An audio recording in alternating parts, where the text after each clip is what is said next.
Bailiff will bring in Mr. Kamek.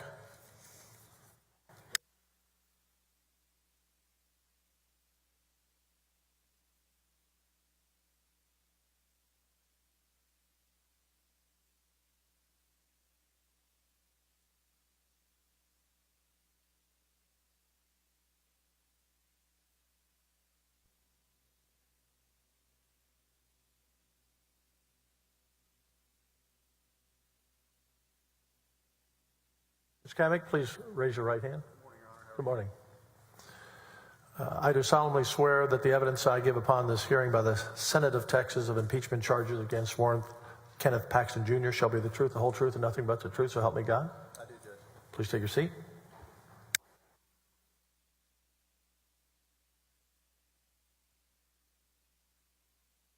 And before you begin, I've always been asked by both sides, I meant to do this earlier, the time clock. Presentation of the evidence, the House, 9 hours, 19 minutes, and 12 seconds left. 9, 19, and 12 seconds. Respondent, 12 hours, 14 minutes, and 15 seconds left. 12 hours, 14 minutes, and 15 seconds. You may begin. Good morning. Fine. Is your microphone on, please, sir? Can you hear me? Is that better? That's better. Okay, good morning. All right, Mr. Kamek, obviously, but state your name for the record, please. My name is Brandon Raymond Kamak. And Mr. Kamek, how old are you? 37, sir. And as we've gone through this, you're doing really well about leaning forward. The microphone, I think that microphone and this one requires to be pretty close. If you, I sometimes may call it to your attention, but if you can just sort of try to keep it in mind, that would be good. Okay. Now, what's your profession? I'm a lawyer. And can you take about a minute and a half, if you don't mind, and sort of give us a little bit of your background and experience, whatever got you to where you are now? Sure. It all started I went to school at University of Houston for my undergrad. I went to University of Houston law school as well. Graduated in 2015. During my time at U of H, I interned for the Public Defender's Office in Harris County. I clerked for the 208th District Court in Harris County for Judge Denise Collins. When I graduated, I went out. My dad, Sam Kamak, is also a criminal defense lawyer. I got out and started working for him. I worked for him for about 3 years, and then went off on my own, and I've been on my own, I guess, for the last 5 years now. And then about last year or so, I partnered with Ben Friedman, who's my business partner. We have a criminal and a personal injury docket.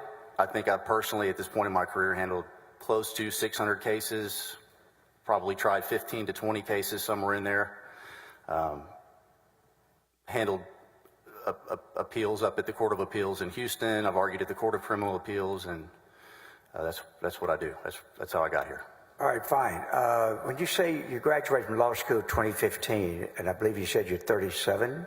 That's correct. So did you do something in between undergraduate and law school? No, I didn't, sir. I just went straight into law school. Okay. So when you graduated from law school in 2015, you were what age? It's 29. All right. So I'm still trying to fit back. Ordinarily, you'd be 25 if you went straight for college. Did you do something before college or so? I went to school for 2 years, and then I started working for my grandfather, Sam Kamak Sr., Sam Kamak II, for his business. And then I just took a few years off, just focused on working and making a living, and then decided to go back to school at my dad's advice. Gotcha. So your grandfather was in what kind of business? He was a business owner. He did a variety of things throughout his life, but he was a commercial real estate developer and also owned a mortgage business. And so I worked with him over there. How long did you work for him? I was there, I'd say, 2 to 3 years or so, and then decided to go back to school. All right. Now, as you're aware, the time frame we generally hear about are events in the year 2020. At that time, how long had you been a lawyer? About 5 years. Okay. And by the way, I think congratulations are due. Did you just recently get married? I got married to my beautiful wife, Terry, on September 2nd. So you have been married now how long? A week and a half. We didn't get to do a honeymoon. And is your wedding one thing that sort of set the time frame as to when you might be available as a witness in this case? Yes, sir. That's why we didn't. I'm here, so we didn't get the honeymoon. We'll do that next year. All right. Now, at the time that, let's say in the period of time of August of 2020, you'd been a lawyer about 5 years, is that right? Yes, sir. That's correct. Had you had any federal practice at that time? I believe at that time I was licensed in the Southern District, but my practice was primarily in the county and district court, state court cases. And was it at that time exclusively criminal? Yes, sir. Exclusively criminal. And you've added sort of a personal injury component to it since 2020? That's correct. All right. And in your criminal practice, had you ever been a prosecutor? No, sir. So had your experience been literally, exclusively, as you have described, doing criminal defense work? That's correct. So if you hadn't been a prosecutor, is it fair to assume that maybe you had never dealt with issuing grand jury subpoenas or dealing with a grand jury in the role of a prosecutor? I had never issued grand jury subpoenas as a defense lawyer. Okay. Now, you probably had prepared packets representing people for a grand jury, urging them that whatever your client's position was, correct? Yes, sir. We've presented grand jury packets to the grand jury through the DA's office when we turn those over. All right. Now, at the time, can you tell us when you first got involved in this case now? When did you first hear from someone, and whom was it? It would actually be on my birthday of 2020, August 22nd. That's when I first knew about Mr. Paxton reaching out to me. I got a call from an unknown number on that day. I think I was out to lunch with some friends or something. And then later that evening, I got a call from a gentleman named Michael Wynn, who I knew through the Rotary Club, and said that Mr. Paxton had reached out to me. Excuse me, I didn't mean to interrupt on you. Mr. Wynn, was Mr. Wynn already a friend of yours or an acquaintance? Would you describe, as of August of 2020, how would you describe your relationship with Mr. Wynn? Just an acquaintance. I knew Michael. I've been heavily involved in the Rotary Club, which is a charitable organization. We have a downtown Rotary Club of Houston. I've been involved with charities for like the last 6 years, I think, and he became a member of that year. And then I had worked with Michael. He was a chair of the Houston Bar Association. I was a member, and he had reached out to me, I think, earlier this summer to do a panel on how the courts would conduct business during COVID-19. And so I reached out to Judge Rosenthal, Judge Susan Brown, Kelly Johnson, Judge Jordan, Herb Ritchie, and there was a gentleman from Baker Boss. But we basically did a Zoom panel on how we would conduct business. So that was my only interaction with Mr. Wynn. All right. Did you become, as you got to know him, did you become familiar with the fact that he was a former federal prosecutor? Yes, sir, I did. And what was your knowledge as to his background at the time of this call that you just described that you got from him? Well, at that time, I didn't really know much about his background other than just, it was more just like when I would see him in passing, or at a Rotary meeting, how you doing? I didn't really, it wasn't like a friendship or anything like that. I just knew him from those two settings.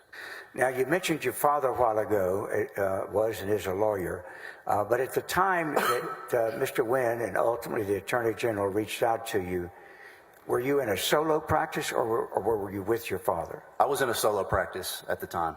And did you have a secretary or anybody, or paralegal or anybody helping you? I had a legal assistant, and I think at that time I maybe had one other lawyer working for me, and my older brother was in law school as well, and I sponsored his bar card as a temporary bar card or something like that. All right, so that if you got involved into a case that involved potentially a great number of documents, witnesses, etc., the support you would have had would have been what? I don't understand the question. The support groups. I mean, what kind of legal support would you have had in order to be able to conduct an investigation or something? Well, the documents that I received just personally to my email. Okay. Now, tell me the nature of your call from Mr. Wynn. Mr. Wynn had reached out to me and told me that Mr. Paxton was trying to get in touch with me. Didn't really say anything more than that. The call that I had gotten on my birthday from Mr. Paxton was from an unknown number, so there was really no way to call back. And then it wasn't until the next day that I spoke with him. And so as a date for the jury to have, the date that you spoke with Mr. Paxton was what date? That would have been August 23rd of 2020. And by the way, up there, did you have with you, not that you did, but you have the invoice you ultimately sent to the Attorney General's office? No, sir. Did you bring it to the stand with you? No, sir. I don't have anything All right. in front of me. Do you want or need that as a point of reference for dates? Or if you don't, that's fine. Or would you like to have available a copy in order to periodically check things? It's totally up to you. I'll take it. Sure. Pardon me? I'll take it. Yes, okay. sir.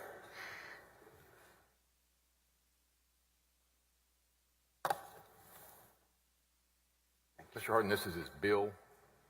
This is Exhibit 227, which I move to introduce if it is not in evidence. No objection.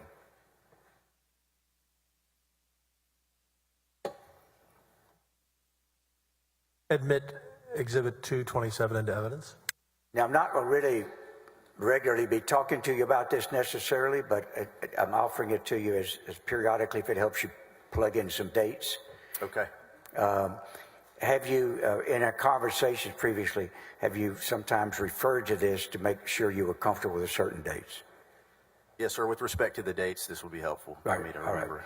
Now, let's go to the first. By the way, did you learn as you went along, thank you, Stella, that Mr. Wynn was the one who recommended you to the Attorney General? Yes, sir. Mr. Paxton told me that when I met him. All right. So now let's go to that conversation, your first conversation with the then Attorney General, Mr. Paxton. Did you return his call or did he call you? I believe I returned his call. I returned his call the next day, and we spoke. And he asked me to. He said he would. He had gotten my name from Michael Wynn. I think the words were, my name was dropped in the hat by Michael Wynn, and I'm looking to hire someone to work on a criminal investigation. And we scheduled a time for me to come out to Austin here to his office. So, 5-year lawyer, solo practice. What was your reaction?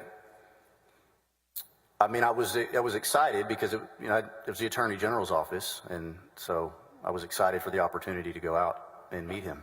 All right. And did you do so? I did. And when did you do it? I believe that was August 26th. Our meeting was on August 26th. All right. And in the August 26th meeting, hold on just a second.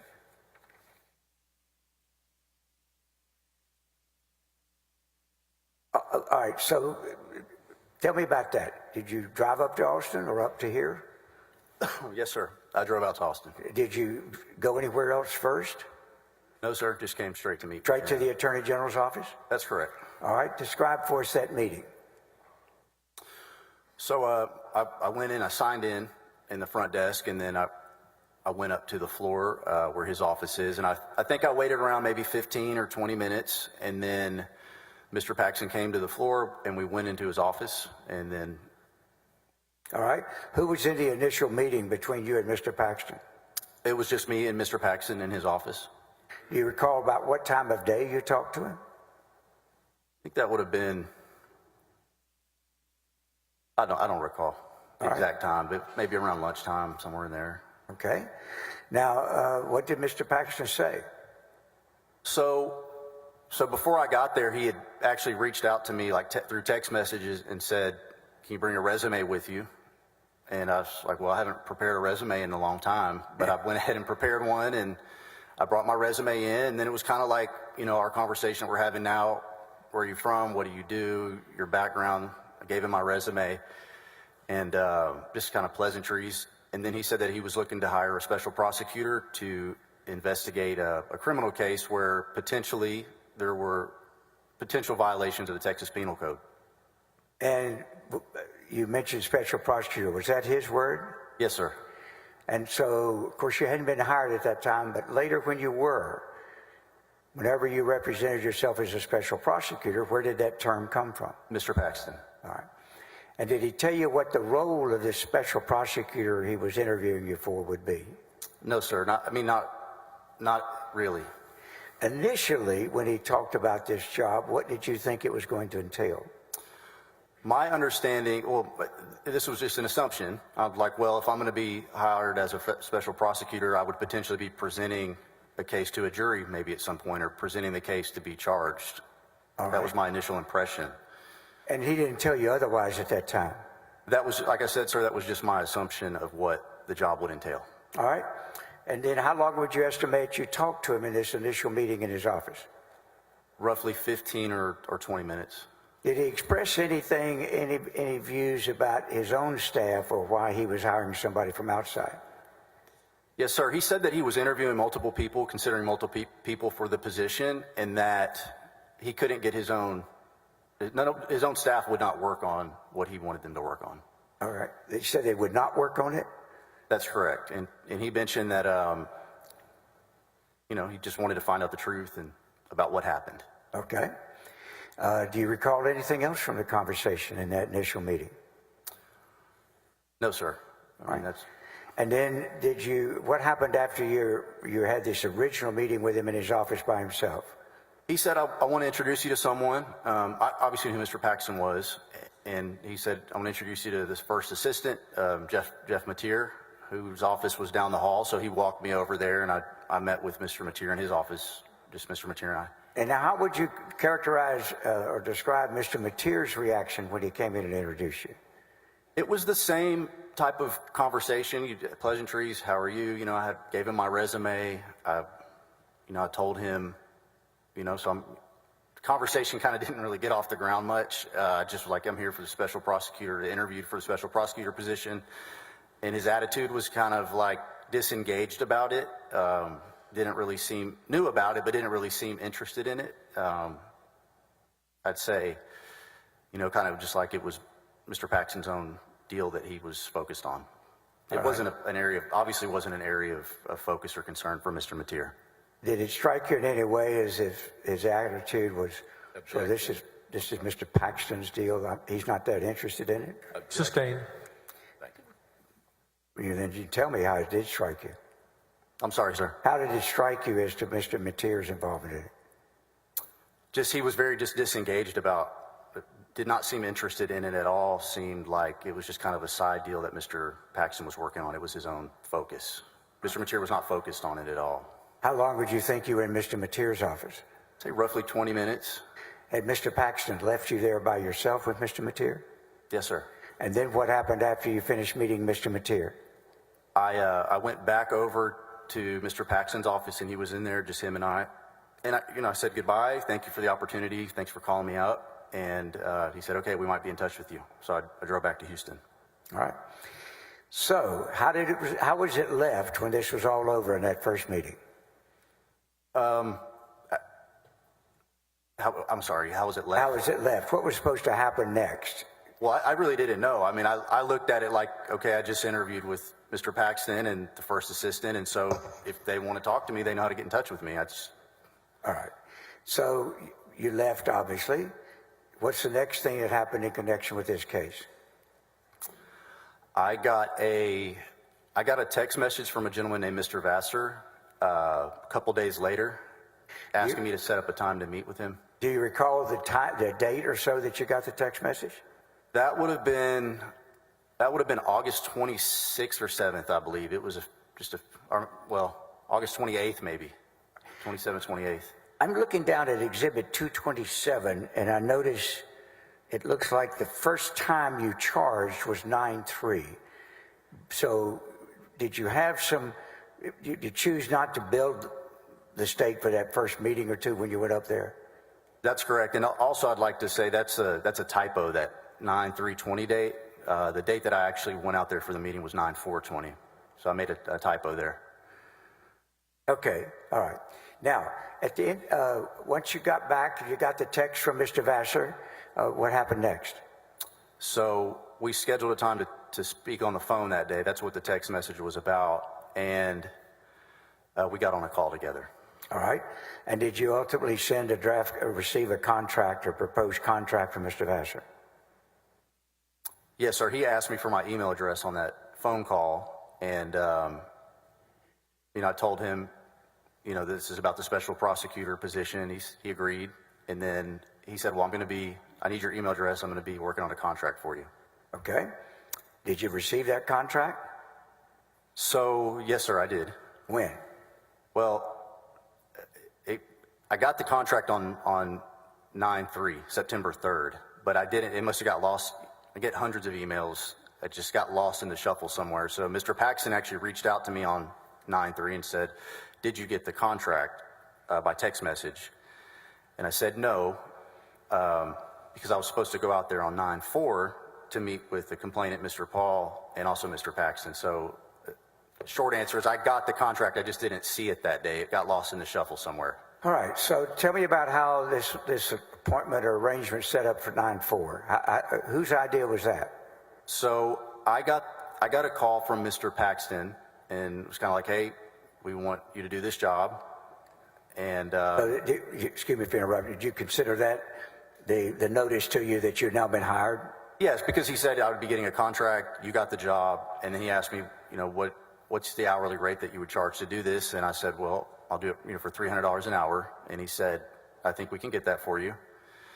And, Now, I'm just guessing. You correct me if I'm wrong. In your criminal practice, customarily your billing, were you charging people hourly ordinarily, or was it usually some type of flat fee arrangement? on criminal cases, flat fee. On personal injury cases, contingency fee. So did you have experience in charging that fee of $300 an hour, or were you just sort of guessing? It wasn't guessing. I just was trying to consider, what was going to need to be done in the case. I mean, Okay. And so I landed on 300. I thought that was fair. All right. Now, when you had that, how long did that phone call that you're describing, was that your second call with Mr. Paxton? Yes, sir.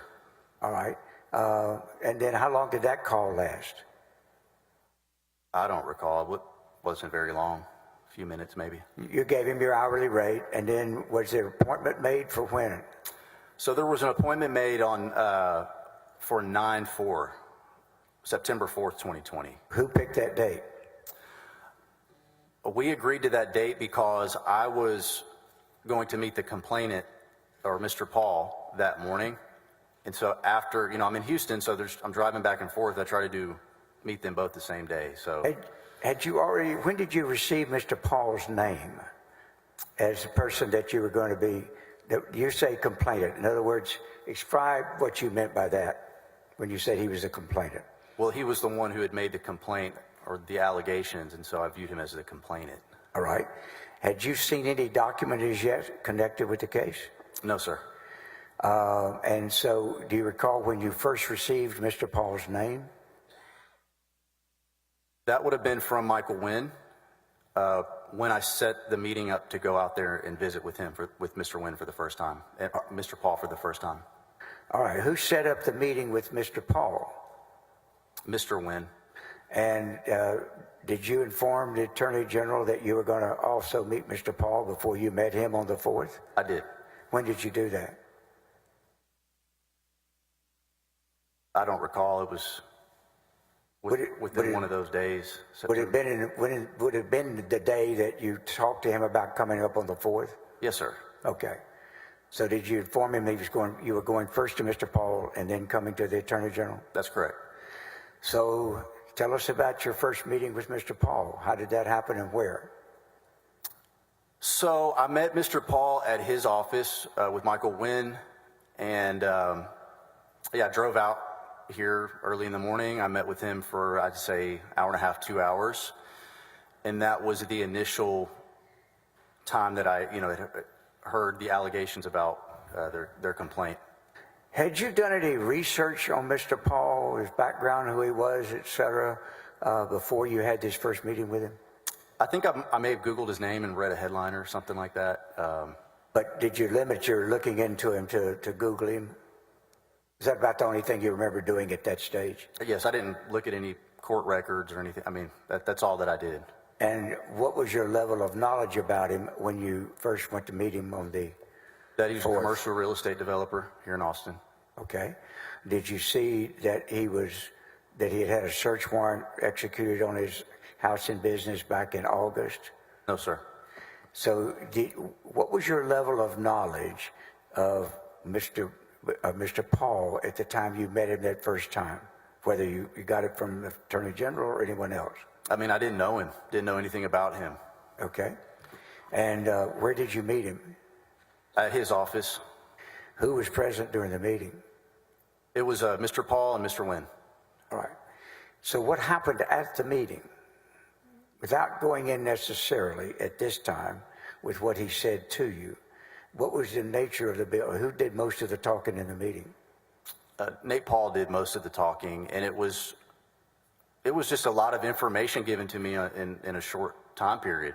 Well, how was he doing that? I mean, how were you giving He was talking, and he was just talking, trying to tell me, you know, the circumstances surrounding the search of his home.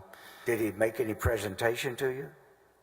Towards the end, he showed me a copy of a search warrant and an order, and that was kind of the gist of his complaint. He showed me this presentation on a PDF document. And so if you had to estimate the time that you visited with Mr. Paul at that time to get his, whatever he wanted to impart to you, how much of that hour and a half or hour and 45 meeting was Mr. Paul talking to you? I don't understand, like a percentage Yes. type thing. Yes. Let's just say he was talking the majority of the time. Mr. Wynn was not. And what was your first impression of Mr. Paul? How would you describe what you saw or listened to in this meeting? Energetic, passionate, and had a lot of conviction, kind of an aggressive attitude, you know, just a very, you know, energetic person. And what was your reaction when you left? Let me ask you this.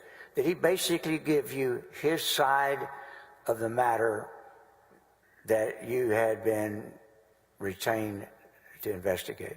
That's correct. And what was your reaction to it? I mean, I was convinced by what I was shown in the search warrant presentation and all that. So when you left, to go talk to the Attorney General, had you already formed a personal belief as to what you thought was going on here? No, not a personal belief. I was just like, hey, if what he's showing me on how the search warrant was altered is true, this is a big deal. Okay. And did you, at that time, say to anybody or think that it looks like they did some bad stuff? I had not developed an opinion about one way or the other. I mean, that was my first time, you know. It was kind of like drinking through a fire hose, just a ton of information coming in a short time. And when I went to Mr. Paxton's office after that, I told him it was convincing, and he agreed. Okay. So let's move now to General Paxton, meeting with General Paxton on the 4th of September, was it? That's correct. How long was that meeting? Where'd you meet him? So we arranged to meet at his office again, and the meeting was, I think, roughly 20 minutes or so. And then what did Mr. Paxton say in that meeting? So I told him I was convinced. It was a convincing presentation of what he agreed with that. He also said that the people in his office who were not, they weren't investigating the case. They weren't working on it. You know, at that point, I had learned that there were some federal agents and people, I guess, in positions of power who were kind of involved in that. And, you know, he made a comment that you need to have some guts to work on a case like this. And I was fired up about the opportunity to do it. Yeah. So how would you describe to the jury and the court your level now of excitement? Now that you've got a little bit idea of what Mr. Paul says, you and the Attorney General have agreed is convincing, and you think this is going to be a big deal. What was your state of mind about that? I was excited to be working on a project with the Attorney General's office. You were already there, right? I mean, it's the chief law enforcement officer of our state, and, you know, it wasn't about money or anything like that. It was just an opportunity to do something new in my career and try to help out. All right. And when he said that you as people weren't working on you, did he express anything about how he felt about that to you, or tell you whether they were not working on it, or they wouldn't work on it?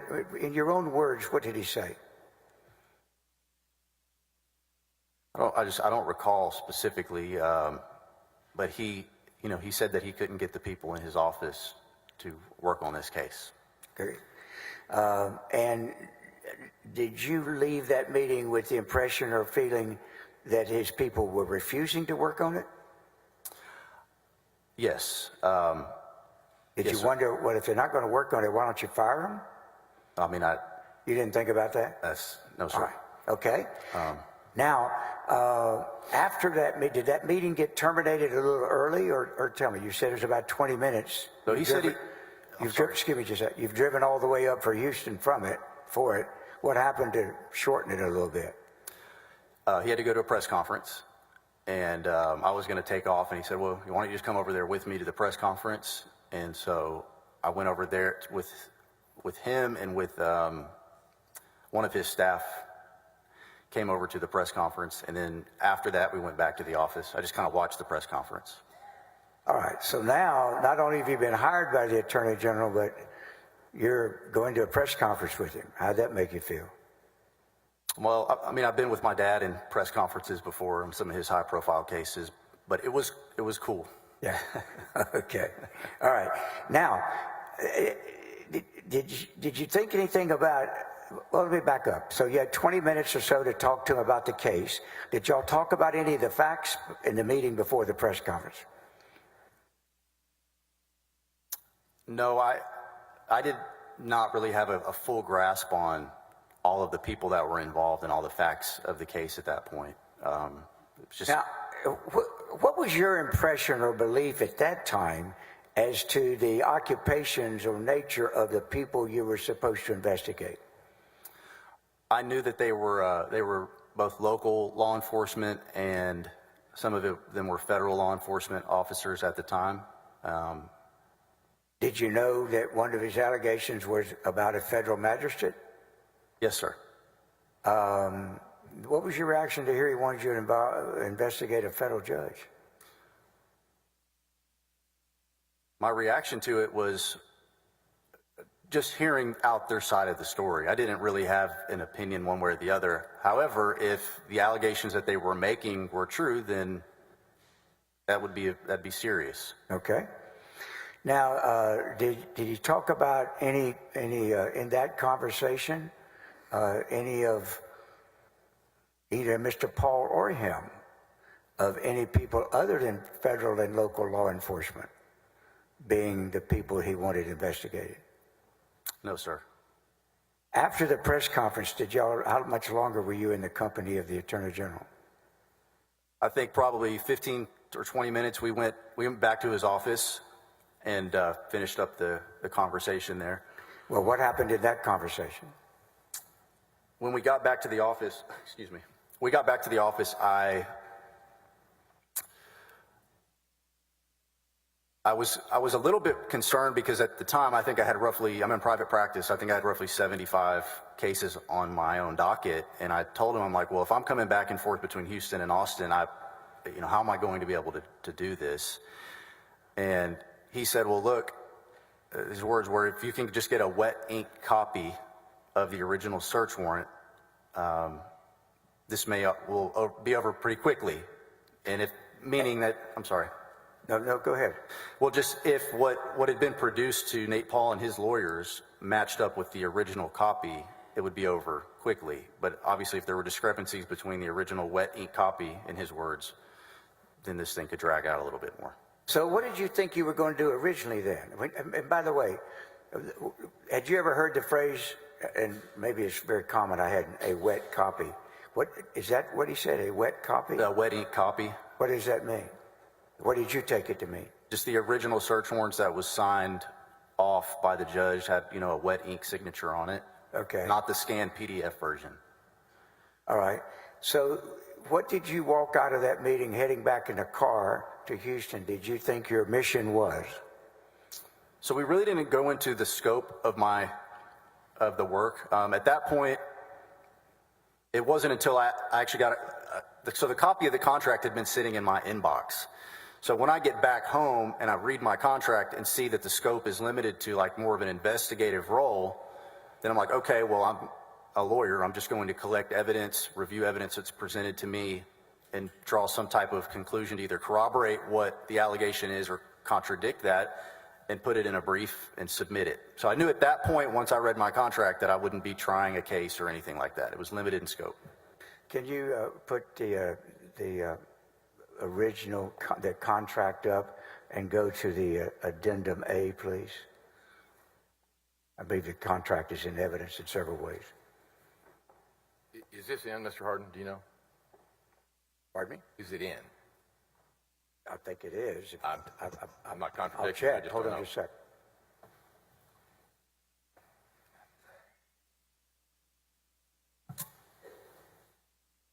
Could we get an exhibit number, Rusty?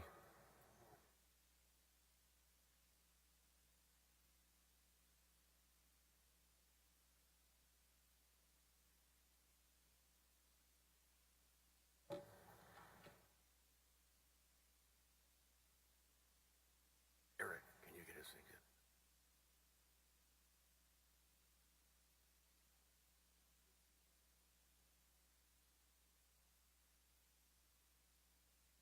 It is in. It's House 160 and it's in evidence. Thank you.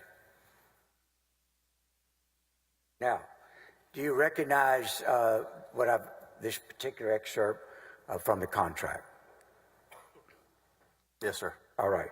And if you could scroll up just, yeah, that's going to be good. Can you explain to the jury what you realized your scope was more limited when you saw this, I take it you're saying, than you originally imagined your role would be? Just in an investigative role, and then my ultimate goal or job at the end of this would be to prepare a report of my findings and give that to the Attorney General's office, and whatever they do with it is. And was this scope different than what you understood it to be when you originally talked to the Attorney General? This was different than what I had, I guess, come up with in my mind, what I would be doing. Can you tell us what lines or sentences there, Mr. Kamek, so she can highlight exactly what you noticed when you saw that it was a little bit changing the scope of what you could do? Can I have a second or just look at this and read So, it? for instance, do you see the sentence, if you would, and shall prepare a report documenting any potential criminal charges that may be discovered in the course of the investigation? Do you see that? And before. So that's now, yes, sir. That's the report I was referring to. okay. And that is a more restricted role, is it your testimony? That's really a more restricted role than you understood from the Attorney General you were originally going to have. I'm sorry, could you repeat the question? Is that a more restricted role than you originally thought you were going to have when you talked to the Attorney General? Yes, sir. Okay. Now, you notice it says, notwithstanding anything to the contrary contained in this outside counsel contract, outside counsel shall conduct this investigation only as consistent with the complaint referred to the OAG and is only as directed by the OAG. Correct? So who did you believe you were being hired by? The Office of the Attorney General? Had you had any contact with the district attorney's office? No, sir. Did you ever at any time during this representation think you were working for the district attorney's office? No, sir. Throughout your representation in this matter, whom did you think, or who hired you, and whom did you think you were working for? The Office of the Attorney General. All right. And in turn, throughout all of this, who in the Attorney General's office in a position of responsibility did you consistently have your contact with? The only person I reported to was Mr. Paxton at his direction. Okay. Now, do you see, except for outside counsel's duty to provide a post-investigation report, this outside counsel contract expressly excludes legal services relating to any other post-investigation activities, including, but not limited to, indictment and prosecution. Had you yourself looked into the law that talked about the jurisdiction respective jurisdictions of a district attorney's office and the attorney general's office? No, sir. Did you ever? No, sir. Okay. In this particular matter, what event did you think you were going to be investigating? The referral from Travis County DA's office with respect to this allegedly unlawful search. All right. And then later, did you receive another referral, what's been called referral number 2? Yes, sir. Now, that's dated September the 23rd. Do you happen to recall when you received it? I think I got that on 9/24 Okay. on an email from the Travis County DA's office. And was that a totally different matter than you were originally hired to investigate? Yes, sir. When you got that, what was your response? Well, I read through it, and I don't remember when I spoke with Mr. Paul and Mr. Wynn at the meeting, if it was before or after that, but when I got it, it was related to some type of alleged mortgage fraud where these lenders were wrongfully foreclosing on his properties and then trying to sell it at the auction. I don't recall any more detail than that. All right. And when you looked at that one, of course, who was the complainant, the person who was complaining about the criminal conduct and wanted it investigated? It was also Nate Paul. Now, when you looked at it, did you see that it was essentially a complaint about civil litigation matters?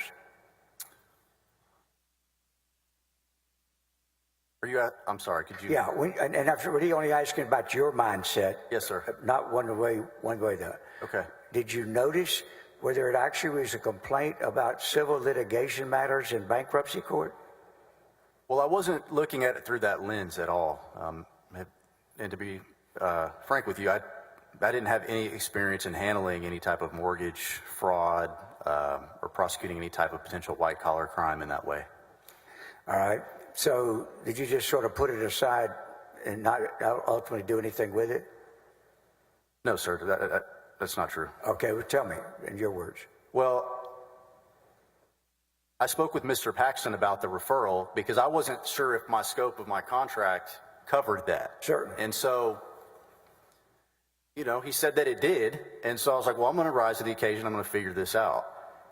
All right, so let me see if we can go through the mindset or experience for you here. You see a referral on a separate matter, which is not the one you were originally hired for, correct? Yes, sir. And you receive it on September 24th, and you notice it's an allegation of mortgage fraud occurred in bankruptcy court. You see that? Yes, sir. So how did you find out what the Attorney General felt about it? Did you call him? Yes, sir. I mean, I'm sorry, but I don't remember the exact date. That's okay. But I asked him, I know for sure that I asked him if that was covered within the scope of my contract, and he said yes. Do you remember when that conversation was and what the rest of the conversation was? I would just have to give you an approximation. It was roughly around the time that I received the contract on 9/24, either a day before or a day after, or the day of, somewhere in that 23 to 25th range. And do you recall what the occasion of that conversation with him was, somewhere around the 24th of September? Did you call him explicitly for that, about whether this referral number 2 was in your contract, or were there other things that y'all talked about as well?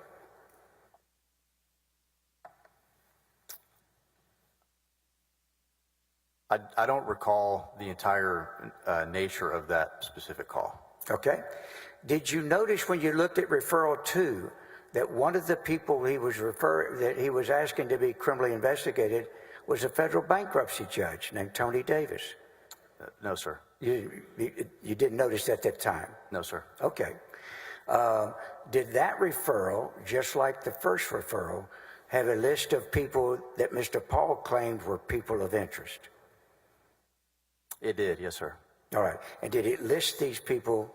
Do you recall whether when it listed them, whether it listed actually personal data like their address and their phone numbers? I don't recall if that was in the referral or not. All right. Don't remember whether it was in referral number 2. Is that what you're saying? Yes, sir. All right. Was that the case in referral number 1? Yes, sir. Okay. There were names and I believe some demographic information All in right. the first one. I don't recall. Now, in referral number, I mean, let's go back now to the period a little before September 20 referral. After you returned, did you receive any type of documents and materials to review when you left the meeting with both Mr. Paul and back on the 4th of September? Yes, sir. Can you tell us what kind of materials he gave you that you took back to Houston to review? So I had taken my handwritten notes from the meeting back with me. And then I also received like a little 5 or 6 page document that appeared to be some type of timeline of events giving Mr. Nate Paul's version about what happened. All right. Now, did you take that just as his version? Yes, sir. All right. But when you left there, what did you have when you left there and then on the 4th and after your meeting with the Attorney General? Had you developed sort of a game plan in your own mind as to how you were going to do the investigation? So I did. I was trying to consider, how to get information to either corroborate or contradict what was being said. All right. And did you tell us how you viewed the role of Mr. Paul and his lawyer, Mr. Wynn, in this, in terms of what role were they to play in the upcoming investigation? Well, I viewed Mr. Paul as the complainant. He's the one who was complaining of these allegations, and then, Mr. Wynn was his attorney in some other separate matter. How did you view your role as the Attorney General? Did you look at them almost as a client in terms of them sharing information with you and all? How would you describe that in your own words? With who? Mr. Paul. Okay. And of course, Mr. Wynn's his lawyer. But in your view of did you consider yourself as like a prosecutor and a citizen had come in and made a complaint? I viewed him as a complainant in the case, and just in the same way that if a client hires me for a case and they bring in a banker's box full of documents and information, I'm going to go through it. And so I didn't think that it was unusual that I would be getting information from the complainant and his attorney. And as I got that information, I thought this was the same information that Mr. Penley had. Yes. Had you met Mr. Penley? No, sir. Did you ever meet him? No, sir. All right. So when you originally were hired by the Attorney General, did you make a certain assumption as to what your role and Mr. Penley's would be? Well, I thought I would meet Mr. Penley at some point. I remember I asked Mr. Paxton in that first or that second meeting if I'd be meeting, am I going to talk to him? Does he have a file that I can start working with? And his response was, I think he was out of town and he had a file on his desk. So I did assume at some point that I would meet Mr. Penley and take a look at his file. Well, did you assume originally that you would be working with the Attorney General's staff as you gathered information, and that would mean that you'd be working with the division head? I did. I mean, obviously, as a solo practitioner, I don't have access to a lot of the resources that government offices has. And so I thought at some point I would be dealing with or meeting with some of these individuals. Right. And so did you just assume that Mr. Penley was being kept informed as what was going on here? I didn't really think about that at the time. Okay, fair enough. But at any time, how many times did you ask Mr. Paxton about either meeting Mr. Penley or getting some information or getting some support from the Attorney General's office? I'm sorry, I didn't understand the question. Mr. Hardy. Can you repeat your question, Rusty? I didn't hear it. I'm sorry. Sure. How many times did you ask Mr. Paxton about either meeting Mr. Penley or getting some information or getting some support from the Attorney General's office? Thank you. I asked, it's kind of two parts. So with respect to Mr. Penley, I'd only talked to him about Mr. Penley maybe twice, and then that was early on, and then that's when I was asking about, was there a file, and how do I get in touch with him on this deal? And then as far as getting support from the office, I think I asked probably 4 or 5 times over the course of this 3.5 week period when this all happened, can I get badge, can I get credentials, which I never got, but I repeatedly asked for those things. And what was the Attorney General's response each time? I think initially his response is, okay, we have to get somebody to work on that, or we'll get it to you. It's just I never got a firm answer on when I would be getting those things. I knew I would need it when it came to issuing subpoenas and things like that. Yeah, so what things were you asking him for? Let's start with Mr. Penley. Each time that you asked him or mentioned Mr. Penley, did he have some reason not to put you in touch with Mr. Penley? The only thing that I asked about Mr. Penley was, did he have a file and will I be meeting with him? To which his response was, he's out of town and his file is on the desk. I just thought in my mind that I would eventually meet with him to discuss this case. I mean, I don't know anything about any of these people in that office, and so I'm like, I didn't know anything going on. So how did you know Mr. Penley? Just looking at a flow chart? How'd you know about him? I knew the name from Mr. Wynn and Mr. Paul in that first meeting. Did Mr. Wynn and Mr. Paul, were they critical of Mr. Penley in that first meeting? Yes. What did they say? Well, they said that Mr. Penley said that there was no information that could be presented to him that would make him believe that a federal official broke the law in the way that they claimed. All right. And this conversation with them was that was the one September 4th? Yes, sir. Okay. Now, do you think that's a little strange that they didn't want to deal with the head of the division in the Attorney General's office?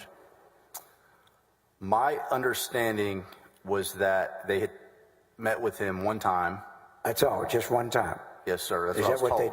Is that what they told you? Yes, sir. And he refused to look into it. And then that was kind of reinforced by the fact that Mr. Paxton said that he couldn't get anyone in his office to work on the case. All right. So in your conversations with them and as your investigation, were you ever told or informed that they actually met with Mr. Paul 3 times? Excuse me, Your Honor, that them, objection hearsay, that includes other people other than Mr. Paxton. Sustained. Let me ask you this. Did you ever learn from Mr. Paul, Mr. Wynn, or Attorney General Paxton that Mr. Penley... Excuse me, same exact objection. Let me just finish, please. I'm sorry. That Mr. Penley or Mr. David Maxwell met with Mr. Paul and Mr. Wynn 3 times. Okay, that's both multifarious and hearsay. Sustained. Did you ever learn that Mr. Penley, did you learn anything from any source about how often Mr. Penley was trying to get Mr. Wynn to provide further documents? Objection. Objection is only was he aware of anything like that? Objection hearsay. The question was, did you learn from any source? Objection hearsay. I'm only... Overruled. Thank you. Were you? I'm sorry, could you please repeat the question? Sure. Were you ever aware from any source that Mr. Penley, after 3 meetings, was continuing to try to get documents from Mr. Wynn? Did you ever hear that from anybody? Objection. I'm sorry. Objection hearsay. I apologize. Sorry, Mr. Kamek. Sorry, Rusty. Objection hearsay. Sustained. In your mind, what was your understanding from any source of the level of involvement of Mr. Penley and Mr. Maxwell in this investigation? I'm sorry, Rusty, the level of? I'm not asking for any statements or anything. I'm asking what his understanding of mindset was. I understand. I just didn't. You said the level of, and then the word trailed off. I'm sorry if I'm being difficult. How sorry are you? Pretty sorry. Sorry enough. All right. My question, I think, stands, Your Honor. I simply want to know what his state of mind and level of knowledge was, because it has a lot to do with what he does later. Yeah, I didn't hear an objection, actually. I just heard him say. I didn't either, so. He just said he couldn't hear you. So. I just didn't understand the question. That question, as asked, I'm fine. Go ahead. Is your microphone on? Well, he's reading it. I can't read that far. Go ahead. I'm sorry. Thank you. Now, in at the end of the day, what was your level of knowledge about this?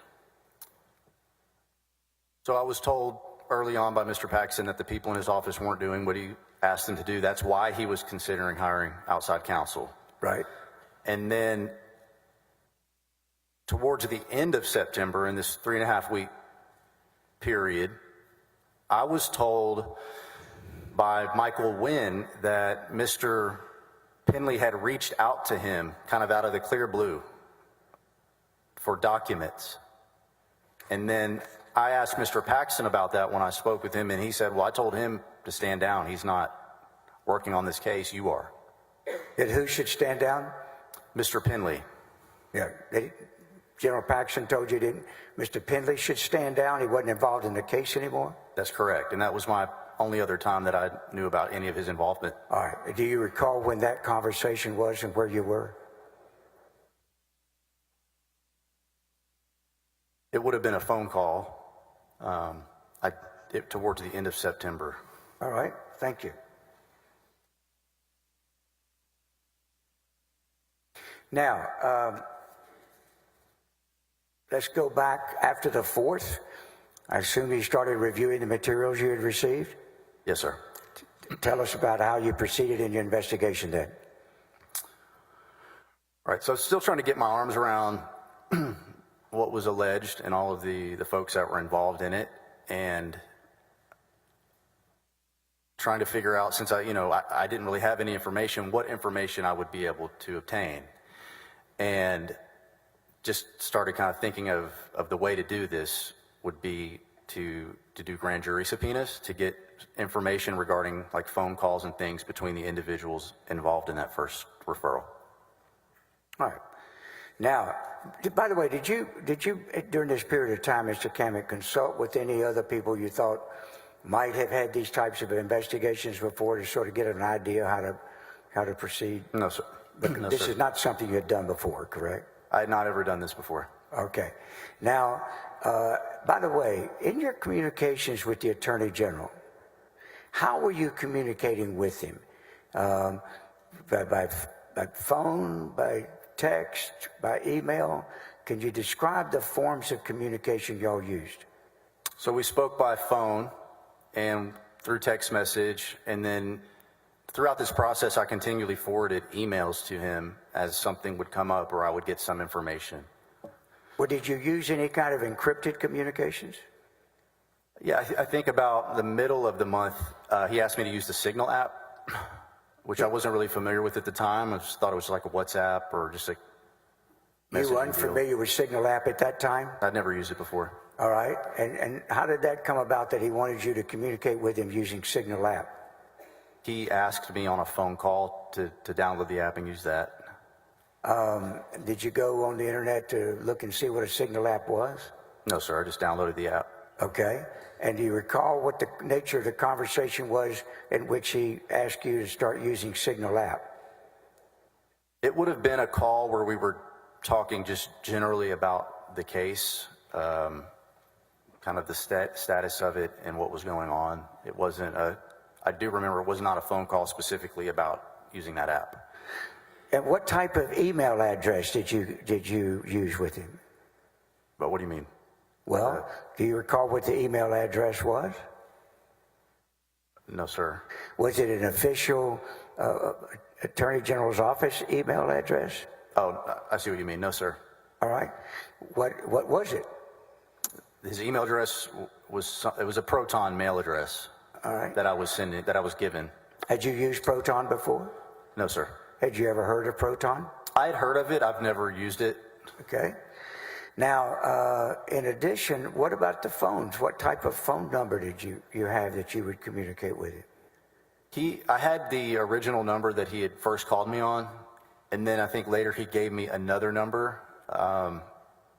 Around that time, I was getting calls from unknown numbers, or it'd say potential spam. You know, you get those types of calls, and I was like, well, I don't want to miss the Attorney General's number, so I got myself a separate number and gave it to him.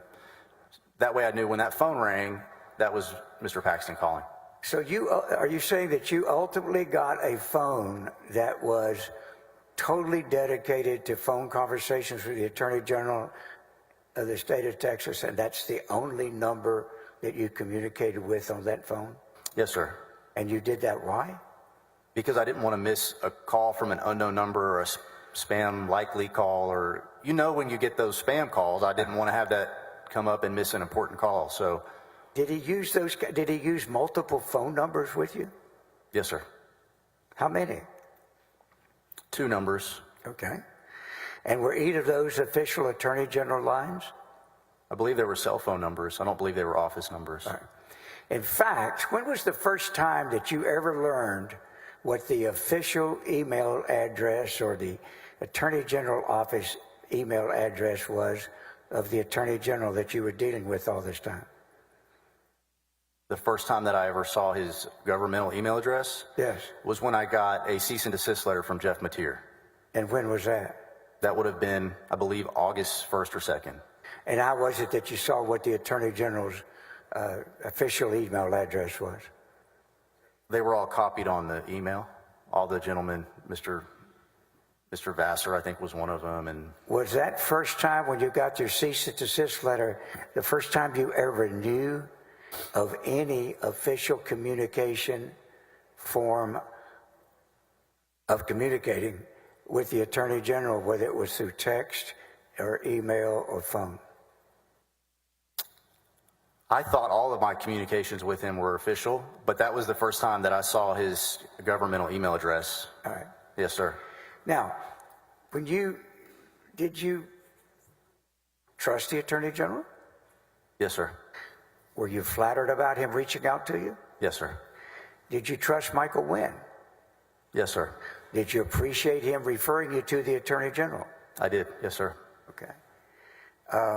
And did you always trust Michael Wynn to have your best interest at heart and try to help you?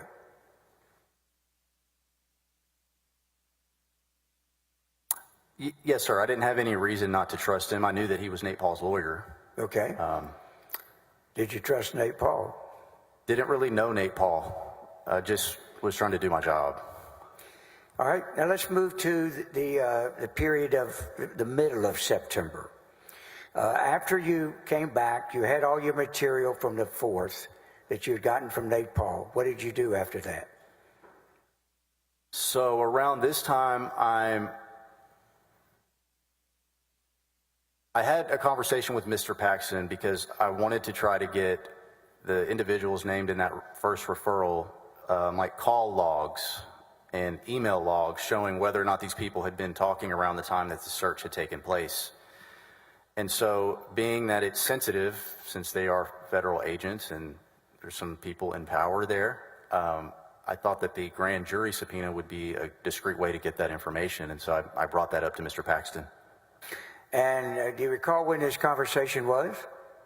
I believe it was around, we had talked about it from early on in the month, like within that first week of September, but the conversations kind of continued going on until about the middle of the month, about September 14th.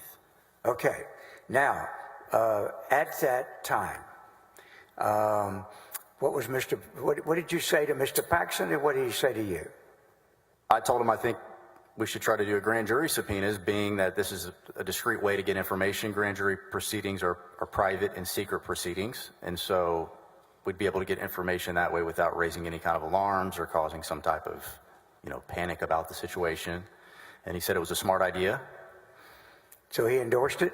Yes, sir. Did either of you talk about the fact that if you issued grand jury subpoenas for a claimed offense that Mr. Paul was presenting to you, that the recipients of those grand jury subpoenas would know what was going on or have questions or have been maybe even alarmed. Did y'all discuss that at all? Excuse me, objection leading. I think I gave him several choices. Sustained. Did y'all talk about the possible reaction of people that got these subpoenas? No, sir. Later you issued subpoenas, did you not, for credit unions and banks and stuff like that, correct? Yes, sir. Was there any conversation between you and the Attorney General about how those people might feel when they got those grand juries? No, sir. Did you become later aware, I mean, we'll get to who all that were on there, of that some of these subpoenas were going to lawyers or people that were opposing Mr. Paul in litigation? Were you aware that that's who some of the people were? No, sir. Okay, well then let's get to what you know. When you talk to the Attorney General back about downloading the app and everything, were you also talking to him at that time about trying to seek credentials and other types of things that you needed for what you were doing? Yes, sir. I needed When did you first start asking for those types of things? in my first meeting with him on September 4th, and then I asked about it again, like as I'm approaching the time where I need to be, as the time I'm doing the applications for these subpoenas. What did you ask him for? Email address, am I going to get some type of badge or some credentials, like, because I'm going to be approaching people with legal documents, and I need something to show that I have the authority to do that. What did he say? We're working on it. Now, you assumed, did you not, that of course it'd be perfectly fine to give you those things because it would be a public record and there was nothing wrong with it, correct? I expected to get that. Yes. And you expected and believed you were going to need that, did you not, in your investigation? Yes, and I ended up, I did need it. How many times do you think you asked the Attorney General for these official documents? It would have had to been 4 or 5 times over the course of a month. And each time you asked him for him, what was his response? We're working on it. We'll get it to you. At some time, did you begin to wonder why they would not give you any kind of official documents to show your status? No. I don't know how the office operates within the Attorney General's office. I wasn't sure if there was a bunch of red tape to go through. I didn't know any of that. I just knew that I would need it to do what he was asking me to do. Right. We always hear about the slowness of bureaucracy and government agencies. Is that the kind of thing you just thought was going on? Yes, sir. Okay. So it never occurred to you that maybe he didn't want them to be public? Objection leading and assuming facts not on evidence. Sustained. Did it ever occur to you? Did you ever have the thought or wonder, don't they want this public or what? Did you have that kind of thought process? I wasn't thinking about anything like that. Fair enough. Now, when you mentioned the grand jury possibility to the Attorney General, in that conversation, and you think that conversation was when, roughly? That would have been around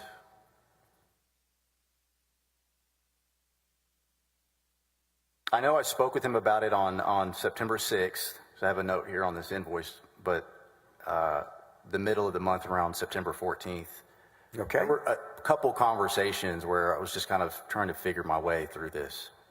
Now, you, of course, as you mentioned before, had never done a grand jury investigation, correct? That is correct. So did you ask him some questions, to the Attorney General, some questions to try to help you in that respect? First of all, did you assume that maybe he would know these kind of answers? Yes, sir. I am so sorry. Judge, is there any way I can use a restroom break? We'll stand at ease for 10 minutes. Sorry about that. No. We'll give you 10 minutes. The witness may step down. Thank you, Judge. Okay. Thank you very much. I would just stand at your desk, George. I would not leave. He's just stepping out and coming right back.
Court will come to order, and hold on one moment, Mr. Harden, for all the jurors to be seated again.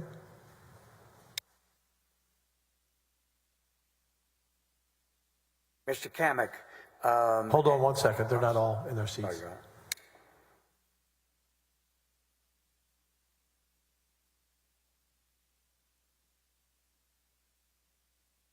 Looks like we're short 2 members. Mr. Hughes and Mr. Miles. Senator Miles, Senator Hughes, please come forward.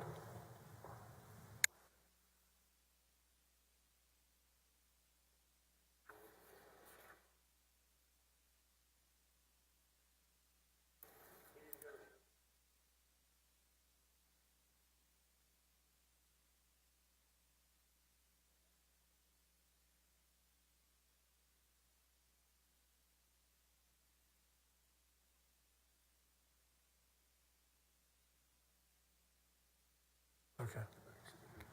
Okay, thank you.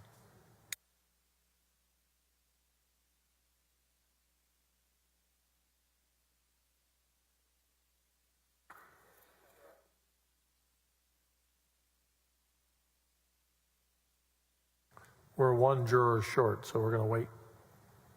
We're texting him now.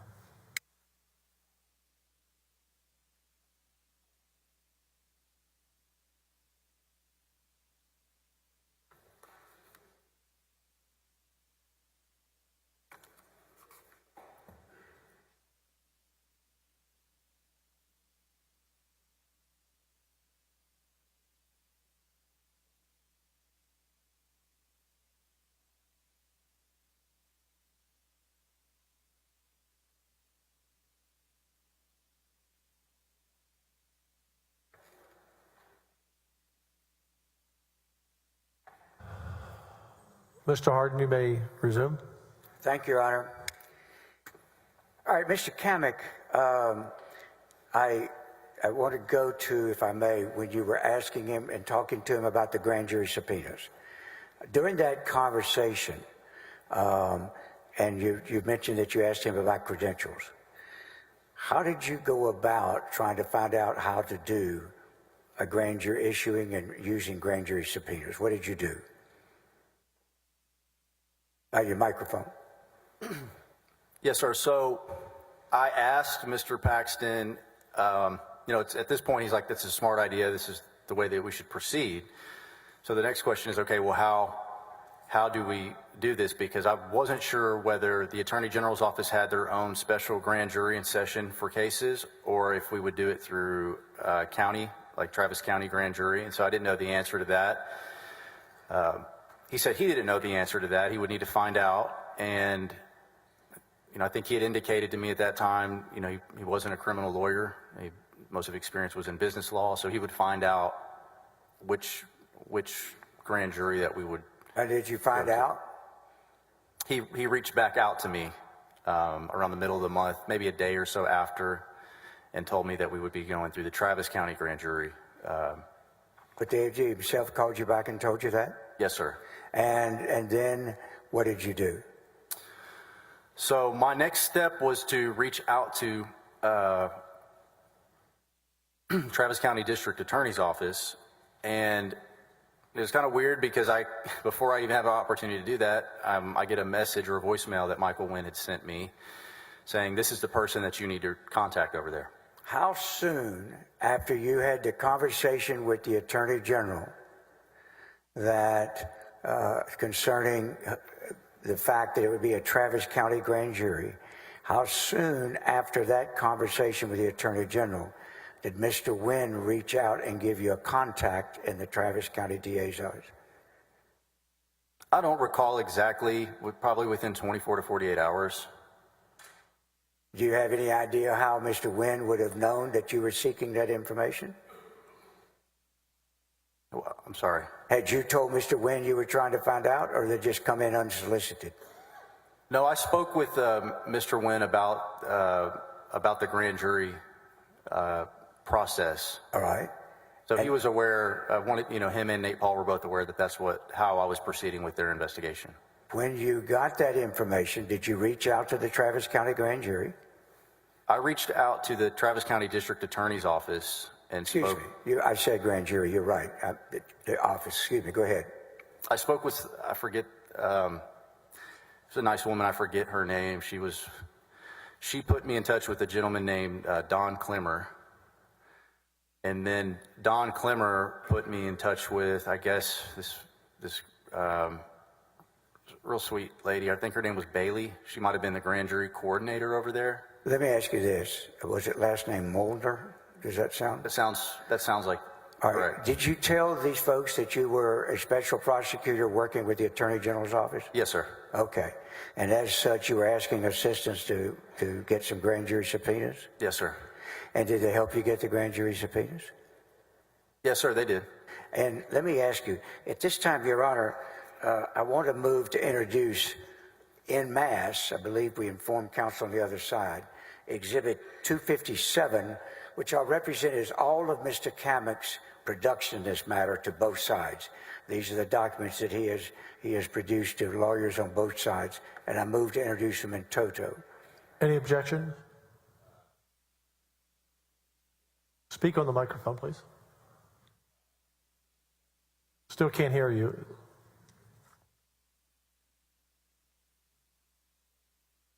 Object to 649, 691. Dan, can I stop you for just a second to explain to the court? We have given them excerpts. So that it was too voluminous to be carrying around the hard document here.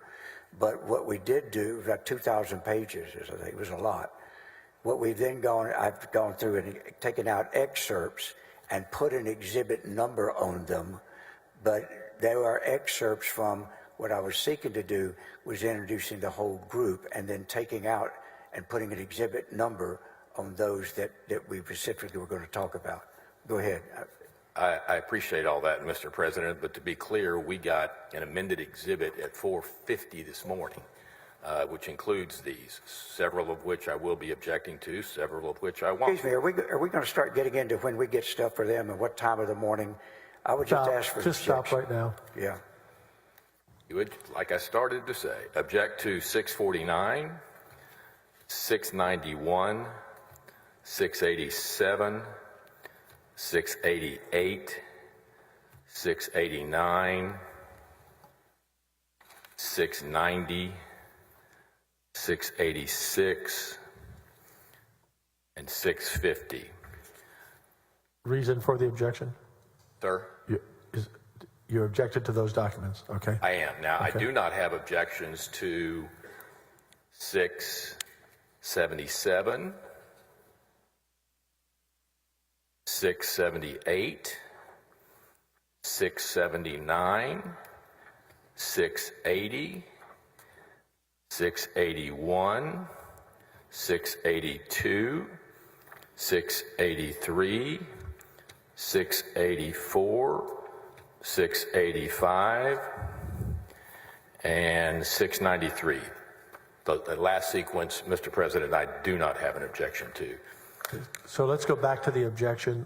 Yes, sir. I'd asked you for a reason for the objection to the Yes, sir. other documents. Yes, sir. The basis is hearsay on each. And just so, let me try to get them in order so Mr. Harden and I can literally be on the same page.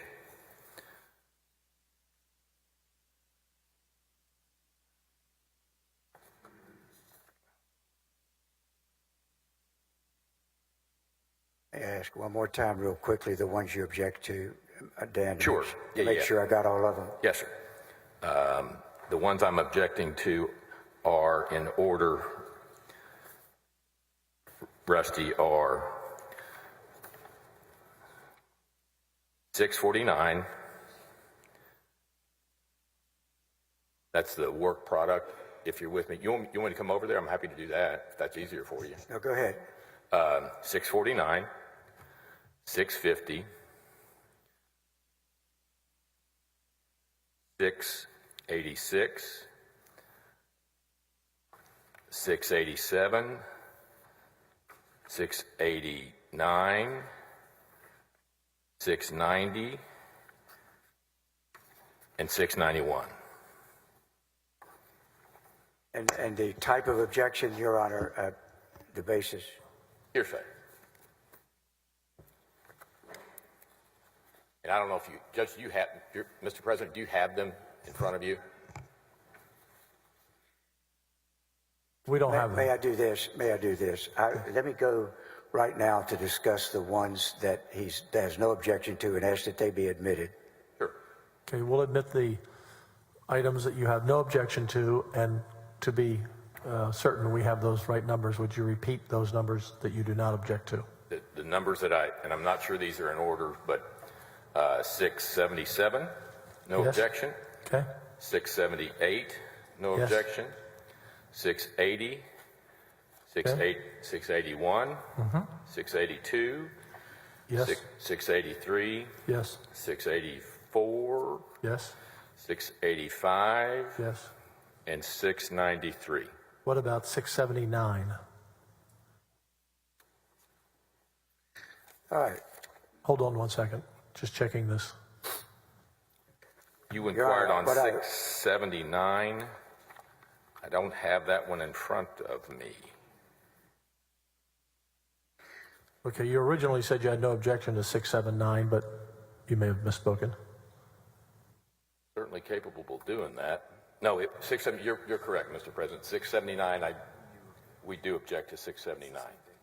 Okay, so 679. So to the court reporter, and forgive my for a moment there, something I said the witnesses shouldn't do. So to be clear to the court reporter, no objection to 677, 678, 680, 681, 682, 683, 684, 685, 693. And it's my understanding, Mr. Hardin, to begin, you will just focus on those. And if you want to refer to the others, you'll have to give us an answer on why it's not hearsay at that time. That's correct. Your time, could I? I'm admitting, so we are admitting into evidence 677, 678, 679, 680. I'm sorry, 677, 678, not 679 at this time. 680, 681, 682, 683, 684, 685, and 693. Your Honor, can I have 10 minutes credit back because of the housekeeping we did here? Did you say you needed 10 minutes? Could I have 10 minutes credit back for the conversation we've I'll had? give you 5. Thank you. All right. One has to take what they can get. All right. Mr. Kamek, Yes, sir. did you start receiving assistance to get these grand jury subpoenas done as to who they would be from Mr. Wynn? Yes, sir. And is it still on? I didn't hear. Yeah. Can you hear me? Yes. Okay. Yeah. All right. And what form of assistance were you getting from him? Well, I started to get a lot of information from Mr. Paul and Mr. Wynn through emails. That included the list of individuals who were, I guess, suspects or somehow witnesses or somehow related to that first initial referral. And were these people that were to be put on the list of subpoenas? Some of them were, yes, sir. All right. And were you receiving from Mr. Wynn regularly information of people to include on the grand jury subpoenas? Yes, sir.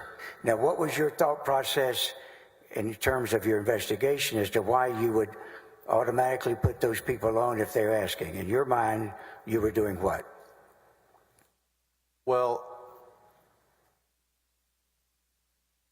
I didn't independently source any of these individuals' name. I walk into this referral, and I'm given a lot of information about different people who were involved and how they may be related to that first referral. And so I trusted that was the information that they were giving me was the same information that the Attorney General's office, Mr. Penley, would have already had to conduct his investigation. All right. So you assumed that you were just getting information that already existed? Yes, sir. In the hands of the AG? Yes, sir. But you hadn't talked to anyone in the AG, correct? Other than Mr. Paxton, that's correct. All right. And each time that you had a course of action in this case and thought you were going to do something, did you have a practice of contacting the Attorney General to update him? Yes, sir. And so as you went along and gathered all this information from Mr. Wynn and Mr. Paul, were you keeping the Attorney General informed of all this? Yes, sir. I would discuss it on the phone, or anytime I got like a document emailed to me from Mr. Wynn, I would forward that on to the Attorney General's email address. And then when we spoke again, if we did, I would say, hey, I sent you this or sent you that. So let me see if I understand. Whenever you received information from Mr. Wynn and or Mr. Paul by email, you would then forward that information to the Attorney General? The majority of the time, yes, sir. All right. So when they were sending you list of people that should be subpoenaed by the grand jury, were you making sure you kept Mr. Paxton informed of that? I'm sorry, do you mean if I sent that information to him, or just letting him know that I received that information, or? Just letting him know that you received that information. Yes, sir. All right. So would it be an accurate statement that as you proceeded in this, well, let me put it another way. As you proceeded in your investigation, and as you determined what to do with the grand jury and what to do about grand jury subpoenas, were you at each stage keeping the Attorney General informed? Yes, sir. At any time, did the Attorney General contact you and say, no, don't do that? No, sir. So from your own state of mind, in every single thing you did in this investigation, what is your testimony to the jury as to whether you believed you had the full support and agreement of the Attorney General of the state of Texas? That's true. I did everything at his supervision, kept him informed on everything.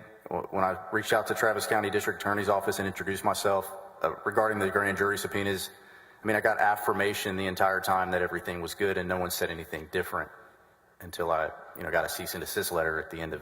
And so it was one of your frustrations that you didn't have anything official to tell people that's what you were doing. Is that correct? That's right. Excuse me. Objection leading. I'm sorry. Well, Sustain. were you frustrated about not having any identification and documents and means to tell others in this outside world? Yes, because yes, sir. All right. And what was the reason? What was the reason for being so frustrated? For example, when I had some subpoenas issued for Microsoft, and I got an email back saying, without a governmental email address, we can't execute these subpoenas. So I knew that as I'm continuing to work in the course of this deal, that I would need to have some type of identification, whether it's a governmental email address, some number. I don't know what their processes are, but I knew that I would need some type of credential to be able to do what I was asked to do. What were you subpoenaing Microsoft for? Email records, I believe, for certain individuals that were involved in that first referral. All right. So in the first referral, you were seeking email information, everything from Microsoft about all of these individuals? Whoever had an Outlook email address. And in addition to the people involved in the execution of the search warrant, were you receiving from Mr. Wynn other names that should be added in? I don't recall all of the names that were on the list. Oh, yeah. I'm not asking you what the names were, but were you receiving during this time that you were conducting an investigation continued list and suggestions of people to investigate and to list a grand jury subpoena for? Yes, sir. And at this stage, did you reach a stage of discomfort that you were getting all this information from the lawyer of a man that you knew was already under investigation by law enforcement?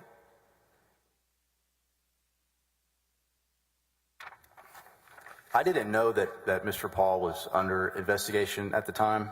I knew about the search, obviously, but I didn't know that he was under any kind of, at the time, it would have been a current investigation. And then just with respect to Michael Wynn, I had no reason not to trust that Michael was giving me information that he had already collected and that I thought that the Attorney General's office already had. So I thought that it whatever he gave me was for the purposes of investigating that referral. Okay. I want you to look. I'll put some hard copies up there for you. It's in Yes, sir. evidence now. Exhibit 678. 678. And it's going to be bait stamp. Or do you need a bait stamp? No. Okay. Thank you. Can you tell us what that is, please? So this is an email that I sent to Ryan Vassar with this is the same day that I met with Mr. Paxton on 9/4, and when I got back home, I signed the draft contract that they sent me and sent it back, and I asked for an executed copy back. Mr. Vassar had asked me to see if there were any kind of conflicts, so I reached out. I didn't have any clients that had any cases pending where the AG's office was opposing counsel, and I reached out to the State Bar Ethics Hotline and said, hey, is this okay? You know, I don't have any cases pending against them, and they said, it's fine, you know, congratulations on the job. All right. I'm trying to look at these subpoenas in terms of what's admitted, and I want you, if you would, to turn to 681.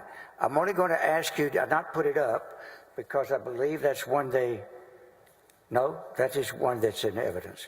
Can you help me out? Look at 681 and identify this for the jury, please.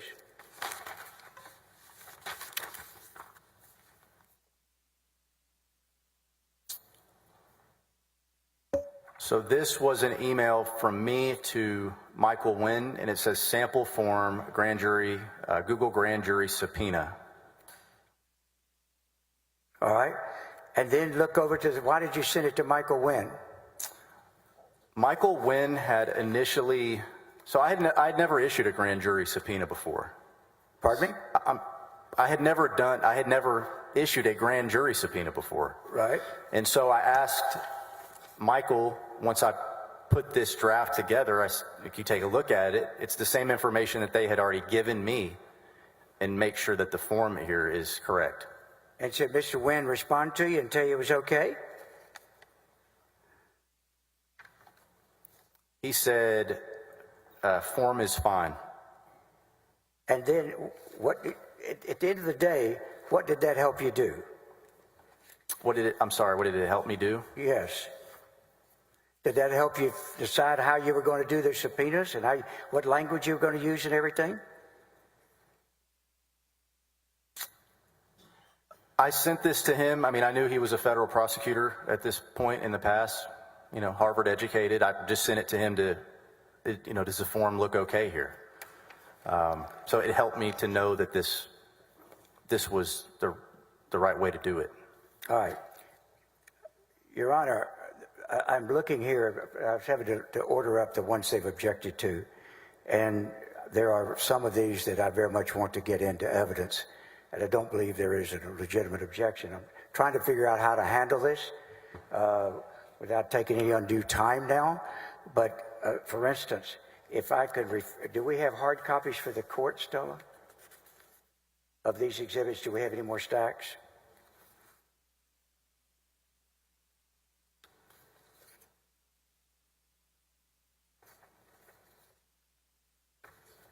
Do you have before you 691 without saying anything about what is in content? I want you to identify it for the record and tell us what it is.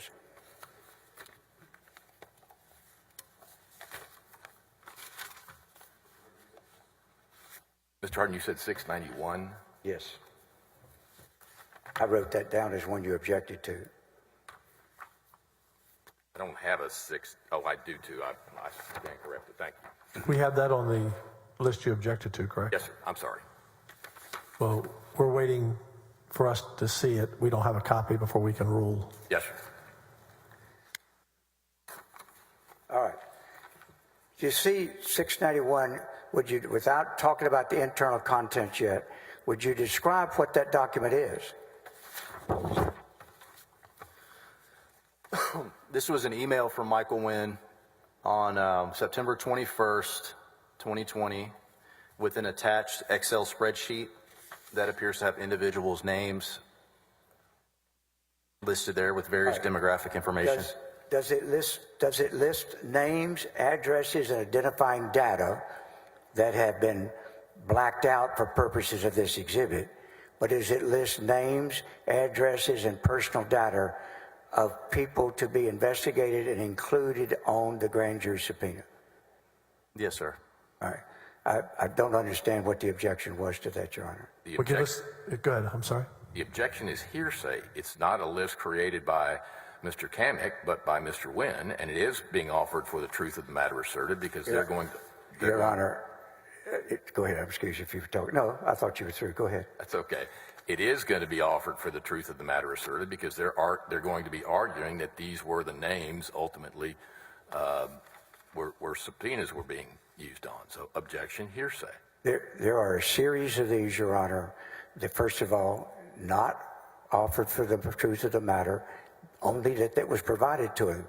We are not suggesting that these people should be and were witnesses for the grand jury, should have been a grand jury subpoena. But more important part is, Article 16 is a conspiracy article that says that General Paxton engaged in conspiracy with others. We are not alleging that they engaged in this conspiracy with Mr. Kamek. We are alleging that he engaged in a conspiracy with Mr. Paul and Mr. Wynn. And any statements that are made in pursuant of that conspiracy would be admissible, whether or not it is hearsay. It's an exception to the hearsay rule. I know I am springing that on the court. You might want a moment to think about it or so, but that's why, A, it's not hearsay, but B, even it it is an act in furtherance of the conspiracy. They are admissible through the testimony of a co-conspirator, not through Mr. Kamek, who Mr. Hardin admits is not a co-conspirator. Give us a moment. Pardon me? Okay.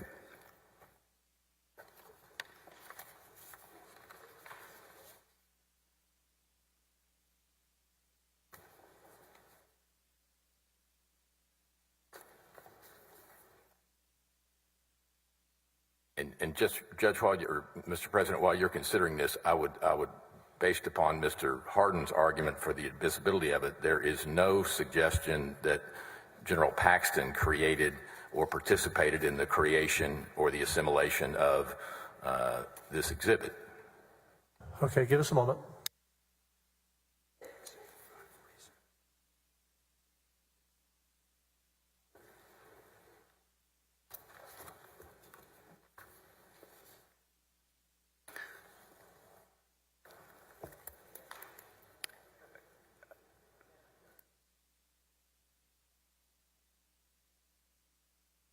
Your Honor, if I may, there's a business records affidavit, Exhibit 547, a business record affidavit for all of Mr. Kamek's files. So the idea of this hearsay goes out the window. It would have to be kept out for some other reason. These are all have been certified. Can we bring, if you'd like, I'll bring up the affidavit for you to look at. 547. Can't put a business record on something that is, you can't make a co-conspirator statement admissible or whatever through a business records affidavit.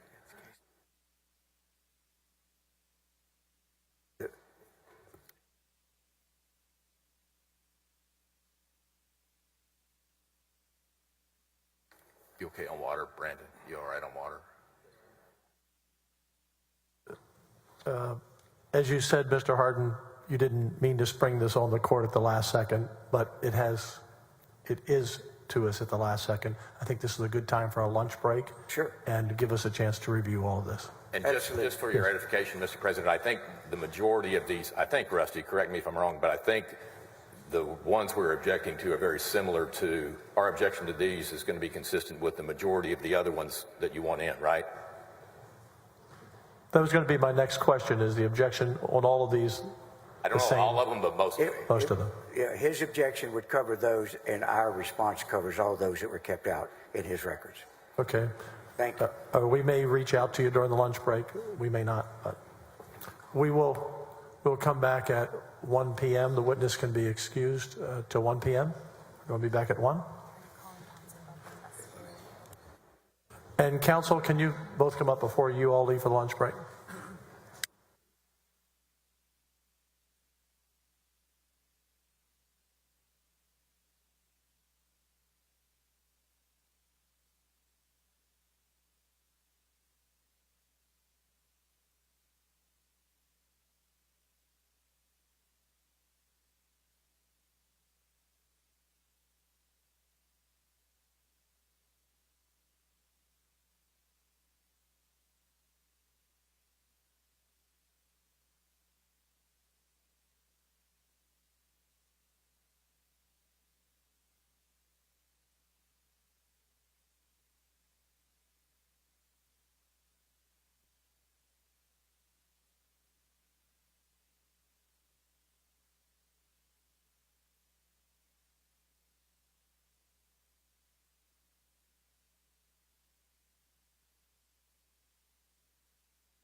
Testing, 1, 2, testing.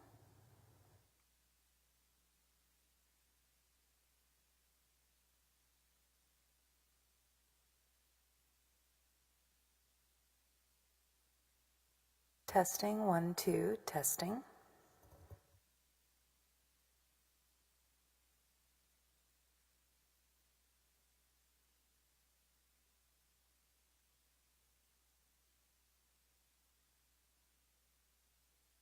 Testing, 1, 2, testing.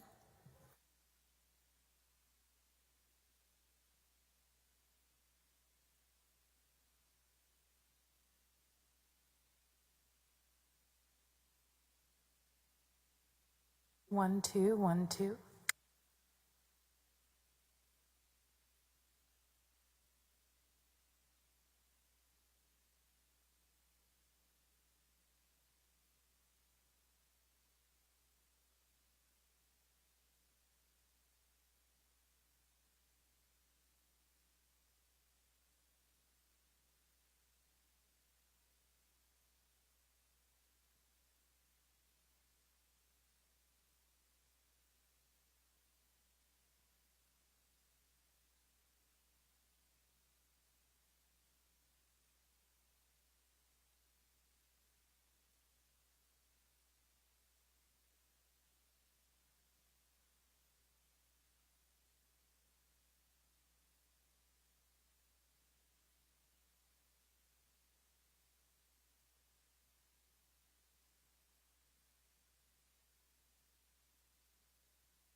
All rise. The Court of Impeachment of the Texas Senate is now in session.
Right.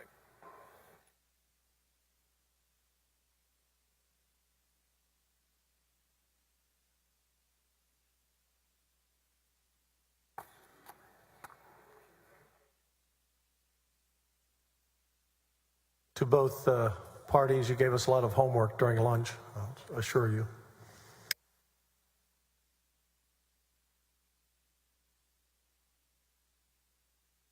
We're just trying to assure you keep your day job and don't ever wander, Your Honor. Yes, sir.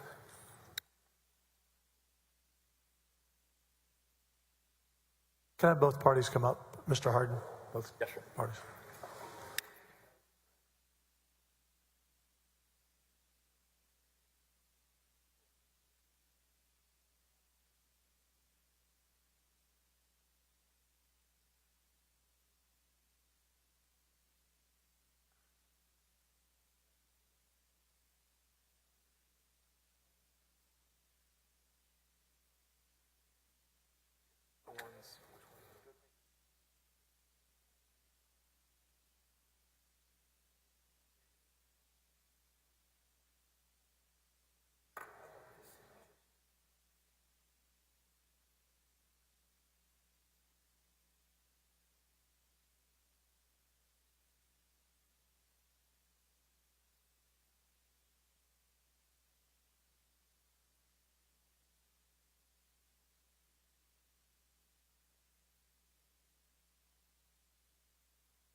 let me focus on that. You do that.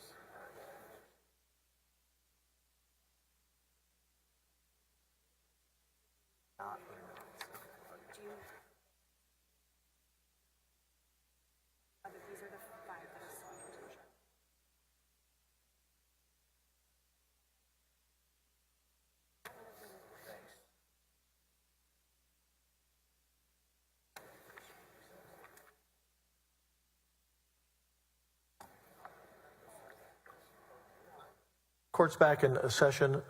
Mr. Harden, Mr. Cogdale, Yes. we're sustaining the objection on 686 and 691. And then the other ones we'll bring up one by one as we walk through. Yes, sir. So 686 and 691 will not be admitted.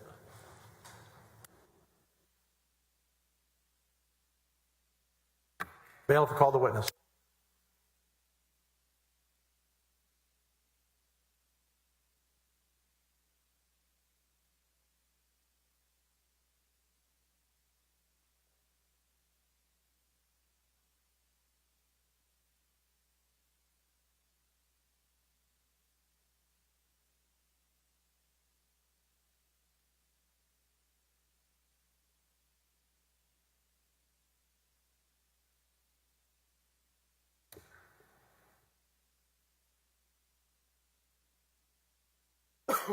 Mr. Harden, your witness, and now we'll start the clock. Thank you, Your Honor. Mr. Harden, that saved you some time on the clock by resolving some of those issues, so you got your extra 5 minutes. Okay. Thank you, Your Honor. Something just came up at the well, how do we pronounce your name by your preference? We've said Kamek, we've said Kamak. Kamak. Kamak. All right. Thank you. Mr. Kamak, I have several documents I want to go over with you. I first want to show you and ask you to look on that hard copy you have there. Do you have a hard copy of 649 with you up there? Let me take a look.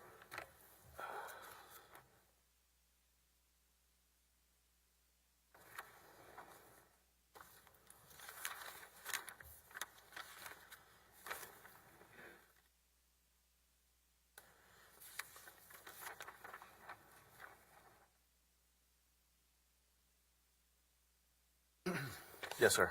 All right.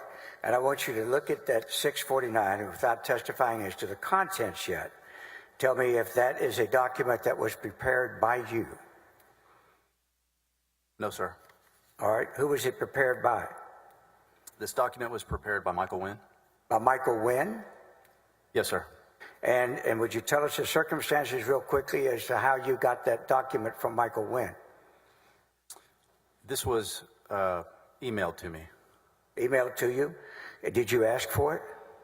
No, sir. This was unprompted. All right. And then in this particular document, it's still not in evidence. I have a couple more questions for you. Yes, sir. When you received that from Michael Wynn. Mr. Harden, Yes, excuse sir. me. So there was an objection on 649, Yes, sir. I haven't asked him questions about the content yet for that reason. because I'm going to sustain the objection on 649. But I understood at the bench you wanted us to extend a predicate if we were going Yes, to try to yes. overcome it. That's all I'm trying to do. But it's not in, you understand as a lawyer, it's not in evidence. Objection's been made, preliminary sustained. I'm being allowed to ask you a few more questions about it without describing the contents. Yes, sir. Okay? Now, this particular document, and notice here, you forwarded that document to whom? I sent this document to Mr. Paxton. All right. And in the case of Mr. Paxton, when you sent it to him, is this an example of how you kept him informed of things that were being done? Yes, sir. This was one of the ways. All right. And this particular document, then, did you, that you got from Mr. Wynn, did you use it as a basis to prepare any documents yourself? No, sir. All right. Did you do anything with this document? No, sir. So, is it your testimony you received this document from Mr. Wynn, you passed it on to the Attorney General? Did you and the Attorney General ever discuss this document? No, sir. Did you ever have any personal or over-the-phone contact with the Attorney General about this document? Yes, sir. All right, when was that? It would have been around the time that I received this on this 9/16 date, but I don't recall the exact date that I spoke with him. Can you discuss that conversation without referring to the contents internally of this document? Yes, just like in other things that I forwarded to Mr. Paxton, if I had a conversation about it, I would have said, yes, sir, I sent you over something that I got from Michael Wynn or Nate Paul, or Michael Wynn, actually. Did you represent Mr. Paxton personally, individually? I'm sorry, could you? Did you ever consider yourself Mr. Ken Paxton's personal lawyer? No, sir. All right. And at that time, had you been retained by, I believe you testified, the Attorney General's office, is that correct? Or whom did you think you had been hired by? The Office of the Attorney General. Okay, all right. So now, was anything with this document done in your preparation for any of the things you did? No, I believe I skim read this document and just sent it on to Mr. Paxton. Without ever discussing it with him or anything? Just discussing that I'd sent him over what this document is, but not going into any detail about what was in this document. And is this a fairly typical process you had through this whole representation during the investigation? The process of forwarding him emails and maybe discussing things with him? Yeah. Yes, sir. All right. And were you regularly getting emails from Mr. Wynn that you would just pass on to the Attorney General? I don't know about regularly. I would just have to look at the emails that. Let me change the word regularly. Then would you frequently pass on to the Attorney General documents or emails you were getting from Mr. Wynn?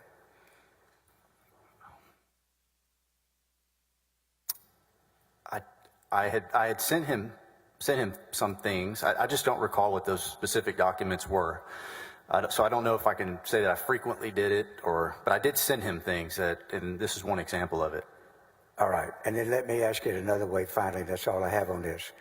Did you attempt throughout your representation or throughout your retention as investigator, try to keep the Attorney General updated on all of your activities?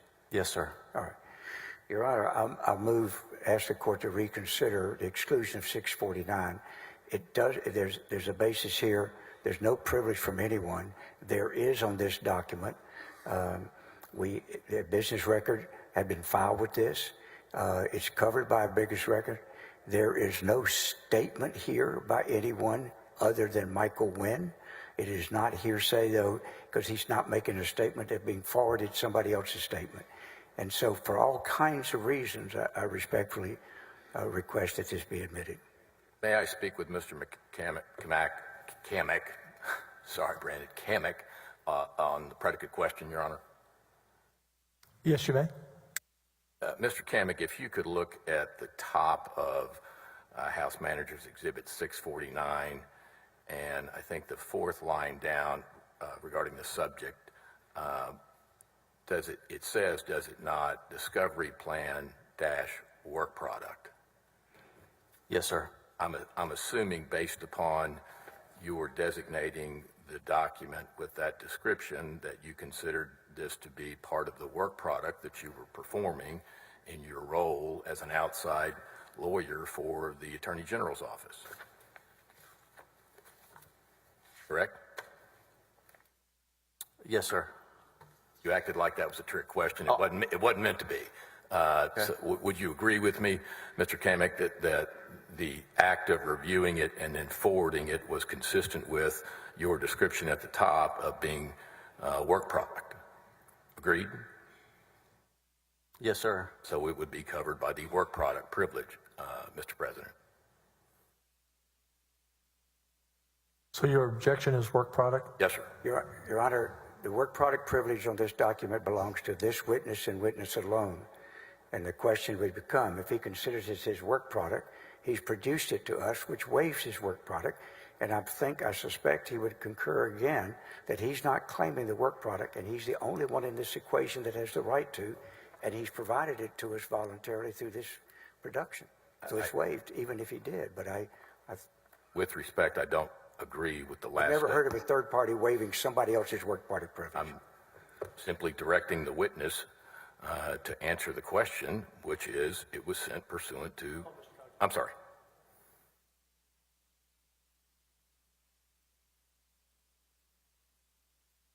Brandon, are you okay on water?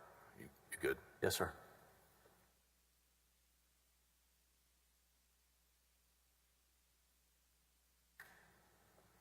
We will sustain the objection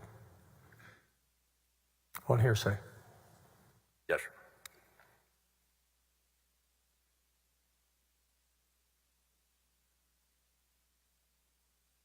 Mr. Kamak, did Michael Wynn, what is your testimony as to whether or not he regularly or frequently throughout this kept providing you information to assist you in your investigation?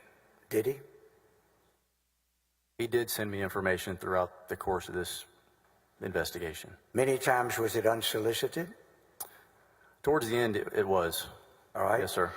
And would he send you things that were to be, that gave you names that he was trying to get you to issue grand jury subpoenas for? Objection leading. That's not leading. That question was, would he do so-and-so? He can answer yes or no. It doesn't tell him which answer to give. Overruled. Thank you. I'm sorry, could you? Yeah. Would he? Did he send you things did he give you names that he was trying to get you to issue grand jury subpoenas for? No, sir. Not in. He gave me names in an Excel spreadsheet that I think we discussed, but it was never, these are the people that you need to. But, Mr. Kamak, did he also... Excuse me, may the witness be allowed to finish answering the question? Certainly. I thought you were through. Were you through? Are Yes, you sir. through, Mr. Kamek? Pardon me? Yes, Judge. Yes, sir. Thank you. Now, what all the kind of information was Mr. Wynn regularly providing you, if he was? I'm so sorry. Was he regularly providing you information? Yes. And what type of information was he providing you? There were a couple Excel spreadsheets that he had forwarded to me that had the names and demographic information of individuals as they related to the referral that I got. There was a timeline that I was given early on. There was a memo that was provided to me, like a prosecution memo. There was, and as I sit here right now, I can't think of anything else. Would you look at 650 up there, please?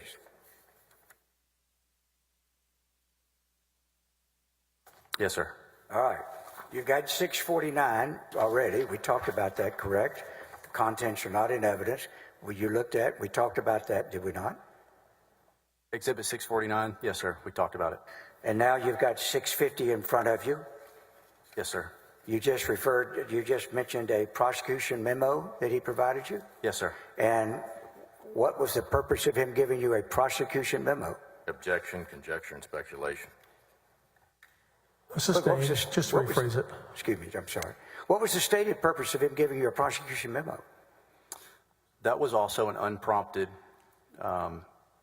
email to me with this prosecution memo. Were all of these things he were provided designed to help your investigation of the allegations of Mr. Paul?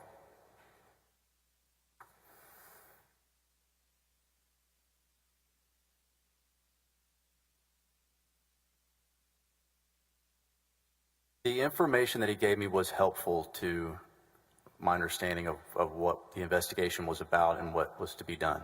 Yes. And of course, you were conducting an investigation. Your view, you've mentioned before, was that Mr. Paul was your sort of complaining witness as a prosecutor in your mind, correct? Yes, sir. Okay. And were these different things that Mr. Wynn was providing you, were they intended to help you in your investigation of the complaint that was filed by Mr. Paul? They were helpful to the investigation. Yes, sir. I don't know what, I'm sorry, I don't want to speak for Mr. Nguyen about what the intention was, but they were helpful. Well, Mr. Nguyen was representing Mr. Paul, wasn't he? Yes, sir. We can kind of agree, can't we, that he's not going to be providing things to you that are harmful to Mr. Paul? Can't we agree on that? Yes, sir. Okay. So would you agree with me as you think about it, that Mr. Nguyen was frequently providing you with information that was potentially helpful to Mr. Paul's complaint that you were investigating? Objection, leading. Sustained. Were you getting information regularly from Mr. Nguyen? Number one, were you? Yes, sir. And was that information designed to help you in investigating Mr. Paul's complaint? It was helpful. All right. You know it was helpful then, right? Yes, sir. All right. Did Mr. Nguyen provide you a prosecution memo for you to adapt into one of your own? He provided the prosecution memo to me unprompted, but that was kind of my jump-off point for the investigative report that I was going to ultimately put together and turn back into the Attorney General's office. Yes, sir. He actually, did he not, provided you a prosecution memo that is 650 that was designed for you to help write your report at the end of the investigation. Is that a fair statement? Objection, leading. Sustained. What was the purpose of this prosecution memo? I viewed it as giving me information about everything that had happened. More detailed information than just the timeline that I got initially at the first meeting. Yes, sir. It was all information from the perspective of Mr. Paul, was it not? Objection, leading. I'll ask you another way. Was this information, Continue. was this information offered to you for help, Mr. Paul? Conjecture and speculation. You can't know what the purpose of it was. I'll overrule. I'm sorry, could you repeat it? You can answer the question. Was this information provided to you to help Mr. Paul or to harm Mr. Paul? It was helpful. It was helpful from my perspective to be able to wrap my mind around all of the different moving parts within that investigation. All right, sir. I'm going to refer you to Exhibit 650 in front of you. You have it? Yes, sir. It's not in evidence yet. But is this a email sent that you got from Mr. Nguyen, or is this an email you created yourself? This is an email that I created myself, and an email that I sent to Mr. Paxton. All right, was this email, is this the prosecution memo we've been talking about? Yes, sir. And was the prosecution memo prepared by you? This document was, yes. All right. And did you use as a basis for this a prosecution memo proposed by Mr. Nguyen that he sent you? Yes, sir. And then did you forward it on to the Attorney General? I didn't forward Mr. Nguyen's memo. I created my own, All right. and then forwarded it on. So did you forward 650 to the Attorney General? Yes, sir. As far back as the date of 9/13, is that correct? Yes, sir. 9/13. Now, you're not here today claiming any type of privilege on this document, are you? Did you produce it to us? Excuse me, those are two different questions. Down at the bottom, I'll ask you to look and see if you see your name. Could you repeat Third the question. Yes, did you produce this document to us? I believe my counsel did. Yes, your counsel did. I know. You in total openness, you provided us about 2,000 documents, didn't you? Yes, sir. It was a bunch, right? And 650 is one of those documents you provided us, correct? Yes, sir. And you weren't claiming work product privilege at that time or anything, were you? My lawyers are the ones who produced all of it. I didn't make any claim one way or the other with respect to privilege. Right, to both sides, correct? Correct. All right. So my question to you is this a document you prepared and just forwarded to the Attorney General for his information? Yes, Did you ever discuss this document with him? I did. When? I believe it was around the time either just before or just after I had prepared this. I spoke with him about it to let him know that I had sent it. That you intended what? To prepare a prosecution memo? Yes, that I had sent this To him? to him. Did you discuss the contents with him at that time? I did briefly, just to let him know that I had sent this over here and then it had some ideas about the case. All right. And so was this designed to let him know that you were working on the case and this is where you were in the middle of September? Yes, sir. Okay. Now, again, Your Honor, I move to introduce Exhibit 650. Objection, hearsay. Your Honor, there are about 3 different reasons it's not. Overruled. All right.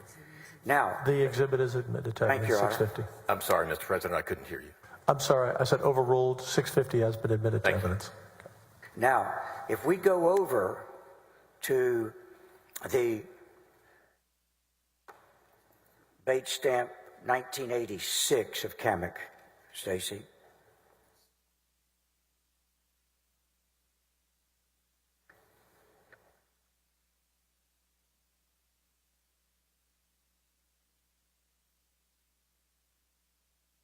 All right.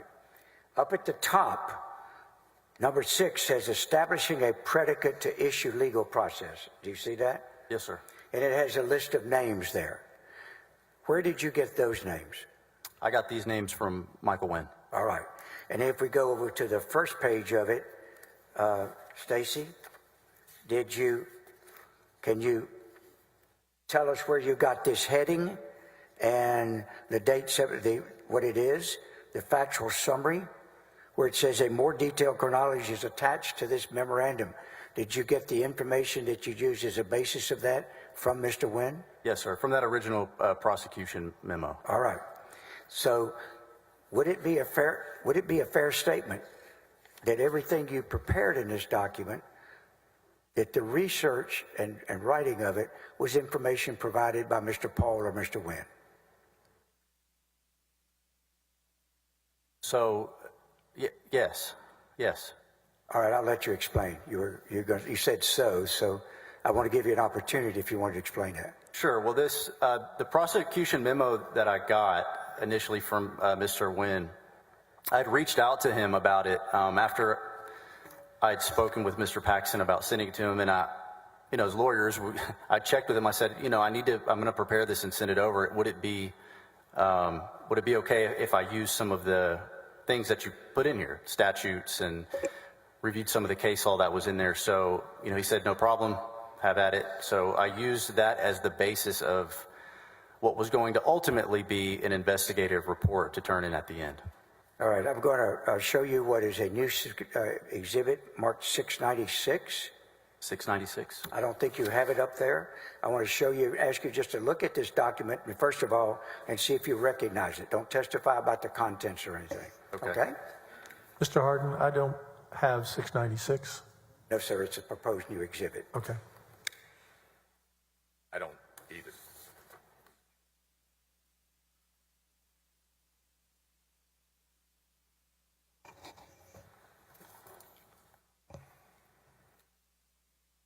And my question is simply, do you recognize it? Yes, sir. Can you identify what it is without talking about the internal contents? This is an email from Michael Wynn, dated 9/25/2020, with what appears to be like a Word document attached to it. Thank you. Thank you. And what did you do with that document? If anything. With it is I read it and I kind of just one ear out the other with it. All right. Now, is that additional information Mr. Wynn prepared for you? Yes, sir. And without going into the contents of the documents, what was the purpose of that particular document? This document appears to be a list of individuals to approach about an interview. All right. So let me ask you this. May I have it back? Sure.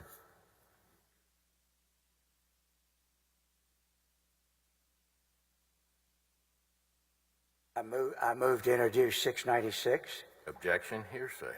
Hearsay, we already have a record, a business records affidavit, which addresses whether the reliability of it. It is not a statement. It is a suggestion to this man by a co-conspirator in this case, not a co-conspirator with him, but a co-conspirator with the Attorney General and Mr. Paul, as they keep feeding this information in pursuit of their conspiracy.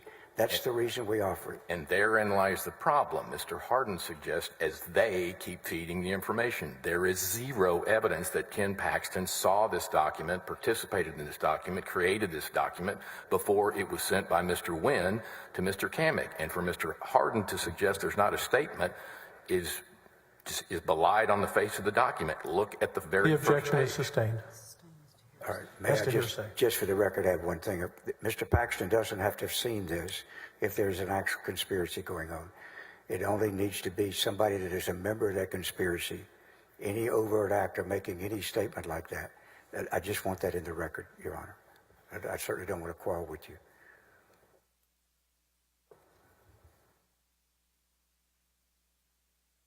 Yeah. We sustained it to hearsay. All right, thank you, Judge. Now, let's move forward. You are going to issue grand jury subpoenas, were you not? I Yes, said sir. are, but you were. Is that correct? Yes, sir. And in preparing those grand jury subpoenas, I think we testified you used the assistance of the AG's office or the district attorney's office to get the forms prepared, correct? That's correct. Did anybody in the district attorney's office work with you or anything as to the content or the people they would be sent to or the wording or anything like that? I believe I received a form from them in an email, like a sample form. That's the only thing that I received back from them as far as assistance goes. So is what you said, what you received from them, what I'm really asking is, did any lawyer or anyone working on behalf of the content, did anybody try to talk to you about the content or the people to subpoena or anything like that? No, sir. All right. Was their duty simply aiding you to get the grand jury subpoena before a judge to sign? Yes, sir. They facilitated.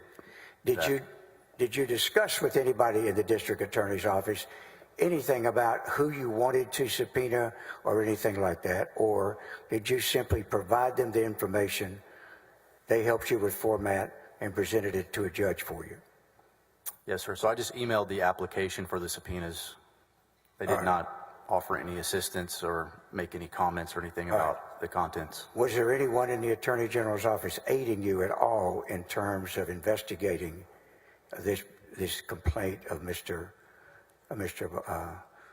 Fall? Objection, conjecture, and speculation. Sustained. All right. Now, at the end of the time, when you issue these subpoenas, let's go to the dates and times you did it. Yes, sir. Did you issue some subpoenas originally by email? You got your billing record up there? Yes, sir. I'm looking at the. And your records or your memories show you when you did it? When did you first start serving these subpoenas? Would have been September 25th. Pardon me? It would have been September 25th, 2020. All right. And then after you sent, do you remember how many of those you sent out by email? It was roughly 35 to 40, somewhere in there. All right. And then after you sent out some by email, then did you reserve some that you were going to serve and serve personally? I think there were a few that I was going to serve personally for the second referral. For the second one? Yes, sir.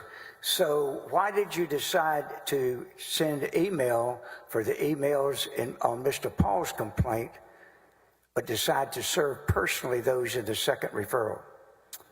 Because can I explain myself? Sure. So I have this list that I'm given of individuals that are subject to either the first or second referral. I get that from Michael Wynn. And the grand jury subpoenas were going to go out for email address, like to and from, the email log, to, from, what time, around the time that this search had taken place. And then there were also phone numbers to see if any contacts had been made around that time between cell phone numbers. So I say all that to say this: most of the people who were on this list either had a Gmail account or a Hotmail or a Microsoft account. So rather than piecemeal, let me get a couple subpoenas here, there was no intention of it to be this big shock value of sending out so many subpoenas. It was like, let me get all this information together. I will go through it and then go from there. And with respect to those that I emailed out, that's the way I look it up. I went and looked that up. Like, okay, how does Microsoft receive a subpoena? Well, you can fax or email it. With respect to the banks that I've served those subpoenas on, I just did it in person.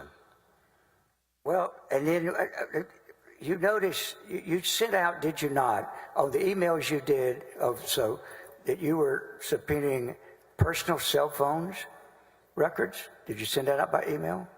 Those were by email, Yeah. the cell phone records. So were you sending out subpoenas for personal phone records of law enforcement officers, state and federal? I'd have to look back, but I believe some of them were. And were you sending out, did you even send out a subpoena for the cell phone records of somebody who worked as a deputy for a federal magistrate? A courtroom deputy? I would have to look, I believe so. Okay. And then you don't happen to recall on the top of your mind right now who all you did, correct? I do not, sir. Okay, that's all right. So then, when you sent out these different subpoenas, did you have any knowledge one way or the other that some of the people that you were sending subpoenas to were opposing counsel to Mr. Paul in civil litigation? Did you know that? No, sir. All right. If you had known that, would you have done it? No. All right. Who did you get the list from as to who subpoenaed? I got the list from Michael Wynn and Nate Paul. So is it an accurate statement to say that you issued grand jury subpoenas on behalf of the person that was under a state charges? You issued subpoenas to his agency, the Securities Board. Objection, assuming facts not in evidence. Did you realize that? That's really my question. Let me rephrase. Sustained. Thank you, Judge. Let me put it this way. First person out of the box in that prosecution memo we went over is Mr. Ronnie Saban, right? Did you know that? Yes, sir. All right. And you knew him as one of the agents involved in the search, correct? That's correct. Were you aware that he was an employee of the Securities Board and was involved in the criminal case where charges were filed and pending at this moment still against the Attorney General? Objection, assume facts not in evidence. Did you know that? That's all I'm asking. Sustained. Were you aware of what his role was? Of the gentleman, I think you said Ronnie Saban? Yes. No, sir. All right. I just only knew him as one of the individuals who had searched Mr. Paul's residence. Fine. All right. And then different other people. Did you know that Mr. Ray Chester, who was on your list, was opposing counsel in a lawsuit with the Mitty Foundation? Just did you know? No. All right. So did Mr. Wynn provide you these names without informing you that part of what they were seeking was information with people that were either in litigation against the Attorney General, namely the criminal charge pending, or in litigation against Mr. Paul, Okay, namely the I'm Mitty sorry. Foundation? I'm Were sorry. you aware of any of that? Multifarious, assuming facts not in evidence. It's all in evidence. No, it's not, and it's multifarious. We have heard, well, excuse me, let me let the court rule. Overruled. Thank you very much. Were you aware of that? I'm sorry, could you please rephrase that question? So did Mr. Wynn provide you these names without informing you that part of whatever they were seeking was information with people who were either in litigation against the Attorney General, namely the criminal charge pending, or in litigation against Mr. Paul in the Mitty Foundation litigation? Did he inform you of that? No, sir. Okay. Now, then you move on to the subpoenas that you were going to serve personally. And is it your testifying that those subpoenas were based on the second referral that Mr. Paul had filed originally with the DA's office on September the 23rd? Those were for the second referral. All Yes, right. sir. Yes, sir. And that's the referral that you had said you got on the 24th, right? Yes, sir. Okay. Now, at the time you sent out these subpoenas the previous week, after you sent them out and the judge signed them and they were ready to be sent out and you sent them out into the world of the internet, did you inform the Attorney General? I did. How did you inform him? I believe I sent him an email. All right. Did you send him an email at any time letting him know which people you were subpoenaing? No. right. I don't think I individually named. Can you stay with the microphone, please? I don't believe I individually named each person, but I All right. just don't recall that. Now, when you went out to serve the subpoenas in person, what dates did you do it and how did you do it?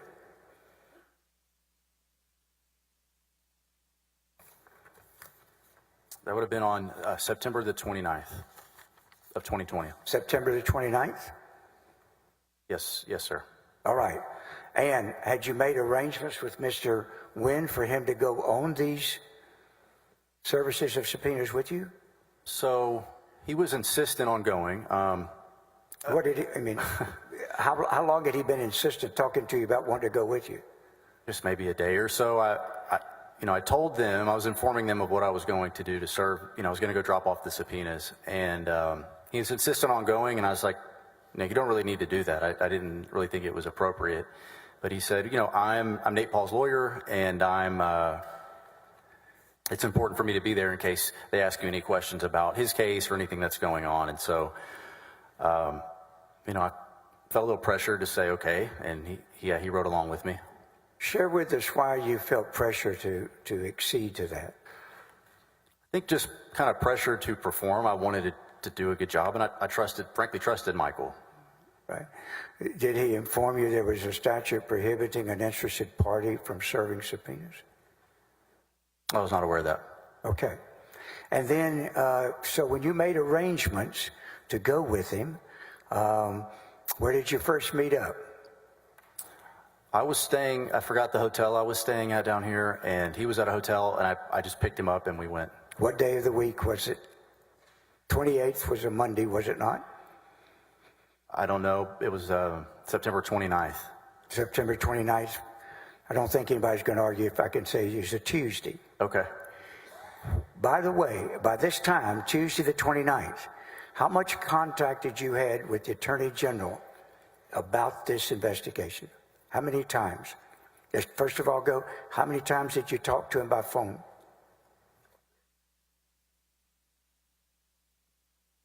Between phone calls and text messages, it had to be somewhere 15 to 20 times range over that 3.5-4 week period. Yeah. So that'd be 15 or 20 times that you were in contact with the Attorney General about the case, correct? And leading up to the 29th. And would you agree that you really actively get involved on the 3rd of September? Oh, I'm sorry. One more time. Roughly the 3rd. The 3rd? Yes. Remember the billing records, the first thing you billed is September 3rd. Yes, sir. That was a typo. The date that I actually went out there was on 9/4. All right. So can we say that those 15 to 20 times that you're in personal contact about this case with the Attorney General was 15 to 20 times in the days between the 3rd and the 29th of September? I think that's accurate. All right. And how many of those do you think they were personal phone calls? I'm sorry. What? How many of those 15 to 20 times were phone calls? I would have to Roughly, just approximately. Say maybe 7 to 10 times. All right. How many of them were personal visits? I didn't have any personal visits during that time. During that time, you had the first meeting that you described when you were hired. Is that correct? Yes, sir. I had the 8/26, the 9/4 day, and then throughout the month of September, I didn't meet any more in person. Okay. And by the middle of it, he is communicating with you by a particular type of encrypted app. Is that right? Mostly through cell phone text, and then I was asked to download the Signal app, and I don't think we had. I don't even think we had a conversation on the Signal app, maybe. I mean, I had that and then my cell phone. Now, did the Attorney General, did you give the Attorney General advance notice that you were going to be going out on the 29th and serving subpoenas? Yes, sir. Had you sent him any preliminary list of who you were serving them on? No, sir. Had you told him approximately how many you were going to serve? No, sir. How many were you planning to serve? I believe there were 4 in person. There were the banks who were kind of the ones that were being accused in that second referral of this bank fraud deal. All right. And so the email subpoenas that you sent out had to do with Nate Paul's referral number 1? Is that correct? The emails that I sent out? Yes. Yes, sir. Those subpoenas. Yes, sir. And then the subpoenas you served in person had to do with referral number 2. Is that what you're saying? Yes, sir. That's correct. All right. And when you took, would you just tell us in your own words, recite to us how you served those subpoenas? We went to 2 banks. Yeah, let me stop you there just a second. In each of these banks that you went to, did you identify yourself as a special prosecutor for the Attorney General's office? Yes, sir, I did. All right. And Mr. Wynn was with you at each one, correct? Yes, sir. Did you attempt at each of these banks to do some interviews of the people you served them on? Just talking to them, yes, sir. Yeah. And giving the subpoena. And did you talk to each of these people during it, in some cases, a little bit about why you were there in terms of the case? Yes, sir. All right. And you were there about a case Mr. Paul contended was a mortgage fraud case, correct? Yes, sir. And that was a case in which he wanted you to subpoena also or investigate a federal bankruptcy judge, correct? Yes, sir. Okay. And then did you conduct an interview of the husband of a court deputy during one of these services of subpoena? There was I wasn't serving a subpoena. I don't believe it was that was trying to talk to him. All right, that was an interview without serving a subpoena. Without giving the person's name, unless counsel asked for it, and I think it's in the records, without giving the person's name, who did you go interview? Was it the husband of a deceased deputy? Yes, I think she was a clerk of the court. And where had the deceased clerk of the court been a clerk? She was I forget which court it was. It was the court basically where this first initial referral came out of, the search warrant that came out of that made the basis of the first complaint. So she was a previous clerk for the federal magistrate? Yes. And who were you talking to, her husband? Her husband. And did you have some suspicions or so that made you inquire as to how she died or anything? I think there was I can't think of the right word, but there was like an indication that maybe there was some kind of foul play or something there with this clerk. Now Mr. Kamak, that had been a suggestion to you by Mr. Wynn, had it not? And Mr. Paul. And Mr. Paul. Yes. So Mr. Paul tells you a deputy at the court that issued the warrant that I'm complaining about died under suspicious circumstances. That's what Mr. Paul tells you, right? I don't remember those his exact words, but it was something like that. And maybe not that tone of voice, right? Yes, sir. But my point is, he actually led you to somebody that you in good faith interviewed, making you think that this husband might tell you suspicious circumstances of his deceased wife's death, correct? Objection, leading, and argumentative. Is that correct? Sustained. Thank you. Now, my only point was you issued those 2. You served those 2, were they on the 29th to these 2 financial institutions? Yes, sir. And do you remember what the names of the 2 financial institutions were? I don't recall. I don't recall. All right.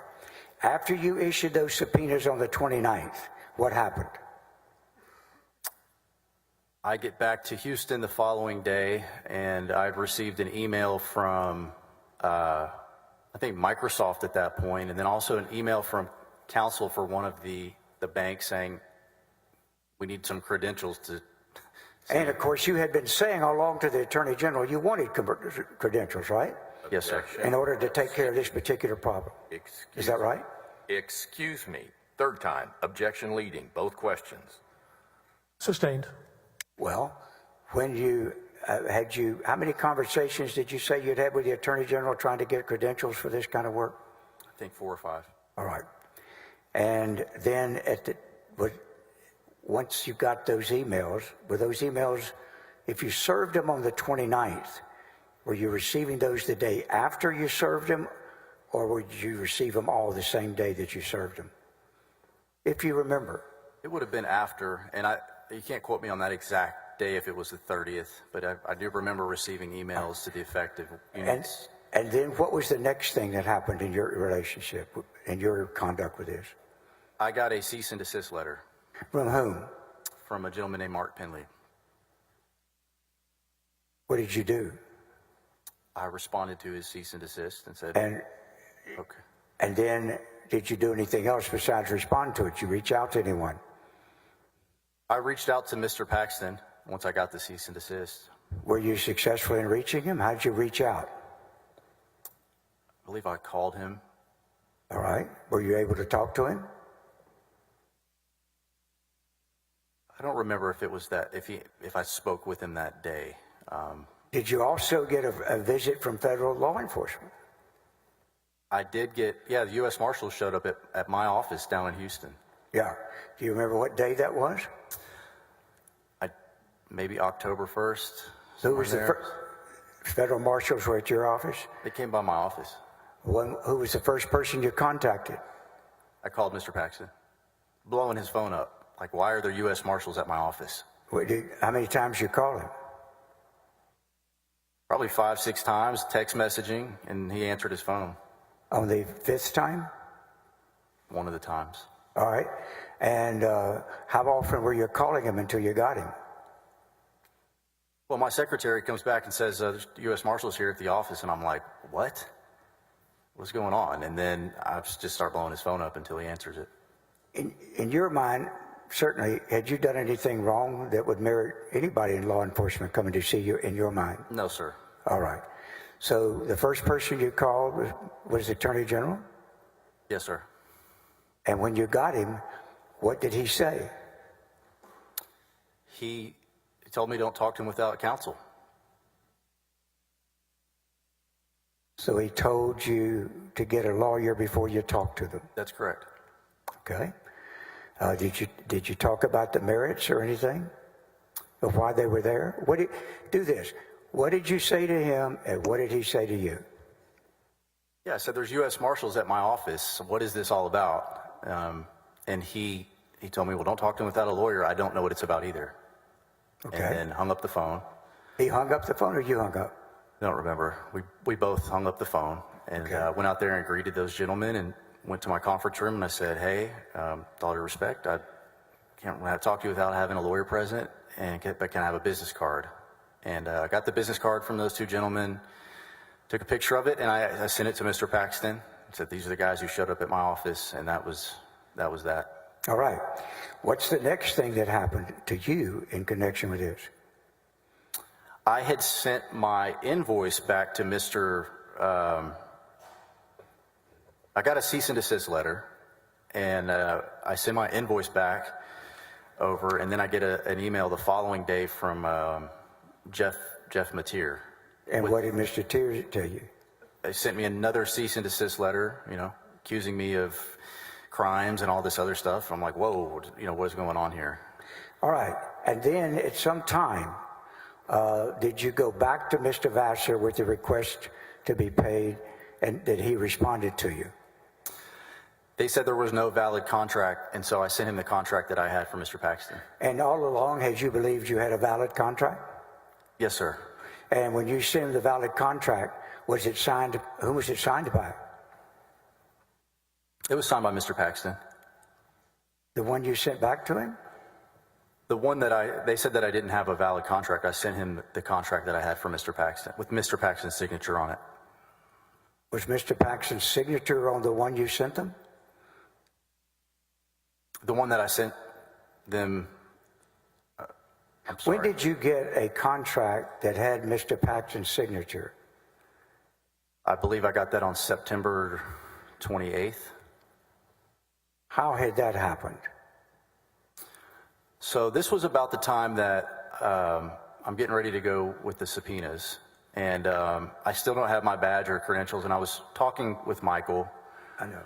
Wynn about it, and I was kind of frustrated at the time because I'm like, well, I'm supposed to go serve subpoenas and do this work. I don't even have my credentials, which my contract, don't have a badge. I don't have a governmental email address. And Mr. Wynn asked me, I guess, well, send me over your agreement. And I had planned on coming out to Austin the following day to come do these subpoenas. So I get out to Austin to go over to. Now let's put a day on it. What day do you get to Austin? That was on the 28th, All right, the 28th would be a Monday. September 28th. All right. And you arrive in Austin on the 28th. And what happened when you got, who do you go to see?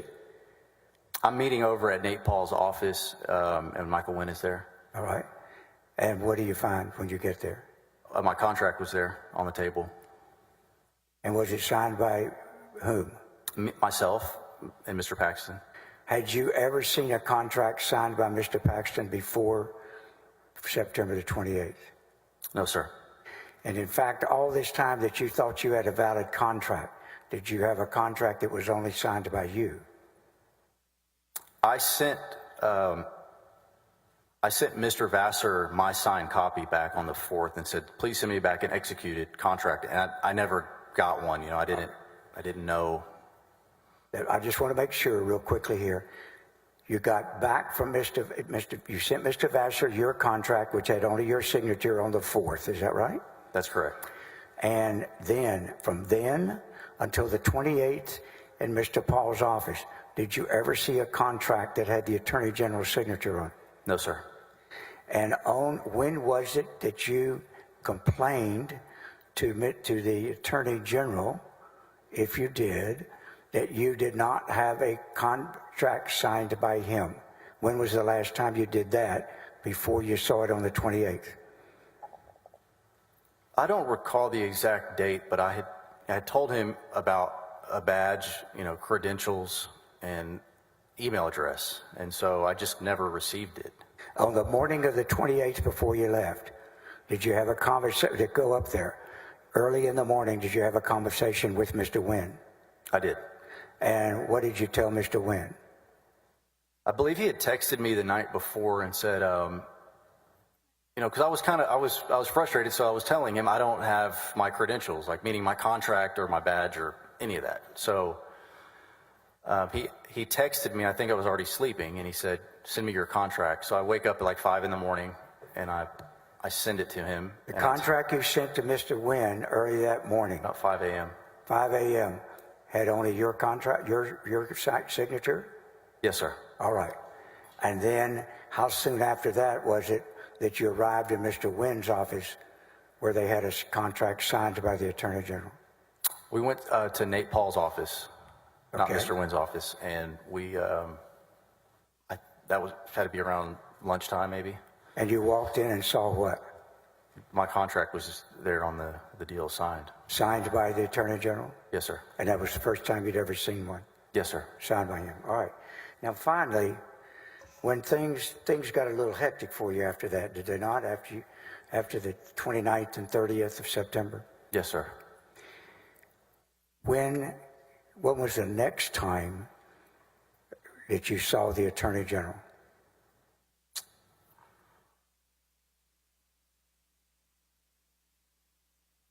I don't remember the exact date. I'm sorry.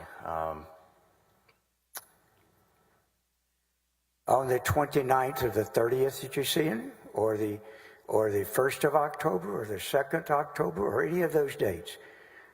Did you have occasion to have contact with the Attorney General again? I did. I just don't When? remember the exact date. It was after I had received the second cease and desist letter from Mr. Mateer. And what were the circumstances of you seeing him?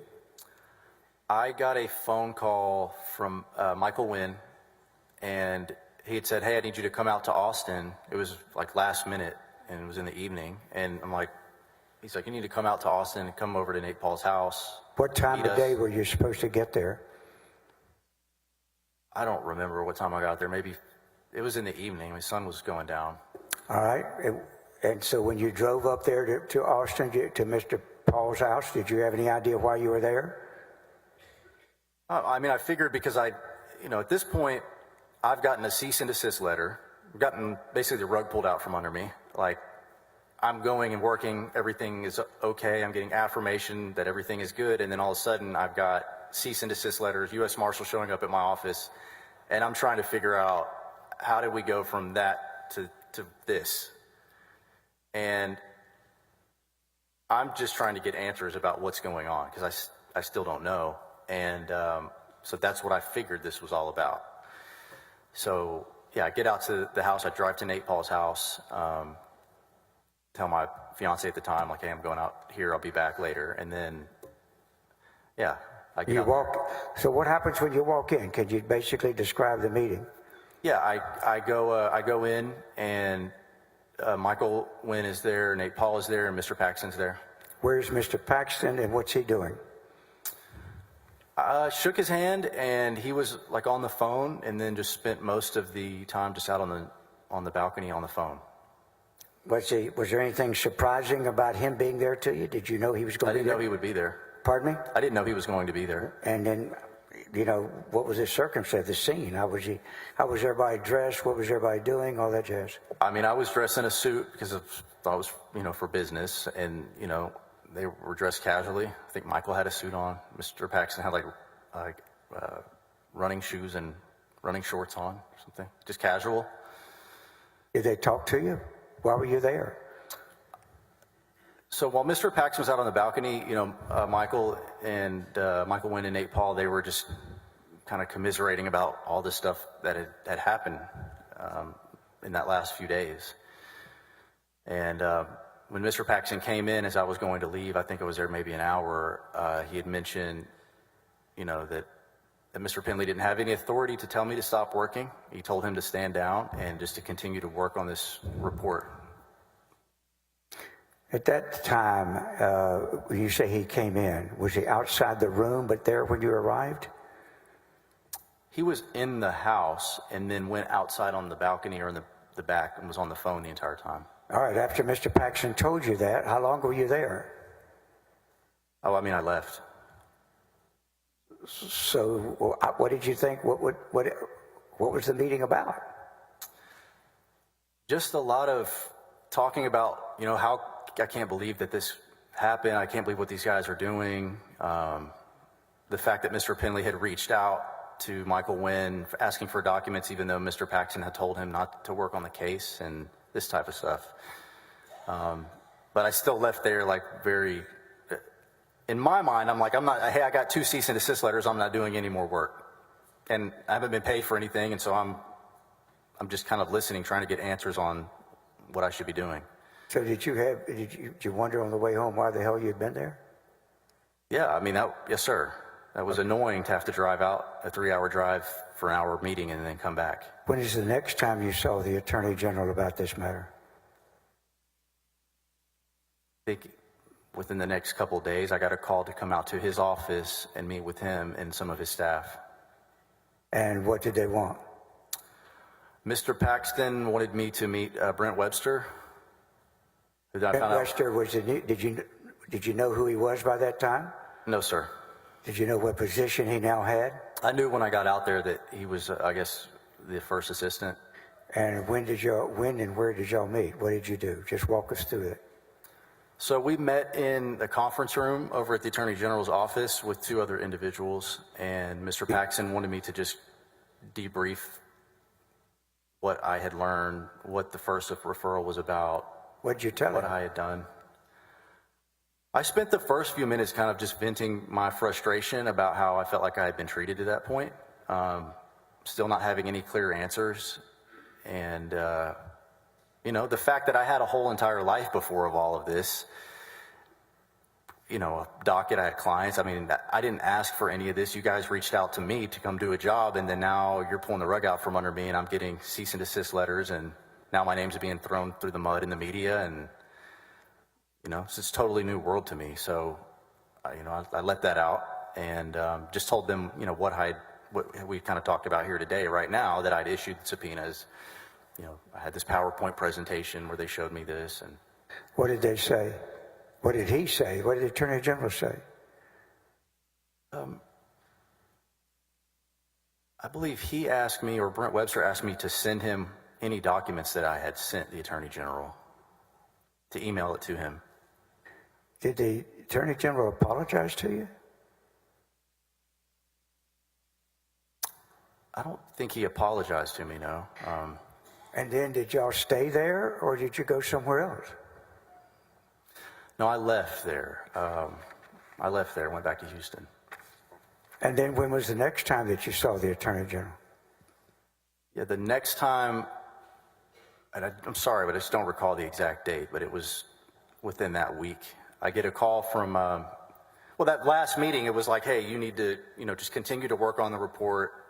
Everything is fine. And in the back of my mind, I'm like, yeah, right, I'm not doing anything else.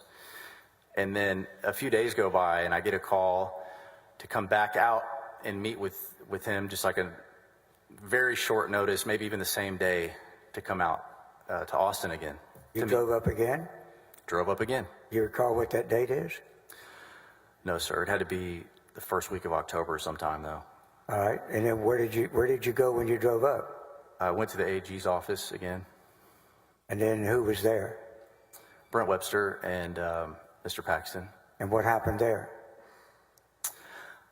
I thought we were going to meet to talk about the contract and what is going on, and but instead, they were like, well, let's not meet here in the office, and they walked me over to a Starbucks outside of the office to have a meeting. Did you ask why? No, but it was uncomfortable. It was not professional to me at all. So when you go to the Starbucks, who all's there? Mr. Paxton, Brent Webster, and then a couple other gentlemen who I don't know. And what happened at that meeting? At that meeting, Mr. Webster did all the talking and told me, well, in fact, your contract is not any good anymore. Stop working, don't do anything at all. I asked him, okay, well, what about, paying me? Do you recall exactly how you put it about whether you were going to get paid? Did you put the amount in there? I think I ballparked it, and I said, what about my $14,000 invoice? And he's like, well, you're going to have to eat that invoice. I've had to eat $40,000 invoices. Webster said he had eaten a $40,000. That sticks out in my mind, sir. Yeah. Yes, sir. Why does that stick out in your mind? Just because it was offensive. Yeah. What was the Attorney General doing during this whole conversation? He was just listening in. Did one of them tell you your contract was now terminated? What Mr. Webster said. How long did you at the Starbucks? 15 minutes, 20 minutes tops.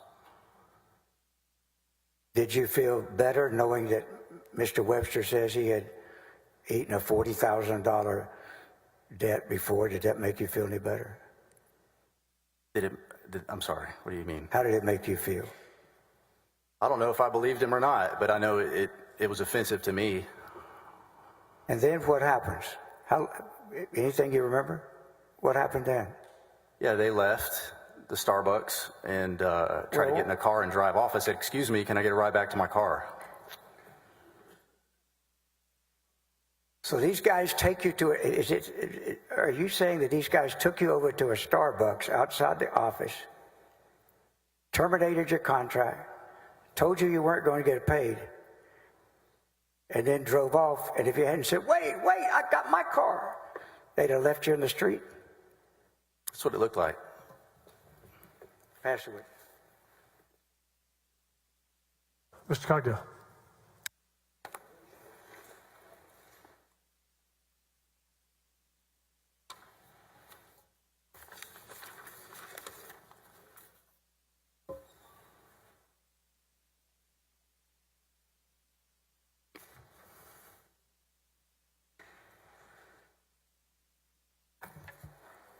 Good Good afternoon, Mr. Kamek.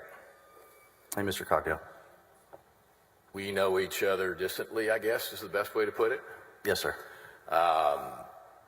You also know my associate, Mr. Oso. Yes, sir. Once upon a time, there was a lot of discussion in the court about young lawyers and five-year lawyers and whatever.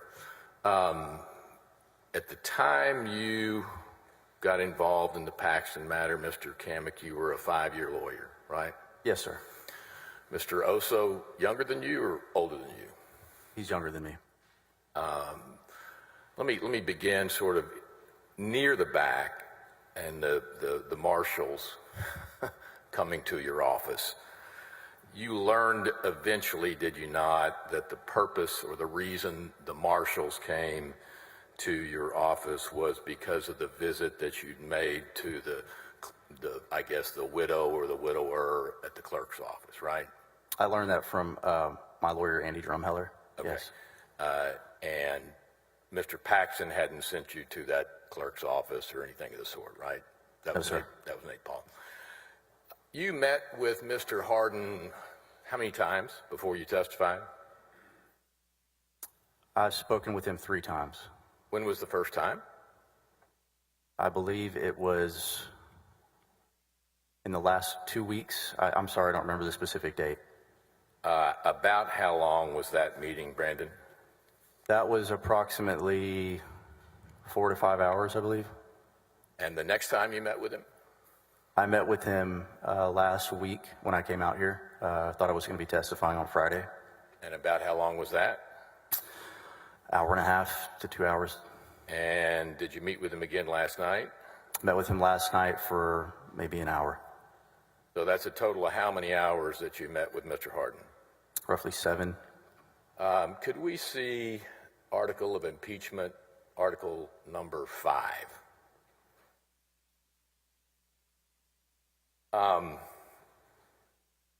Have you studied, I assume you have not, Mr. Kamek, the articles of impeachment in this case?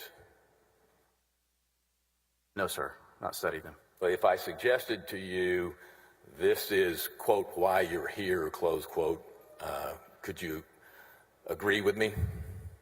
Yes, sir. I've read this. I've seen this. All right. Did Mr. Harden ask you or show you this article in any of those 8 or so hours?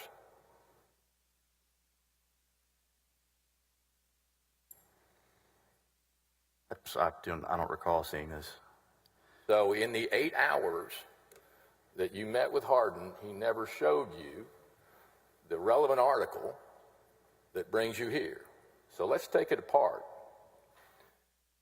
It says, while holding office as Attorney General, Warren Kenneth Paxton misused his official powers by violating the laws governing the appointment of prosecuting attorneys pro tem. Will you agree with me, Mr. Kamek, that you were not a prosecuting attorney pro tem? Agree with me on that? Yes, sir. Okay.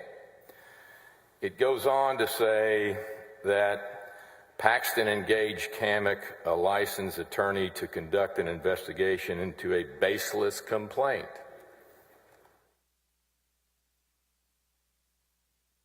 Mr. Harden never asked you about that? That language? I'm sorry. Could you Sure. rephrase that? I'm sorry. Yes, sir, sure. Mr. Harden never went over this language in the article of impeachment with you, right? No, sir.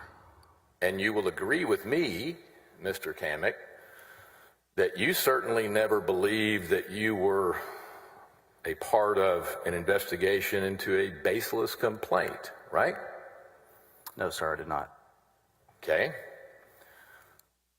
8 hours and you've never asked that question by Mr. Harden, right? We didn't talk about a baseless complaint. Okay. Let's go for strike 3, although you just need 1. It says, during which Kamek issued more than 30 grand jury subpoenas in an effort to benefit Nate Paul or Paul's business entities.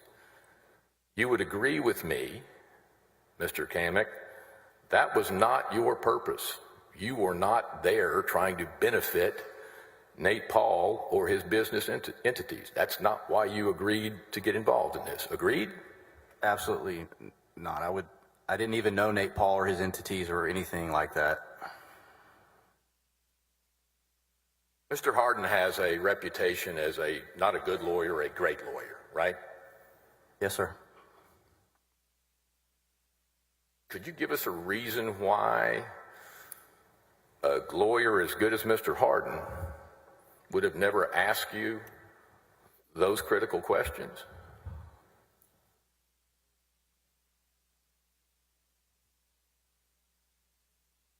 In the words of a great American, Your Honor, it's calling for speculation. Sustained. Well, if that's a suggestion that I'm a great American, I'll take it. Let's go back. I think what may be lost in some of this, Mr. Kamek, is this is in the late summer or fall of 2020, right? Yes, sir. And this is when, I don't want to say COVID is raging, but COVID is ever-present, omniscient. It's taken over the world, right? It's peak COVID. Yes, sir. Peak COVID. So here you are, a younger lawyer. If I understand it correctly, you had just left, not too long before this, practice with your father, right? That's correct. He is also a criminal defense lawyer. Yes, sir. So you have your own practice, right? Yes, sir. You had tried a number of cases with your dad, I assume, a number of cases with others, right? And myself. Yes, sir. And yourself. And you had tried, I guess, I'm assuming, anything from misdemeanor cases to felony cases, Yes, right? sir. You weren't some kid straight out of law school that couldn't find a courtroom door with a CNI dog and a search warrant. I mean, generally speaking, you knew what you were doing at the Harris County Courthouse, right? Absolutely. So along comes COVID, and like a lot of Americans, what you took for granted suddenly was an issue, right? Meaning your business, our business stopped. It didn't slow down. It came to a screeching halt, right? Yes, sir. Arrests went way down. Courthouses literally closed, right? They did. So you're rolling along, I assume, and you get a call from Mr. Wynn that the Attorney General might be calling you, right? That's right. Now, I assume you never aspired to be a prosecutor or you would apply to the DA's office, but still, when the Attorney General calls, that's a big moment, right? It was a big moment. Okay. Yes, sir. You trusted Mr. Wynn, right? I did. He's a Harvard-educated lawyer. You were aware of that? He's a serious lawyer. He's a serious lawyer. And I assume that up to this point in time, Mr. Kamek, you didn't have any real personal connection in terms of going out and having drinks or having dinner or whatever with Mr. Kamek, but you knew him professionally / socially, and you respected him, right? With Michael Wynn. Yes, sir. Just an acquaintance who was part of a couple clubs I was, and we had worked on that COVID-19 panel with some of the district court and federal judges, and he seemed like a nice person. Okay. He had a significant practice, at least from your perspective? Serious practice, yes. So it's good news, and if I'm remembering your correctly, the call from Mr. Paxton or from General Paxton came on your birthday. Yes, it was on my birthday. You're thinking, what a great birthday present, right? Something at the time I was like, oh, wow, what a coincidence. And look at you now, Mr. Kamek. Didn't turn out to be that perfect, did it? I never would have imagined in a million years getting that call to sitting in an impeachment hearing, sir. Got it. So let's go completely sideways for a second. If there has been a suggestion, Mr. Kamek, that it is wrong or illegal to challenge or investigate the legality of a search, that is not your worldview, right? I'm sorry, one more time. Sure.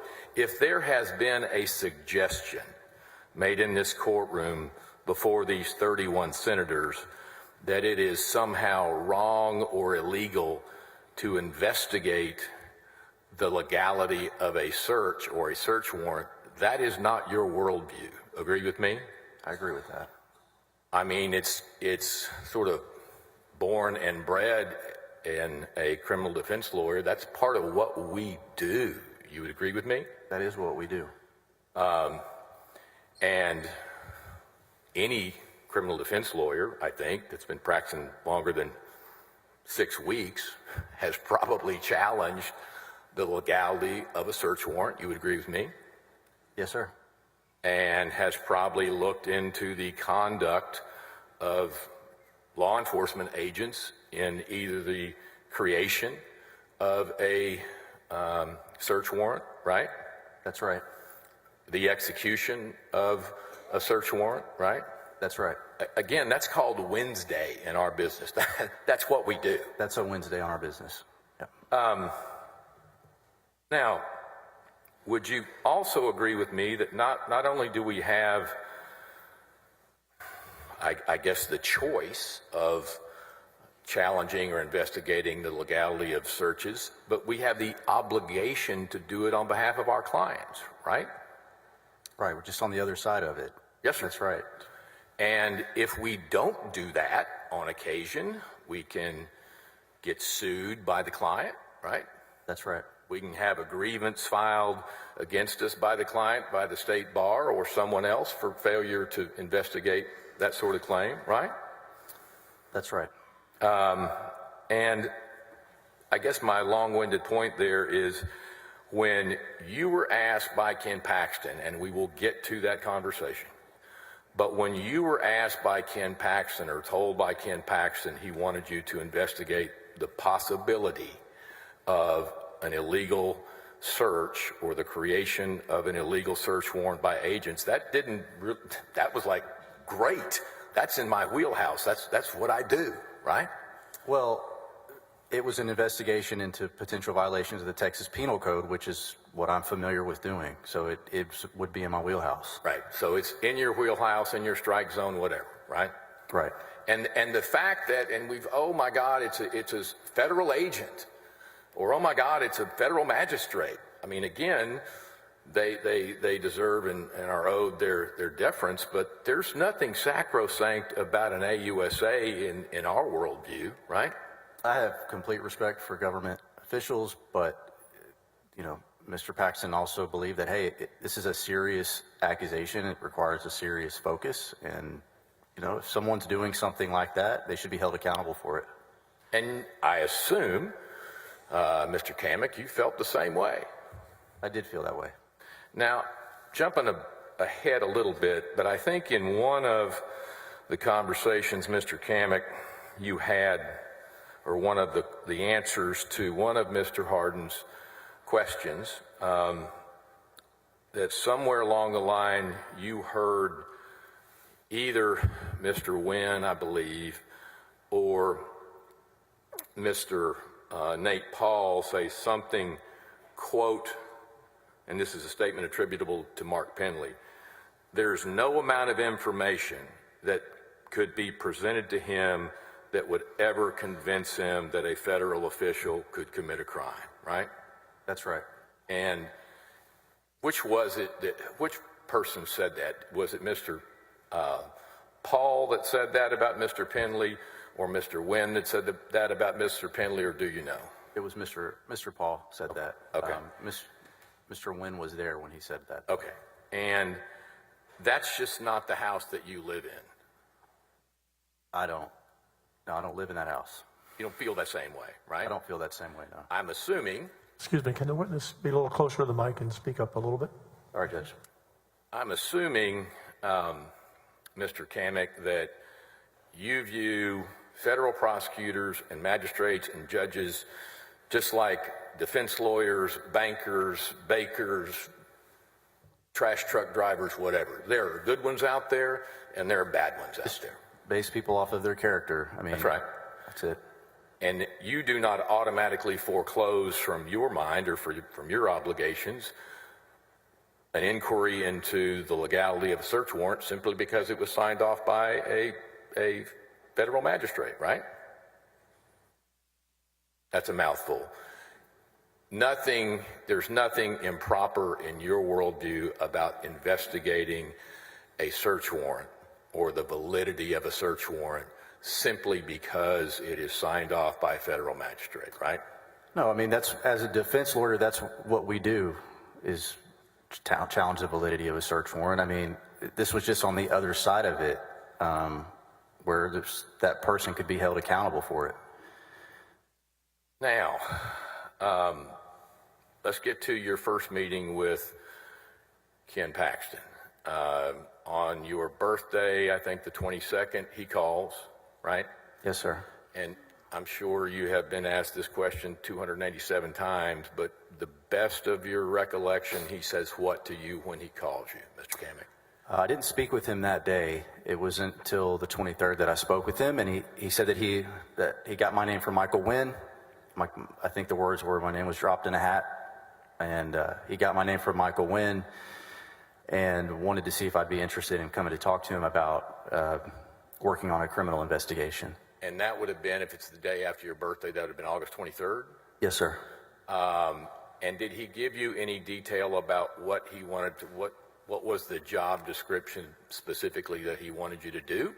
Not at that time. It wasn't until I went out there and met with him in person that I found that out. Okay, and if I'm recalling it correctly, there was some request by someone to bring a resume, right? Yes, sir. And it had been a while since you had a resume, right?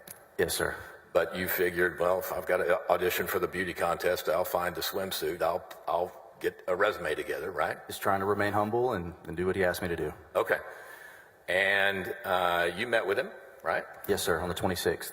On the 26th, Mr. Paxton, General Paxton is, I mean, you knew him by sight, right? Yes, sir. He's gracious, professional, nice enough to you. He was nice, yes. And on that day, on the 26th, Mr. Kamek, can you share with us the description of what he wanted you to do? At that time, he told me that he was looking to hire a special prosecutor to investigate whether, I guess, these federal agents had tampered with or altered a search warrant. Basically violations of state law. Okay. And again, we've talked about that's kind of in your wheelhouse. Correct. You spend 20, 30 minutes with General Paxton? Probably 20, 25, something like that. And he uses the phrase special prosecutor, right? Correct. Yes, sir. So we've heard that sort of go through the evolution of your story, but it is true that he was the person that first put those words into your mindset, right? Yes, sir. If I heard your testimony directly, then, Mr. Kamek, you go down the hall and you meet with Jeff Mateer, right? Yes, sir. And did he act like he knew why you were there? He did. And just collapse the conversation succinctly that you had with Mr. Mateer. Yeah, so I had another copy of my resume. I handed it to him, and I said, well, it was kind of awkward for a second, just communicating with him. But he said, I said, you know, I'm here to interview about the special prosecutor position for this investigation with respect to the search warrant. And he acknowledged that, Okay. and said, oh, yeah, you know, I know a little bit about that, and just kind of act disengaged. Gotcha. And I think that was the phrase that you used with Mr. Harden, disengaged, right? Yes, sir. But I guess my point, at least right here, Mr. Kamek, is the phrase special prosecutor was discussed with Jeff Mateer, right? That's correct. And at no time did Jeff Mateer say, oh, no, you're not going to be a special prosecutor. We can't hire special prosecutors. That never happened, right? No, sir. Did Mr. Mateer, disengaged as he was, did he ever indicate to you, Mr. Kamek, that there was no need for a special prosecutor being hired? He did not. Did he ever indicate to you that he felt like this investigation was a baseless complaint? His attitude was kind of like that. Like he didn't feel like it was important or worth pursuing. It didn't rise to his level of importance. That's fair to say. Okay. But he certainly never said or suggested to you that this was a crime or illegal for you to be interviewing for this job. He did not. He did not. Okay. Now, you don't get the thumbs up that day, but you leave. You're optimistic, hopeful about it, right? That's right. And to put us back in your worldview at the time, again, we're in the middle of COVID. Let me stop back. I over theatrically demonstrated or referred to how long you'd spent with Mr. Hardin. You and I did meet last night, right? Yes, sir. Spoke for 45 minutes or so. About 45 minutes. It was late, right? It was late. And it was after Mr. Hardin I had met with Mr. Hardin, and then me and my lawyers came and talked to you for about 45 minutes. Gotcha. So we have discussed this before. I'm not just getting lucky with every single answer. We have talked about this, yes, sir. Okay. So you're hopeful. Again, we got COVID. You're thinking the Attorney General. This is great. I believe that on your drive home, you call your grandmother, right? I think I told you that. It's like, did. hey, I met the Attorney General. Right. Yeah.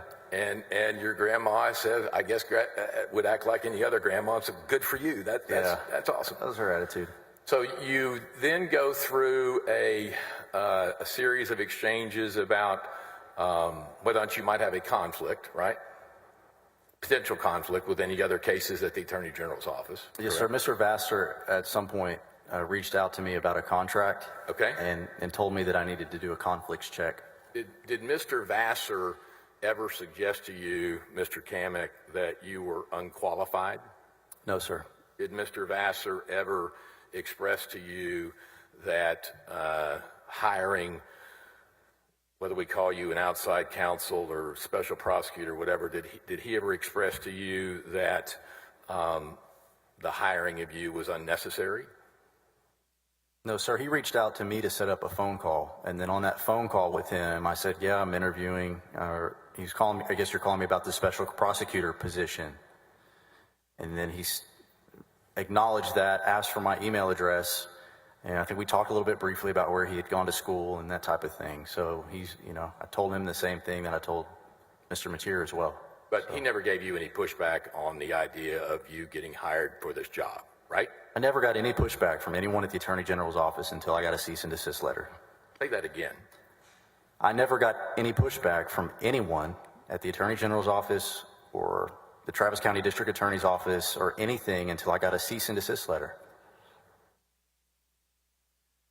In fact, Mr. Kamek, it's true, is it not, that in your, effort to be compliant, appropriate, righteous, that's probably overstating it, but in your effort to do the right thing, you called the State Bar of Texas Ethics Hotline and described what you were going through, right? I did, sir. And without getting into what they told you, you walked away from that conversation after explaining to the ethics hotline at the State Bar of Texas what you wanted to do. You felt like you had a blessing from the State Bar of Texas to do exactly what you do, right? Told me congratulations on the job. So in the middle of this alleged conspiratorial dark worldview effort, you're calling the State Bar just to make sure you are literally dotting your I and crossing your T. That's right? correct.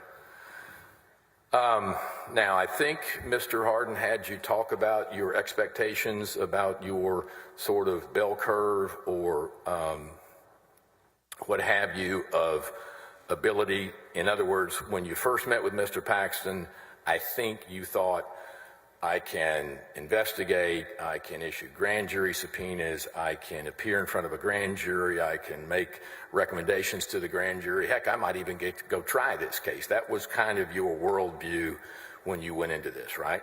I didn't think there would be any limitation all the way up into potentially presenting the case for a charging instrument, whether it be an indictment, a complaint, an information, or trying the case in front of a jury panel. So I Once I got my contract, then I realized how limited of a scope it was. Yes, sir. You anticipated my next area question. Once you got the contract back, it was sort of the real world of, no, I'm not going to be presenting this case to a grand jury. No, I'm not going to be making recommendations. No, I'm not going to be trying the case, but I'm going to be investigating the case, right?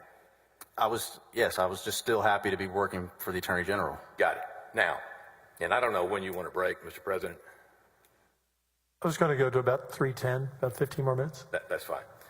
At some point along the way, you and General Paxton had a discussion about your hourly rate. You said $300 an hour, right? Yes, sir. And you would agree with me that all things being equal, that's a pretty reasonable, moderate rate, right? Yes, sir. I guess, Mr. Kamek, the more important than the money was sort of the prestige or the opportunity or the resume, if you will, of getting to work for the AG's office on this particular matter. I thought it was a fair rate, and it was not about the money.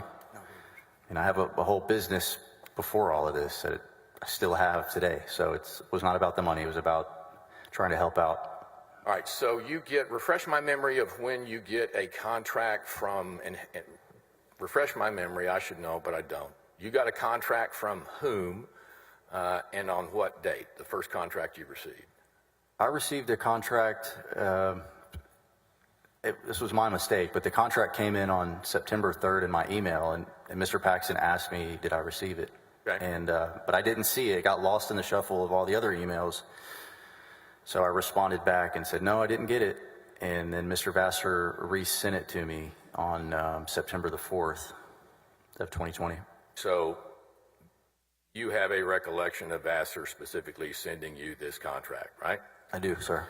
And when you received this contract from Mr. Vassar, you think that is an offer. I mean, neither one of us are contract lawyers, but you think that's an offer, and by signing it and sending it back, you think that's an acceptance. Yes, sir. I spoke with him, Mr. Vassar, about the contract. Right? I spoke with Mr. Paxton about the contract. He followed up to see if I got the contract. Right. He said he could get me the hourly rate. I told him I was coming back out there. I mean, to me, it was very clear that I was being hired for this position. And so I signed it and returned it to Mr. Vassar that day when I got home. Gotcha. And no one suggested to you during that month of September that they had their fingers crossed and you really didn't have an agreement. In other words, you went through that month believing you had a valid contract with the state of Texas to be an outside lawyer, right? Yes, sir. Now, I think you told us that you, Mr. Kamek, attended a meeting with Nate Paul on September 4th, right? Yes, sir, I did. And that's here in Austin, right? Yes, sir. Let me back up. So, Michael Wynn tells you, hey, the AG might be calling, the AG calls, right?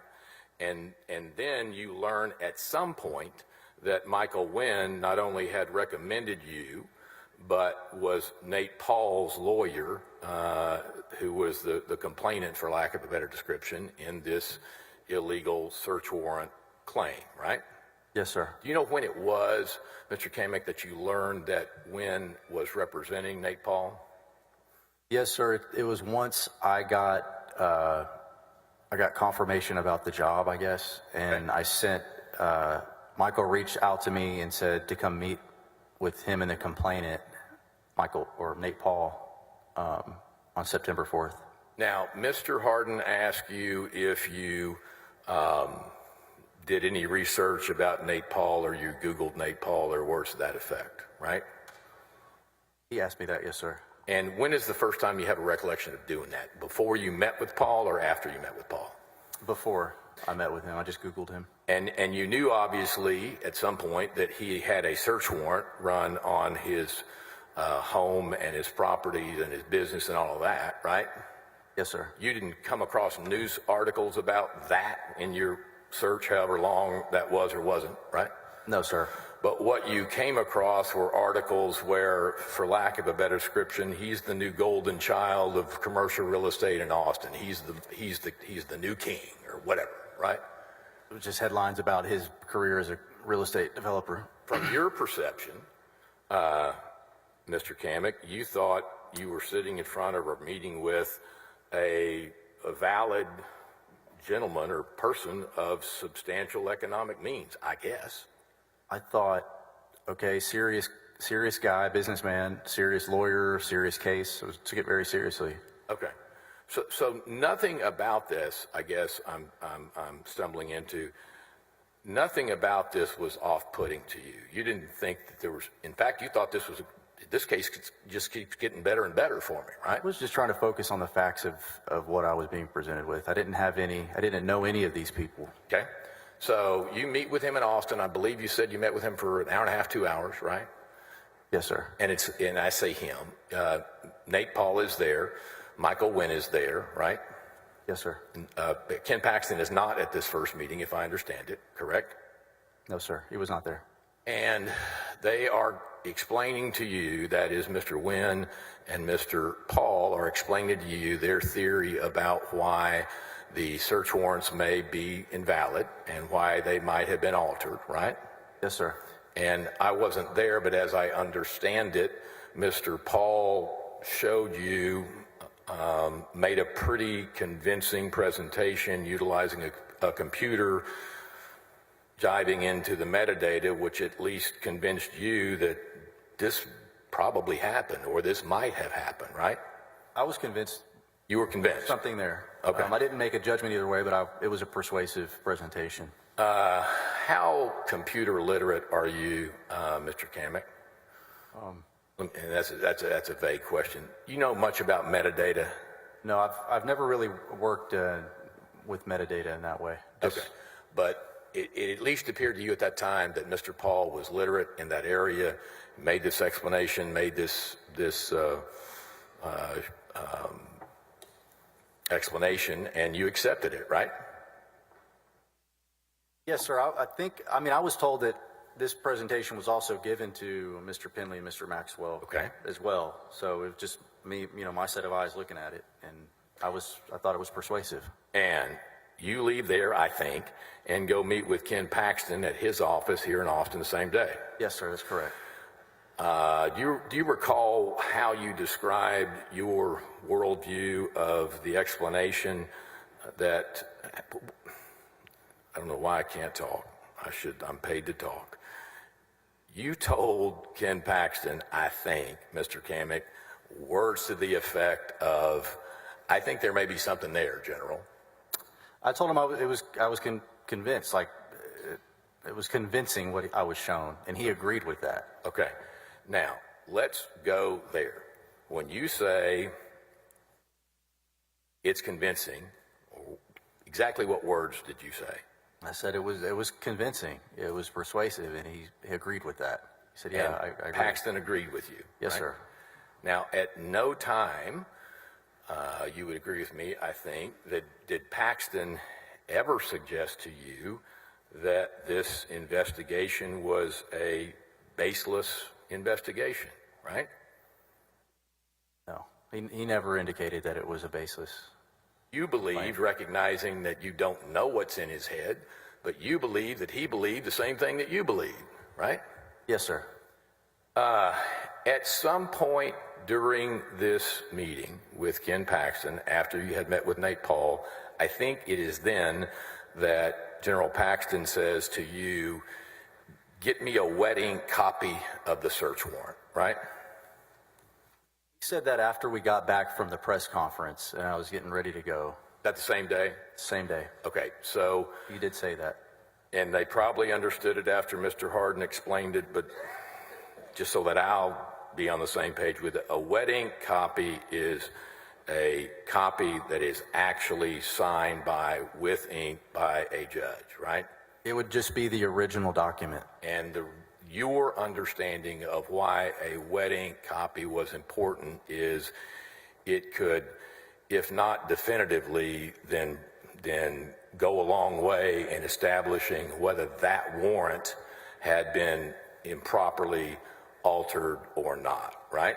Yes, sir, that was my understanding. And the words of General Paxton to you, I think, were along the lines of, if you can find me a wet ink copy of this search warrant, that's all I need, game's over, right? It was, if the wet ink copy is the same as the PDF document that was provided to Nate Paul and his lawyers, if they're the same, then it's over. It's If over, there's- meaning he would be satisfied. Would be satisfied with that. And if they were different, then obviously this thing's going to take a little longer to Okay. figure out. Now, did General Paxton ever pressure you to find a given or a specific result? With respect to my ultimate conclusions about sir. what I thought happened? Yes, sir. No, he never pressured me one way or the other.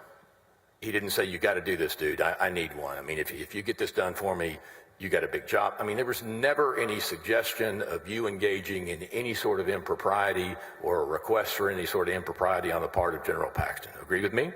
I agree with that. Did he use verbiage like, look, I just want to know the truth. Just tell me find the truth in this thing. You remember that? I do. And when was it, Mr. Kamek, that General Paxton first told you, I just want to know the truth or find the truth? That would have been in our first meeting on August 26th when I first went out for the job interview. So to be clear, before you were ever hired, that was his directive to you. I just want to know the truth. Find me the truth. It was, yeah, I just want to know the truth, and if something happened, that would be an injustice. Okay. Now, there has been a lot of discussion, Mr. Kamek, about evidence and what's not evidence and that sort of thing. At the time that you first met with Mr. Paul and Mr. Wynn, do you believe they gave you at least some type of evidence for you to begin an investigation in good faith based upon? They gave me, they told me the story about what happened, and I took some handwritten notes, and then when I left there, I was given like this timeline of events to kind of, I guess, help me digest everything. Okay. And so you said about doing what a lawyer should do, that is investigating, right? That's right. And you could have done a number of things in this investigation. I assume one of the things you could have done is knocked on doors and started interviewing people, right? Yes, sir. But you didn't do that, if I understand it correctly. Instead of knocking on doors, if I'm understanding what you did, you issued subpoenas or chose to have grand jury subpoenas issued, right? Yes, sir. Would you agree with me, Mr. Kamek, that the very intent and purpose of having the grand jury subpoenas issued was for you to be able to obtain that information without causing any alarm or concern on the part of the people of whom you were seeking the information? That is correct. Right. So for a week and a half, we have heard, oh my God, the grand jury subpoenas would intimidate these people and frighten these people and scare these people. It was exactly 180 degrees opposite from that. Your intention was to do the exactly opposite of that, right? Can I explain that? Yes, sir. But yes, sir, to answer your question, when I spoke with Mr. Paxton about the idea of grand jury subpoenas, he said it was a smart idea because some of these individuals were people in positions of power, and this would be the most discreet way to get that information. So if I'm understanding that conversation, then not only did you believe that was the most discreet way to obtain the information without alarming or frightening somebody, so did General Paxton, right? Yes, sir. Can we break now? Is that okay? Members, we will stand at ease until 3:30, so a 25-minute break.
You may resume, Mr. Cogdell.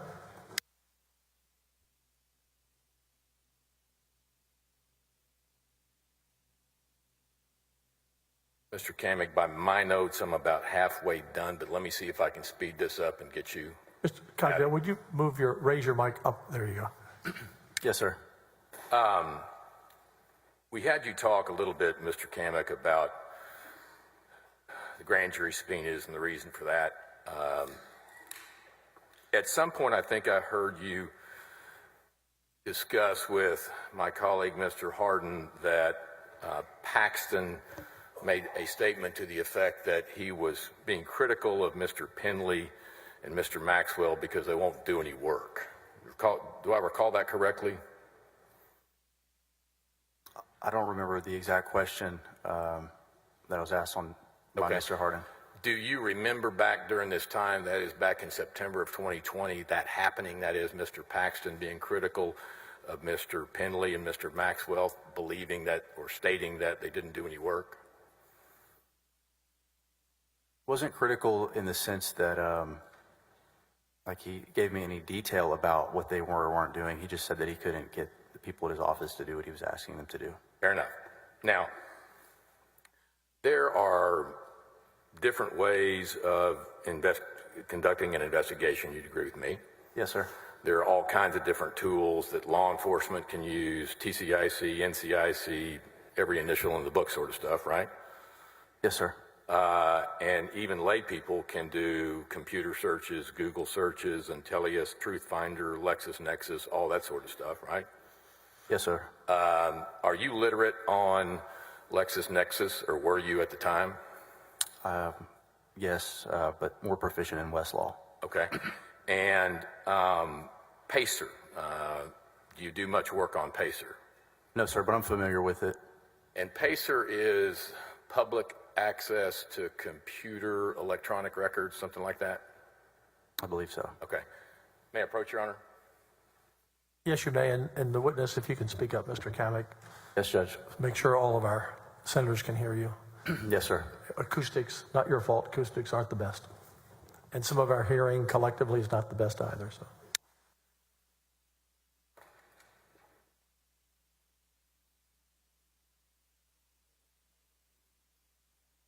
Hold on, get back to your microphone. There you go. Yes. I'm showing you what's marked as AG Exhibit 1047. And I don't know that you've ever seen this, but I'm going to see if I can walk you through it. I would offer AG 1047, which is a docket sheet on the Contigo matter.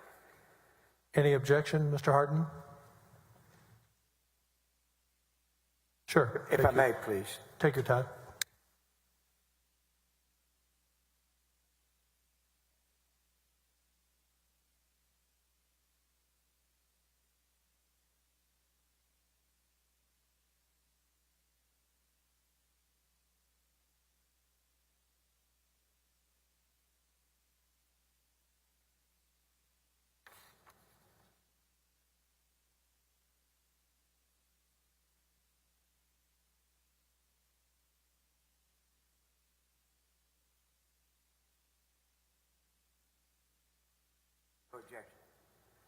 No objection. No objection. Admit to evidence. AG Exhibit 1047. All right, Eric, if you could kind of blow up the top, and again, I'm just using you as my ventriloquist right now because I don't think you've ever seen this, or tell me if you have. Have you ever seen this before? No, sir. Eric, blow up the top of it, which says, obviously, the style of the case, which is Contigo Information Management. Are you familiar with that name, Contigo Information Management? Yes, sir. And that is one of the entities, is it not, Mr. Kamick, that Mr. Nate Paul was complaining that an illegal search may have potentially occurred at that place right there, Contigo, right? Yes, sir. Now, if you will go to the second page, Eric, of 1047. Well, let me go back to the first page, my bad. And on the first page, it shows, does it not, that Judge Mark Lane is the judge in this case, right? upper left-hand corner, Mr. Kamek? Yes, sir. That's obviously public information, and that Mr. Gupta with the U.S. Attorney's Office is representing the government, right? Yes, sir. So the whole world can see that based on anybody that has a Pacer account has access to that sort of information, right? Now, if you could go to the second page, Eric, and what that shows, give us the top half of that page.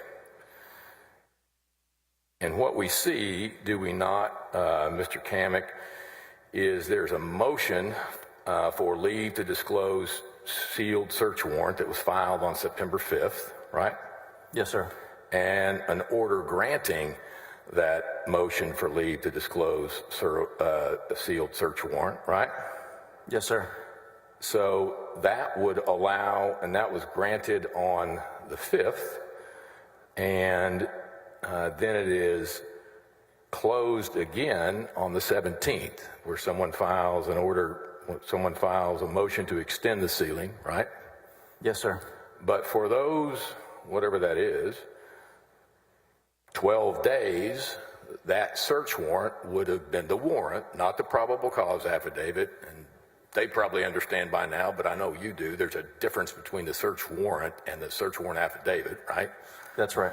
But the search warrant would have been visible via Pacer for those 12 days back in September. Again, anybody with a Pacer account could have logged in and looked at that, at least during those 12 days. Agree with me?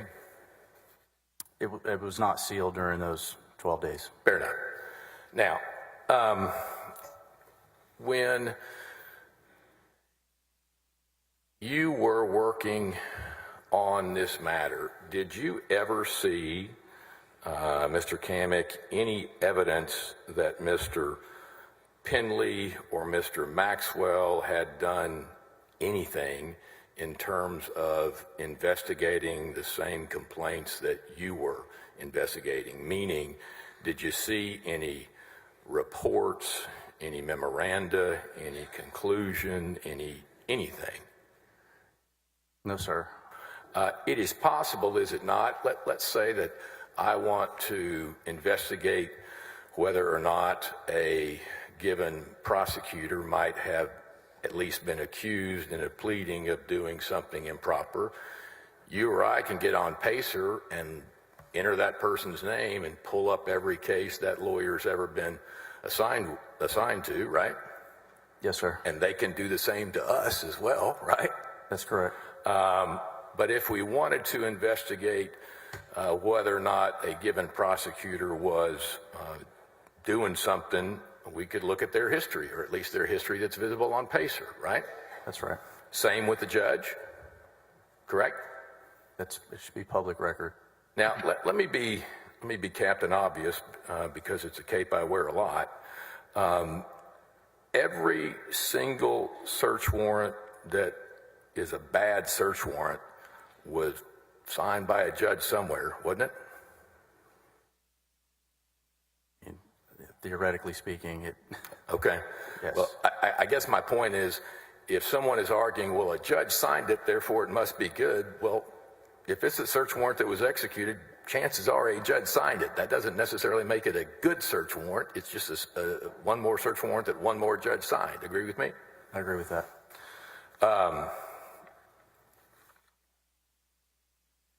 I think we heard you testify that Mr. Wynn, during, I guess, the latter part of September, stated that Penley had reached out to him out of the clear blue and asked for documents. You recall that? Yes, sir. That's what I was told. Do you know when, Mr. Kamek, ballpark that was? It would have been, I believe, sometime in the fourth week of September 2020. Okay, so if you were hired on September 4th, you had been working on this case for several weeks, or this investigation for several weeks by the time you heard that. Agree with me? Sir, approximately 3 weeks. Okay.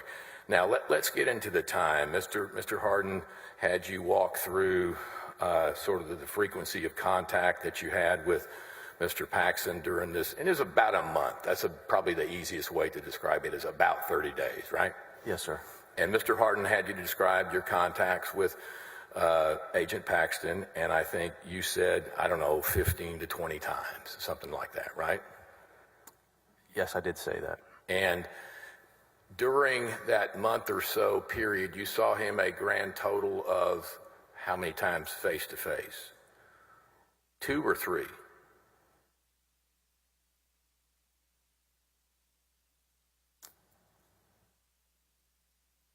Well, I can tell you the days. So the 26th was Okay. one time. September 4th was the second time. Right? Then there was the time at the end of September at Nate Paul's house. That's 3. And then there was another time when I drove out to meet with him and Brent Webster. That's 4. And then there was another time when we met at the Starbucks. That's 5, right? It's 5 times. So let's use as a demarcation, artificial or not, I'm going to call it when the stuff hit the fan, and that is September 30th or October 1st, okay? Oh, yes, sir. So before the stuff hit the fan, and we're going to get to there, you had seen him a grand total of 3 times. That is Mr. Paxton, right? 2 times. 2 times, okay. Now, you said, I think in reference to a question by Mr. Harden, that you had talked to him 7 to 10 times on the phone, something like that? Yes, sir. And there were some occasional texts as well, right? Yes, sir. Would you agree with me, generally speaking, Mr. Kamek, that those phone calls are generally short, to the point calls? Yes, sir. Do any of them stand out in your memory for one reason or another? That's not meant to be a trick question. That's just an open-ended question. I'm just thinking about what stands out in my mind about the conversations. Okay. Let me keep going, and if it comes to you, we'll come back to it. Okay. Fair? Would you agree with me, Mr. Kamek, that Mr. Paxton has, General Paxton, whatever we want to call him, has a, let's say, unique style of communication? I'm sure it's not exclusive to him, but what I mean by that is when he wants you, he reaches out to you and you're generally accessible, right? Yes, sir. But the reverse isn't always true. When you need him, it ain't always, he doesn't pick up the phone as quickly as you pick up the phone. I would agree with that. Okay. And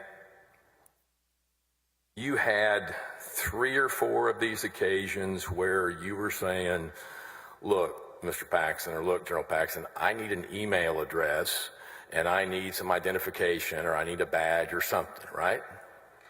Yes, sir. And the response that you get is more or less, yeah, I'm working on it, yeah, right? Yeah, I mean, every time that was kind of the Fair response enough. that I got.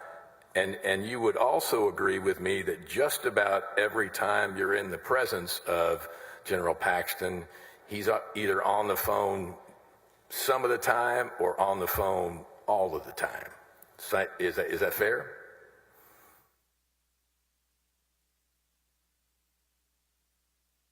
The first 2 times that I met with him, he was not on the phone. And those were the interview, right? Interview, and then the second time that I went there. Yes, sir. And then after that, he was on the phone quite a bit. I mean, in your mind, I think, not unlike perhaps others, he's kind of notorious for being on the phone when you need the man's attention. That's just how he rolls. Agree with me? I mean, I didn't know him before Okay. all this. I'm just talking about busy. your experience with him. Just figured he was busy. And he is, as far as you know, right? Now, let's get to, speaking of busy, let's get to that point in time, Mr. Kamek, when you were asking for a signed contract and you told Michael Wynn you hadn't gotten the signed contract, and I think that was the night before, and then you roll into Mr. Paul's office the next morning, leaving at 5 or thereabouts, and lo and behold, there is a signed contract on the desk or at Nate Paul's office, right? Yes, sir. Do you know whether or not Mr. Kamek, that on that date that Mr. Paxton was out of town? You know one way or the other if he was? No, sir. Okay. Would you agree with me that based upon your observations of the man, he traveled frequently? Agreed? There was at least one other time, yes, sir, that he said he was traveling. Okay, so let's jump to the second, and again, I'm going to be quick running through these, but we've talked, generally speaking, about the first referral that you received from the Travis County DA's office, right? And that is the complaint about the search warrant. Yes, sir. Not too long after you're involved, you get this second complaint, right? Yes, sir. And that complaint is referred to you directly. It is mailed to your office, right? Somebody find that for me, a copy of it, the second complaint. I believe it was emailed to me from Mr. Klimmer. Okay, whether it was emailed or mailed, my mistake. Yes, sir. It was sent to you directly. Agree with me? Yes, sir. And if someone were to come in here and state that Travis County DA's office had no idea who you were or what you were doing and you were just some sort of ghost out there in space, you would disagree with that, would you not? That would be a falsehood. And in fact, Mr. Klimmer knew exactly who you were and where to find you, right? Yes, sir. And can you estimate for us, Mr. Kamek, how many touches, for lack of a better description, how many touches you had with employees of the Travis County DA's office? And when I say touches, I mean interfaces, emails, phone calls, personal visits. How many touches are we talking about? Well, and it's no disrespect to the folks over there. I just don't remember everyone's name. Of course But not. when I'm not giving you that pop quiz. I'm just asking to estimate it. Yeah, so for us. I spoke with one individual who referred me to Don Klimmer, and then I think there was another woman named Amy Meredith, maybe. Okay. And then I got referred to a woman named Bailey. So that now we're up to 4, right? I think we're at 4, and then from there were multiple, Repeat visits. well, just back and forth on an email exchange about the subpoenas, and then 5 or 6 times there, like with Mrs. Molnar, and then I got that other referral from Mr. Klimmer directly. So if we are counting each subpoena as a touch, we've got 35, 40 subpoenas? Well, I sent them on the application, just multiple per, just sent them out. There were several emails to their office. I'm interrupting you. I'm sorry. I apologize. But there were several tranches of subpoenas sent to the Travis County DA's office. Yes, sir. I agree with that. And there were several people you communicated with, right? Yes, sir. Some were staff and some were lawyers, right?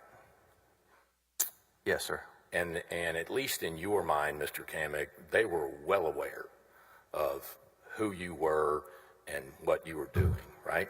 Yes, sir. And you certainly never tried to hide that fact from anybody. When you were working with the Travis County DA's office, you told them who you were, you told them your job description, you told them what you need. It's not like you were hiding, right? I was not hiding.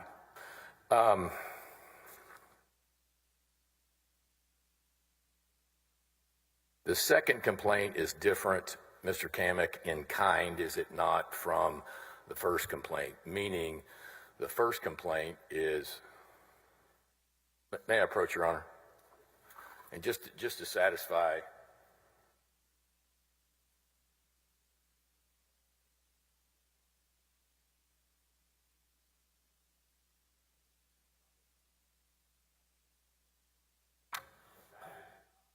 of the second complaint, correct?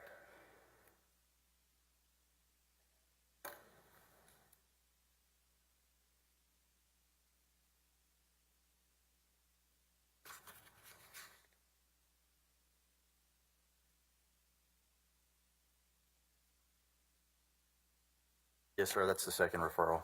So again, I'm sorry, Mr. Kamek, I really need for you to speak louder when you're answering because I know. Yes, Judge. That's the second referral. And again, like the point I made before you saw the document, although I don't think there was a dispute about it, that was sent to you directly with your name on it, with your address on it. Clearly they know who you are, right? Yes, sir. Okay.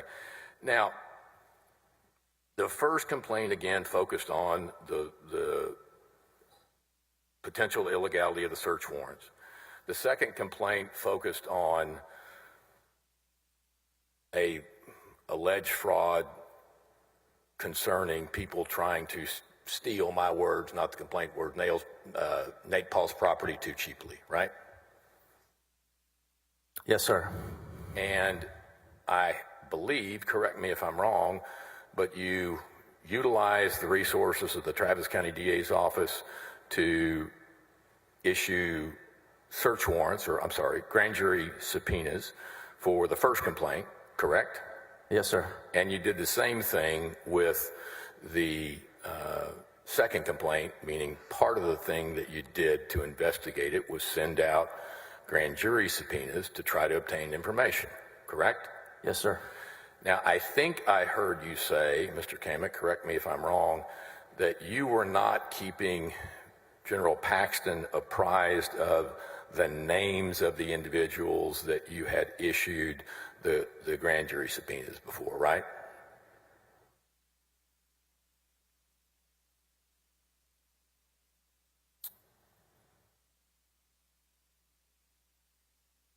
I never spoke with him about like who specifically I was issuing subpoenas for, but that's not to say that I don't remember if I had forwarded an email list or something like that. Fair enough.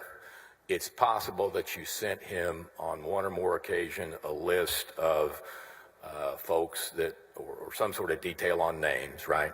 That's possible. Not certain one way or the other if it happened, but it's certainly possible. As I'm sitting here right now, I don't recall that. Fair enough.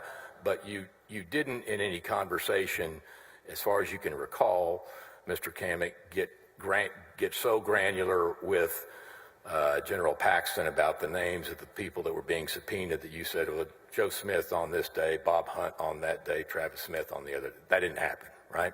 No, sir. And I assume it is a safe bet to say that if you sent General Paxton an email containing a list with names on it, you don't know one way or the other whether or not he opened that email and read through it and assimilated or understood what was in it or not. Agree with me? I'm sorry. Could you just rephrase that one for me? That's a $500 question. I don't know why I ask it that way. You don't know if he ever opened up any email you sent to him and read it or not, right? That's right. I don't know. Okay. Now, in the thank you. In the investigation of the second complaint, did you think your marching orders from General Paxton had changed? Meaning, if I recall your testimony correctly, Mr. Kamek, in the first referral, he told you to go get the truth, or find out the truth, or whatever, right? I assume you were operating under the same belief system that General Paxton wanted you to do the same thing in the second complaint, correct? That was my belief and my understanding. And at any point, Mr. Kamek, that you were dealing with Ken Paxton, did he ever ask you to misrepresent anything? No. Did he ever ask you to, for lack of a better description, lie, cheat, or steal? To lie, cheat, or steal? Yes, sir. No, sir. And I'm including that in a broad sense, not in the literal sense. But also in the broad sense, not the literal sense, Mr. Kamek, never ask you to hide, secrete, destroy, never ask you to hide any record, conceal anything you did, dispose of anything that you obtained. There was never any suggestion of that, I don't think. Was there? No, sir. Now, there was the time when the stuff hit the fan, right? Yes, sir. And that was October 1st? I believe it was October 1st, whatever day that I got a cease and desist letter from Mr. Penley. Okay. And again, whether it's the 1st or the 2nd, 30th, whatever, you get the cease and desist letter, and what was your reaction when you got that? What was your thought? I mean, I was shocked. I was confused and felt like a rug been pulled out from under me. And I heard shocked and confused, and then I didn't hear the last thing that you said. I just felt like the rug had been pulled out from under me. Okay. It just seemed like it came out of nowhere. And it really did come out of nowhere, if I'm understanding your story, right? It did come out of nowhere. I had never spoken with Mr. Penley over the course of those 3.5, 4 weeks. And after Mr. Penley sent you that letter, Mr. Mateer sent you another letter, right? That's correct. And this is and he's basically saying, this is unauthorized, you're performing illegal activity, you're whatever. This is the very same Jeff Mateer whose office you sat in interviewing for the job that you took, right? That's correct.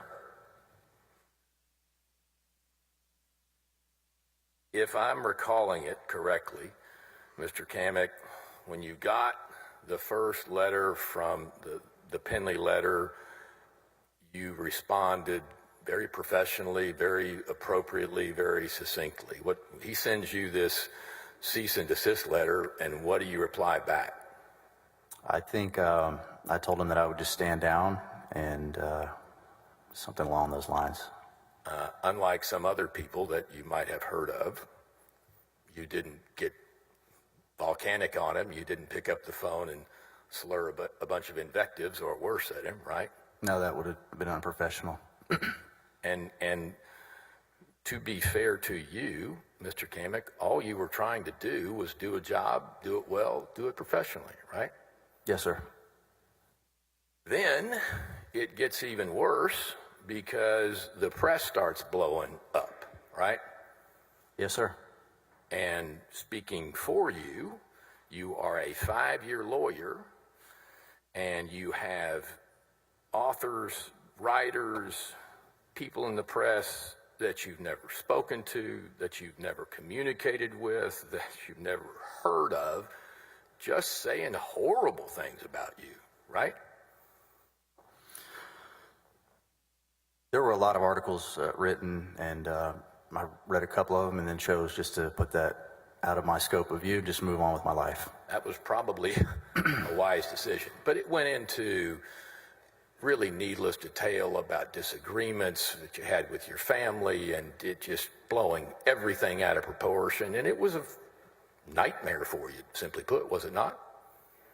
It had nothing to do with anything involved in this. It was just a bunch of trash. I'm sorry. That's right. And it was, if you understand the timeline, or I guess if I understand the timeline, I'm asking you if you understand it the same way, Mr. Kamek, that by this point, the so-called whistleblowers had gone to the FBI, and that's when all this volcanic eruption occurred, right? I'm sorry, could you? Sure. When the negative press started coming out, it was after the time, at least insofar as what the articles were claiming, that several individuals that used to be with the Attorney General's office had gone and made a complaint with the FBI, or made the so-called whistleblower complaint. Is that consistent with your memory? I remember reading, I think, about that. And after this eruption, that is when you drive to Nate Paul's house, right? Yes, sir. And I mean, it's just a surreal time, fairly put, for you and for everybody else, right? Yes, sir. You go to his house. You had never been to his house before. You're hoping to resolve whatever issues are outstanding. Oh, by the way, you would like to get paid for your work, right? Right. And everybody's kind of standing around shell-shocked. When I say everybody, I mean you, Mr. Mr. Wynn, your friend or whatever, Mr. Paul, and Mr. Paxton, right? Yeah, that's who was at that meeting. And I mean, again, without engaging in hyperbole, it's kind of like everybody's sitting around with PTSD, just like, what the hell was that, right? Right. You were asked to continue the good fight, keep working, and in your own mind you say, no, I'm done with that. No. Right? That's right. I was done. Okay. And then you have another occasion that you detailed for Mr. Hardin where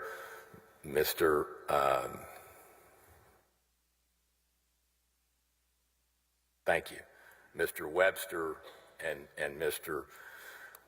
Paxton asked you to come to Austin. You come to Austin, and it's just as weird as as the time before. You don't go in the AG's office. You go over to Starbucks. Brent Webster says, 15 grand ain't nothing. I had to eat 40 grand. And you're thinking, that's not going to put, Post Toasties in my bowl here. I don't really care. My word's not yours, right? That happened. Okay. And to this day, you've never been paid anything, right? $0. Okay. And the reward that you have gotten is not really a good reward, right? I haven't received any benefit from any of this. Let me apologize for that situation. Thank you. That should have never happened. Thanks. It should have never happened. All that having been said, Mr. Kamek, it is still true, is it not, that what Ken Paxton asked you to do, find the truth. That's what he told me when we first met. He just wanted to find out the truth about this first referral. And that's what you were trying to do. Yes, sir, that's correct. I'll pass the witness. Mr. Hardin, or redirect? No, Your Honor. Are both of you You can be excused. Good finished luck, with the Mr. Kamek. witness? Thank You may be. Thank you, sir.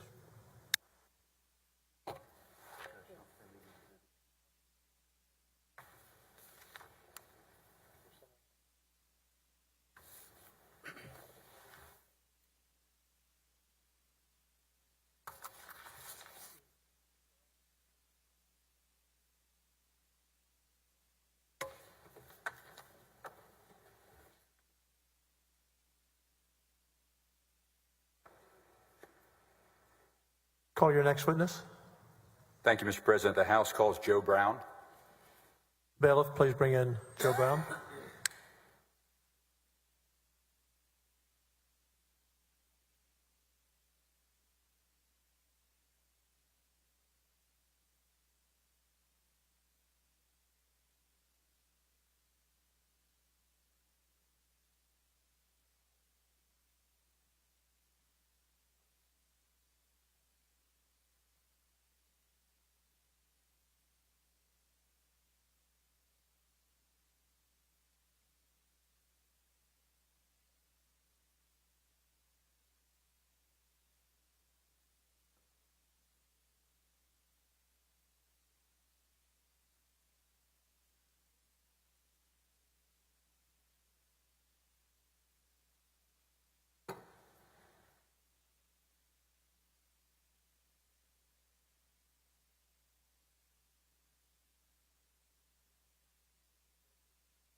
Mr. Brown, if you'll raise your right hand.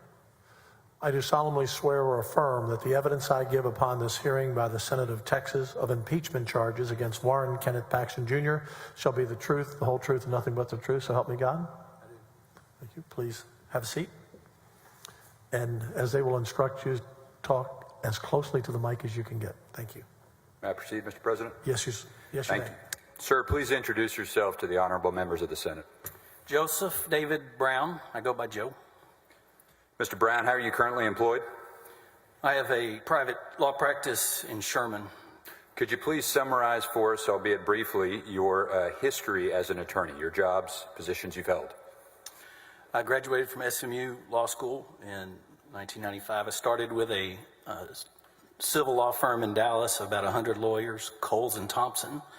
Did that work for about 5 years, returned to my hometown. Ran for district attorney in 2000 in Grayson County, was elected, spent 17 years as the district attorney in Grayson County, and then I was appointed as the Eastern District United States Attorney in 2018. Was that a presidential appointment, Senate confirmation? Nominated by the senators of Texas and presidentially appointed and Senate approved. And under which administration were you appointed? I was appointed by President Trump. May I ask you, sir, at some point were you contacted by or on behalf of Attorney General Ken Paxton? Yes, sir. Can you tell us the substance of that? I received a call in late August of 2020 from a friend in McKinney who was a mutual friend of the Attorney General. He told me that Attorney General Paxton would like to visit with me if I'd be willing to about a potential criminal special investigation. Did you meet with with Mr. Paxton?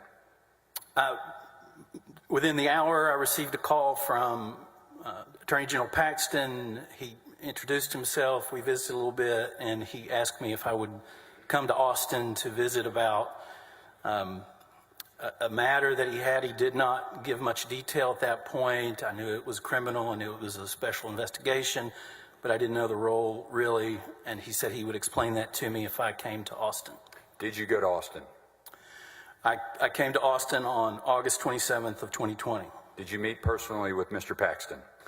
I did in his office about 45 minutes, and I met about 15 minutes with Jeff Mateer. Can you give us a summary? I'll ask you, did he provide you some information concerning this potential complaint? Are you asking me to Well, I'm asking you, did he give you information about the complaint? Attorney General Paxton told me about the complaint, yes. And if you could, in just a few words, tell me what the substance of the report was.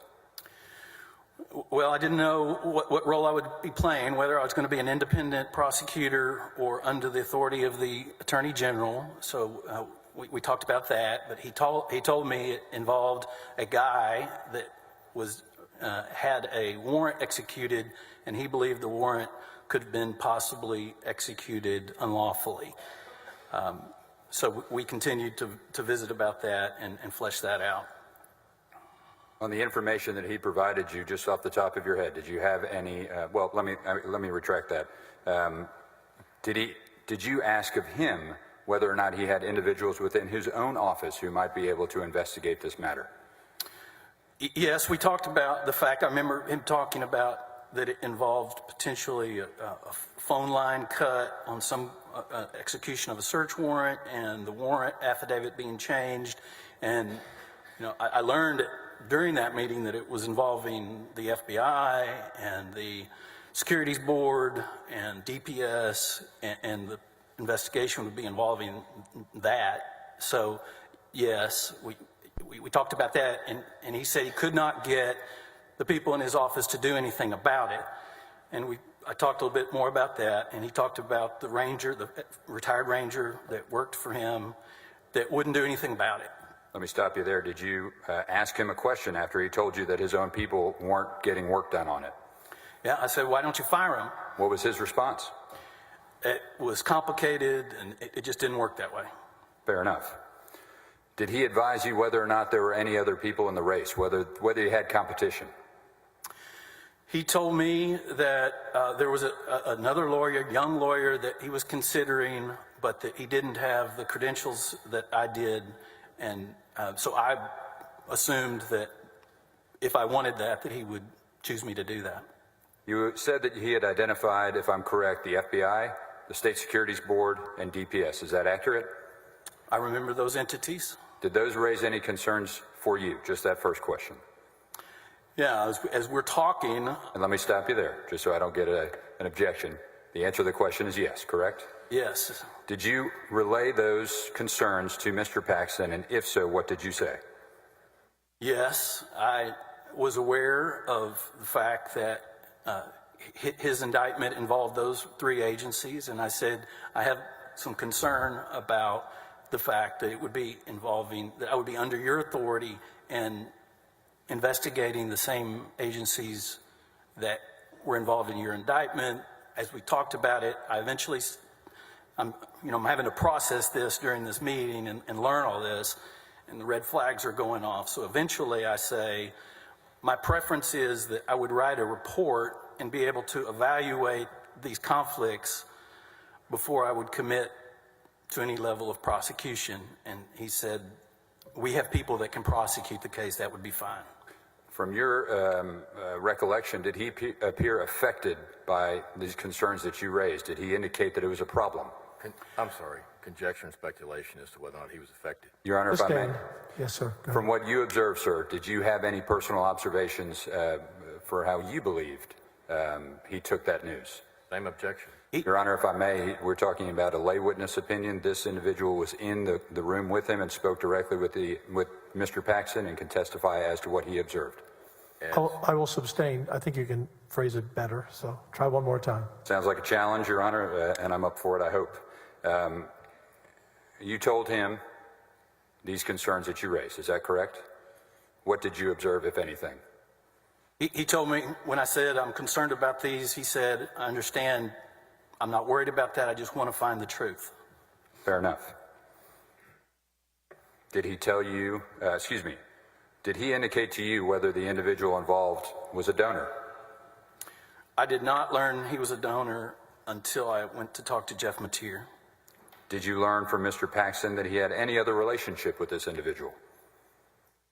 No, I had no idea when I left the Attorney General that there was anything other than a guy that he was, that was wronged, and I was unclear on why it was going to a special prosecutor other than what he had told me. So let's fast forward. At some point, do you speak with Mr. Vassar about a potential contract? Within a few days, he made contact, Ryan Vassar made contact with me by email and eventually gave me a contract. It didn't have any specific terms. It was just a general contract, and we exchanged emails about the scope and some details of the contract. What was your purpose in defining the scope? I repeated what I had told to the Attorney General, that because of my concerns about the conflicts, I would commit to investigating, to writing a report, and would not commit to prosecution until I'd been able to evaluate the conflicts further. Was there an hourly rate that was addressed?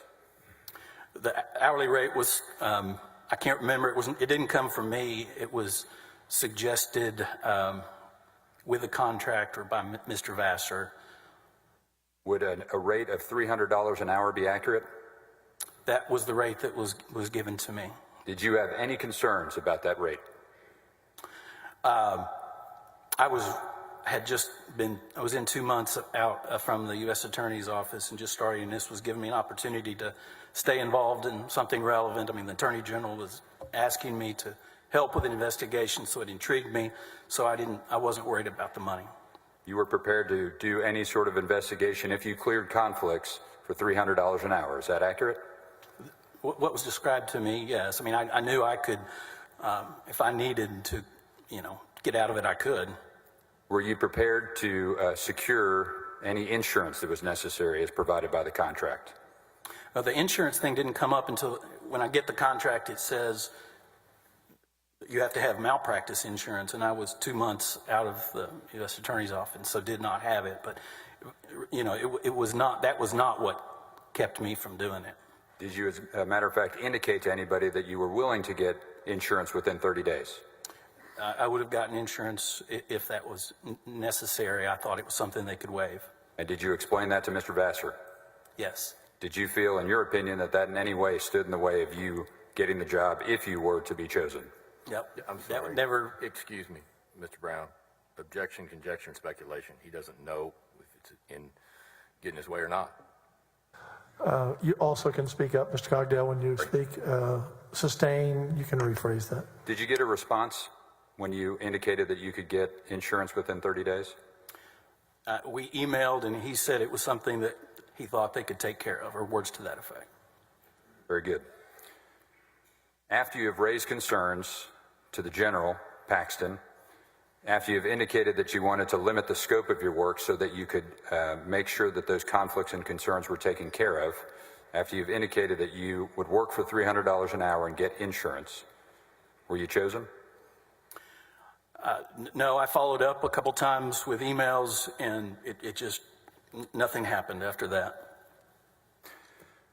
Are you familiar with federal filings, or the process of performing federal filings as it relates to search warrants? Yes. You ran an entire office of Assistant United States Attorneys, correct? Yes, I mean, I wasn't on the front line of the search warrants, but I certainly am familiar. Fair enough. Are you familiar, sir, that when an application for a search warrant is filed, there is an application with accompanying affidavit? Correct. And then there is a search warrant order. Is that accurate? Correct. Okay. And what we would call the application and the warrant. Is that fair? Right. Ms. Manello, if you would please pull up AG 1047. I apologize, Your Honor, we didn't have a digital copy, so we're putting it on the Elmo. If you could look at line number 1, please.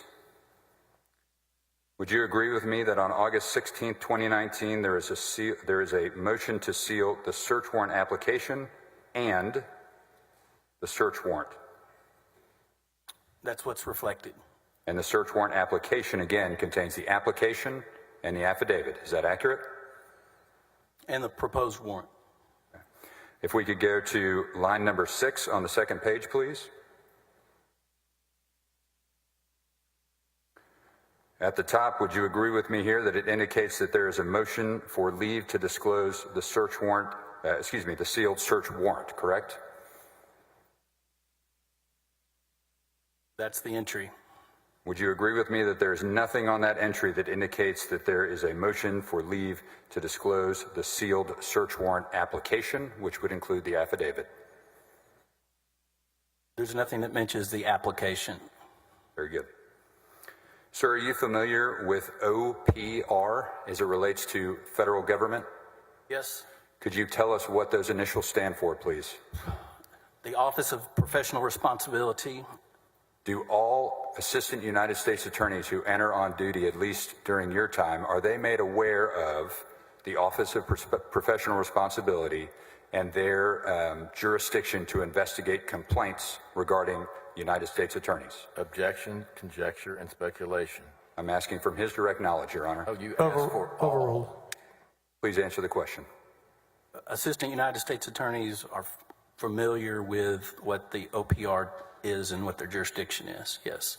If there was a complaint regarding an AUSA and the conduct in any one of their investigations, would the Office of Professional Responsibility be charged with investigating them? Objection, conjecture, and speculation. Overruled. Please, sir. That's one agency that could. As a former United States Attorney, presidentially appointed, are you aware if there is an OPR investigation ongoing, whether the United States Attorney's Office, where that employee who is complained of works, has any jurisdiction over the matter, or if it is entirely within Office of Professional Responsibility? I'm sorry, objection vague. I don't understand the question. Your Honor, if I may, I think it's more important if the witness understands it. Overruled. You may answer. I'm not sure I do, so I'm That trying to- answers Mr. Cogdale's question.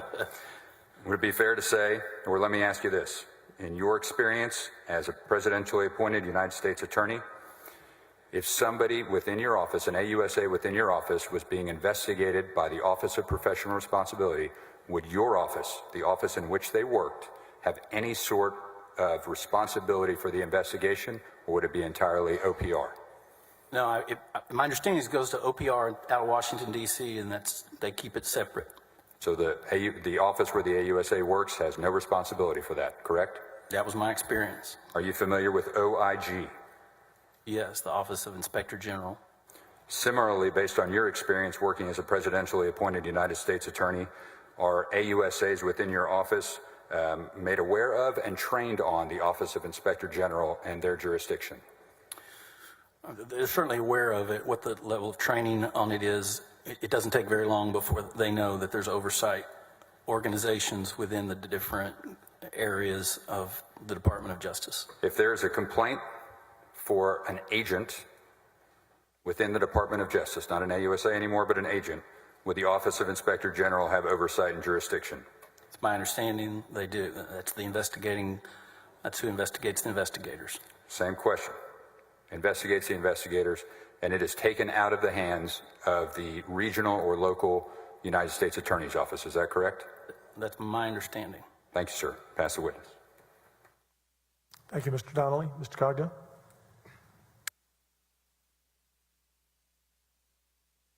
Hi, Mr. Brown. Good afternoon. I think we met? We have. Okay, in Sherman. The courtroom in Sherman, yes, sir. Lovely courtroom, lovely judge. Nice to see you again. When you were meeting with Mr. Mateer, Mr. Brown, did he tell you that this is a bogus investigation and it shouldn't be investigated? No, sir. Did he, that is Mr. Mateer, give any indication to you that the investigation or that the job that you were applying for was unnecessary?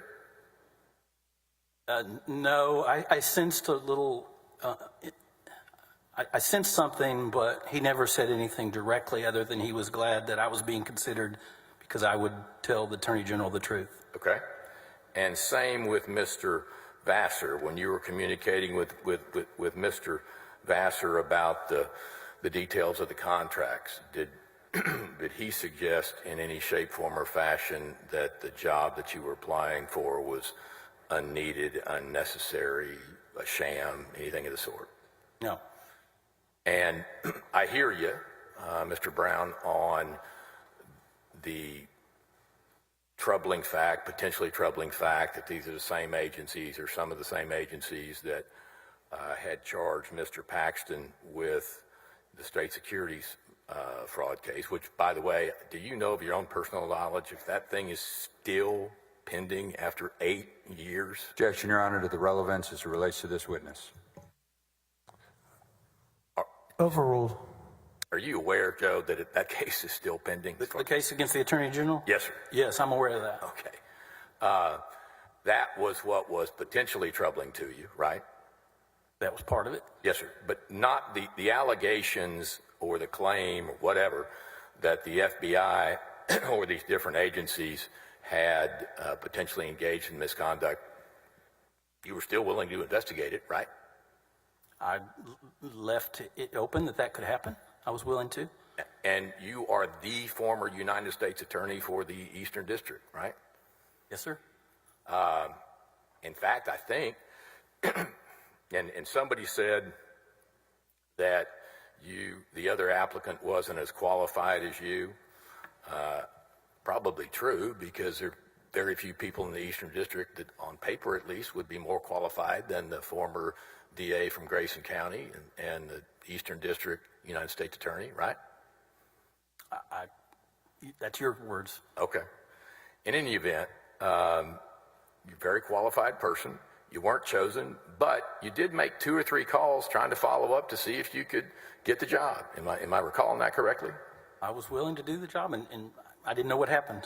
Yes. Okay. Fair enough. Thank you, Joe. Nice to see you. Thank you. No redirect, Your Honor. Are both parties finished with the witness? No problem. Excuse, Your Honor. Okay. You're excused, Mr. Brown. Thank you, sir.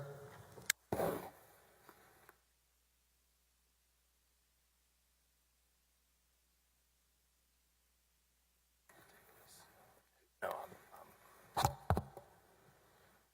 Next witness. Thank you, Mr. President. The House calls Kendall Garrison. Bailiff, please bring in Kendall Garrison.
Mr. Garrison, if you'll raise your right hand. I do solemnly swear or affirm that the evidence I give upon this hearing by the Senate of Texas of impeachment charges against Warren Kenneth Paxton Jr. shall be the truth, the whole truth, nothing but the truth, so help me God. Please be seated and speak as closely to the microphone as you can. Thank you. Ms. Epley, you're a witness. May I proceed? Please introduce yourself to the ladies and gentlemen of the Senate.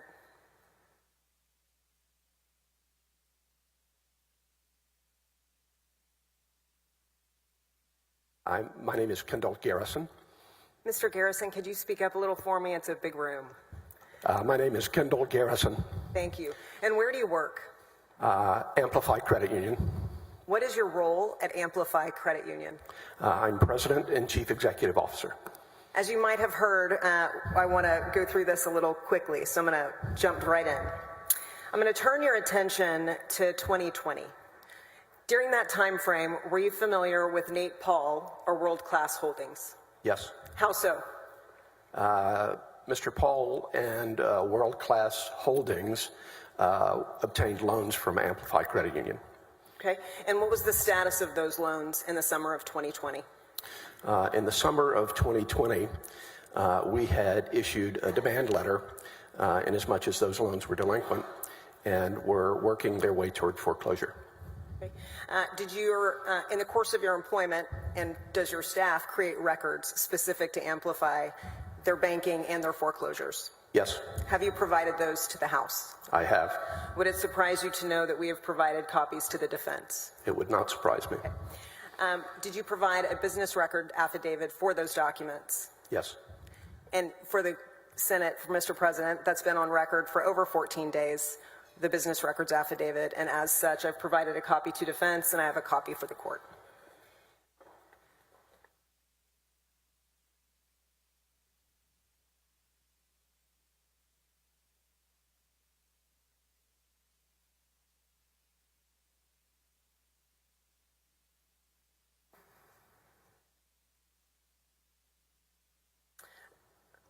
Mr. President, you'll notice I provided you an external document. I'll refer to that in a moment. In the meantime, the Exhibit 657 has been pre-admitted. Mr. Garrison, I would like to talk to you a little bit about those records. Do you remember 3 loans in particular related to Nate Paul in the summer of 2020? I do.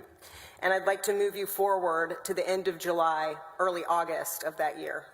What was the status at that point of those loans? Those 3 loans had been posted for foreclosure. And when you say posted for foreclosure, what does that mean? That means we had requested a substitute trustee, and we had filed a notice with the various counties on where those 3 properties were located that we intended to foreclose on those on the first Tuesday of August. Was Nate Paul aware of your intent to file and proceed with foreclosure? He was aware. Is documentation consistent with that provided in Exhibit 657? Yes. Now, after providing notice to Nate Paul, does he immediately file a bankruptcy? He does not. And just so that we're all aware, does the filing of a bankruptcy create a legal automatic stay foreclosing the ability to move forward with a foreclosure, for example? The filing of a bankruptcy does create a stay. Would we call that a nuclear option, though, for Mr. Paul? Objection, leading, argumentative. Sustained. Does Mr. Paul make an effort to prevent foreclosure and avoid bankruptcy? Objection calls for speculation as to Mr. Paul's intent. If he knows, Your Honor, which he does. I'll overrule. Answer the question. I'm sorry, can you repeat the question? Yes, sir. So at the end of July, early August of 2020, does Mr. Paul make any efforts to avoid foreclosure and also avoid bankruptcy? He had discussions with our staff, and his counsel had discussions with ours about options to avoid foreclosure. Yes, sir. Stacy, if you would for me, would you pull up Exhibit 657, specifically point 190? Can you see that? Excuse me. Can you see that, Mr. Garrison? It's small, but I can see it. It's more legible now. Thank you. And what does this appear to be? Hang on a second. We don't have anything on our monitor. We'll hold one moment.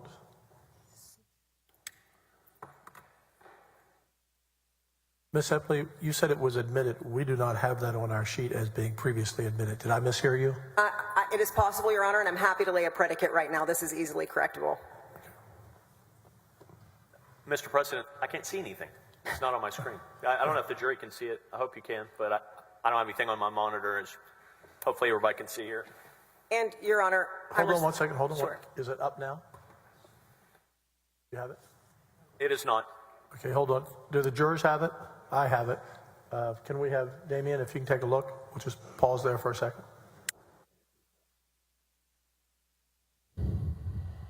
Your Honor, could I ask that this not count towards my time? Yes, ma'am. It won't count towards your time. Thank you.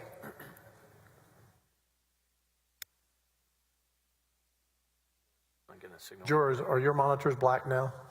Okay, they're all blank now, Damien.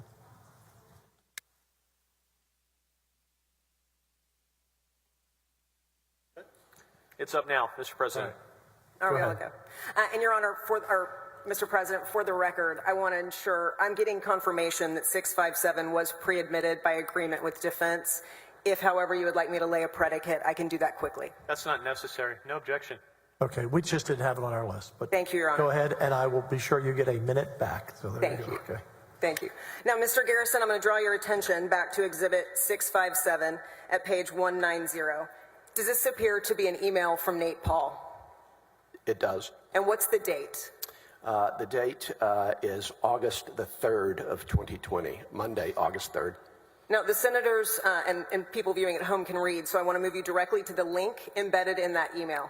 Do you know what that is? I do. And what is it? This was a link to an attorney general's opinion that we referred to internally as the midnight opinion. Yes, sir, we refer to it the same, and I think the senators are familiar with the foreclosure letter or the midnight letter. Let me ask you, what was the impact of receiving that at Amplify Bank? We had lots of discussions internally and with our counsel on how to proceed. This was highly unusual, and I am in my 44th year of banking, and this is the first time I've seen something of this nature. As a direct result of Object this, to the narrative. Sustained. That's okay. I'd be happy to break it up. You mentioned that it's the first time you'd seen something like this, but to be fair, because I'm sure Mr. Little will ask, wasn't it in the middle of COVID? it was, So that's kind of unprecedented time anyway, correct? in many ways. So other than COVID, what was surprising about this?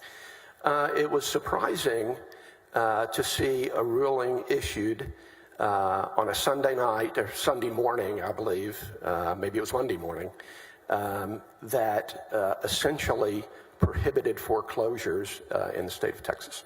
What's the impact of that for Amplify and for your resources and assets? We had no choice other than to pull those bankruptcy filings. I'm sorry, those foreclosure filings. Thank you. We've heard that no foreclosures in Texas were stopped because of the foreclosure letter. Is that your experience? Objection. Objection. Leading. Well, let me come back. Sustain, re-ask. Yes. Yes, Mr. President. In that case, I've provided defense a copy of Exhibit 676. They received a copy of this over the weekend. It is external to the business record you already have. I'll approach the court. Is there any objection, Mr. Little? To 676? Yes. No objection. Please enter 676 into evidence. And Mr. Garrison, what is this? This is an email from Ann Wynn to Brian Elliott, who was the in-house counsel for World Class. You'd mentioned a moment ago that you had changed your course in regards to the foreclosure. Is that right? That's correct. What did you choose to do?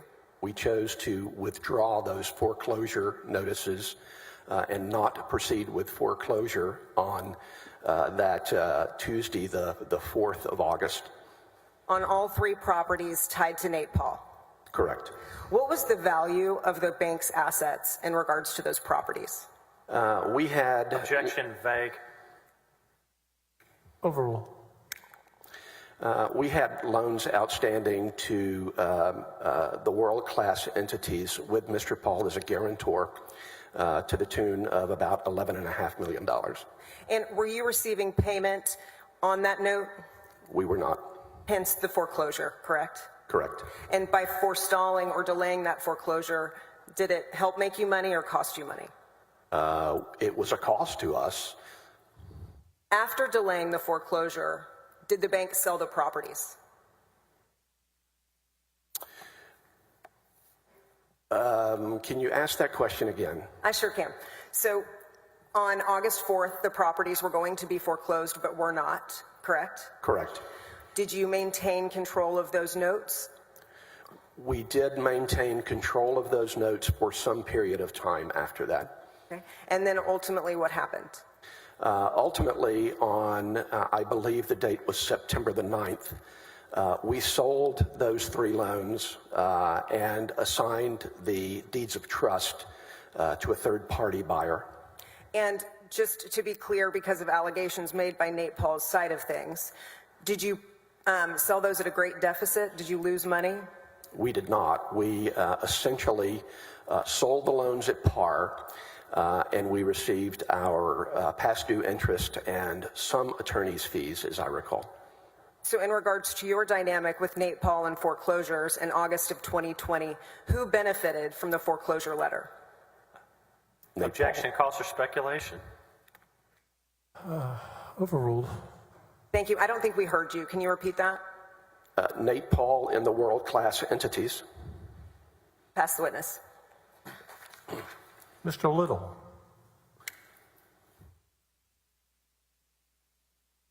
Mr. President, thank you. Counselor, can we have just a moment? Please. Miss Epley, could you come up, Mr. Little? Happy to.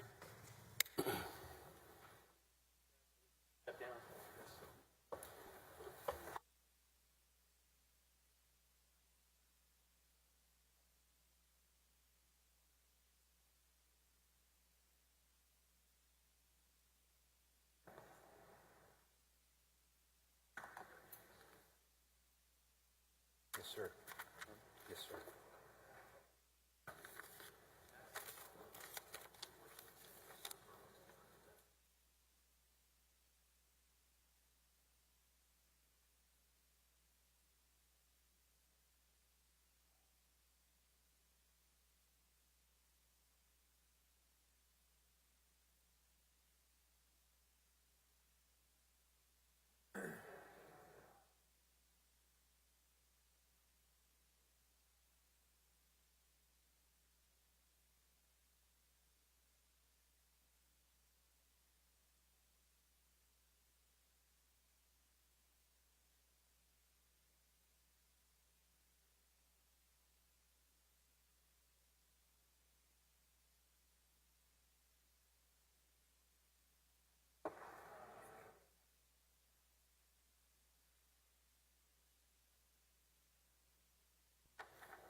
George, if you can take your seats again, we are ready to resume.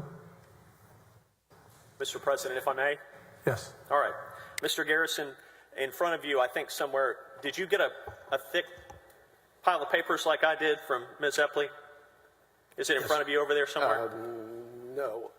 No, I don't have any documentation before me in this moment. I don't like working in 2-inch piles of paper, okay? I'm going to show you exactly what happened. We're going to go document by document, okay?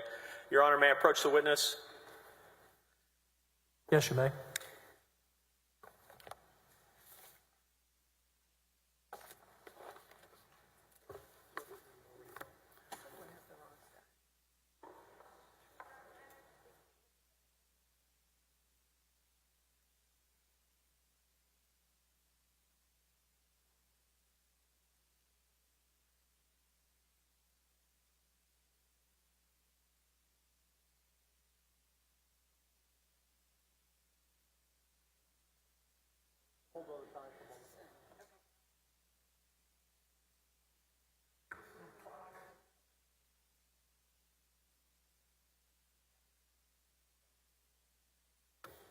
You can start the clock again. It was a brief pause. Mr. Little. Thank you for helping to clarify, Ms. Epley. Now, Mr. Garrison, interesting times during COVID as a banker. Yeah? Without a doubt. I'm sure your customers took out PPP loans. Yes? They did. And you were probably working that all from March forward. Yes? We were. With major clients of the bank, I'm sure. True? Yes. You had loans in workout from customers who couldn't transact as much business probably as they wanted to. True? No. You didn't have any loans in workout during COVID? 3. 3? 3 total for the bank. Yes, sir. All right, we're going to go one by one through them here in just a minute. Okay. You familiar with the CARES Act that prompted the PPP loans? Objection, Mr. President. Relevance. It's about to get real relevant. I'm willing to let that question in, overruled. Okay. You familiar with the CARES Act? I am familiar in as much as I know it exists. I did not read it in its entirety. There was an eviction moratorium, wasn't there? Objection, providing facts not in evidence. He said he's not familiar with it. Sustained. Let me try again. Did you know there was an eviction moratorium under the CARES Act? Yes. Did you know there was a foreclosure moratorium under the CARES Act? Yes. Did you know that it went until July 30th of 2020? I did not. As the president or CEO of your bank, was you president or CEO or both? Both. As the president and CEO of the bank of Amplify Credit Union, why don't you tell ladies and gentlemen of the jury when the foreclosure moratorium ended under the CARES Act? Objection, relevance. Overruled. If you would. I don't know. You don't know. Okay. No. Amplify wasn't Nate Paul Sr. lender or anything, was it? You had 3 Objection, loans. speculation. Sustained. Was Amplify Nate Paul Sr. lender? Objection, speculation. If you know. He asked the question, overruled. You can answer. We were with respect to these 3 properties. 3 special purpose entities that Mr. Paul set up, true? Yes. Okay. I want you to take a look at what's been marked as Exhibit AG 1031. And, Your Honor, at this time, we move for admission in bulk of Exhibits AG 1031 through 1044. Any objection? Your Honor, I don't know. He has not provided me a copy. I handed it to you, didn't I? Big stack right there. I don't know. Got a sticky note. It's purple. That's the ticket. I Ms. stand Epley. corrected.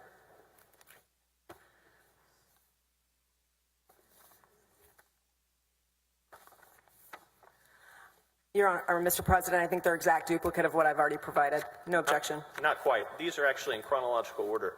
But no objection, right? No objection, Ms. Epley? No objection, Mr. President. Mr. Arroyo, if you would. Hold on 1 second. Let me submit them to evidence.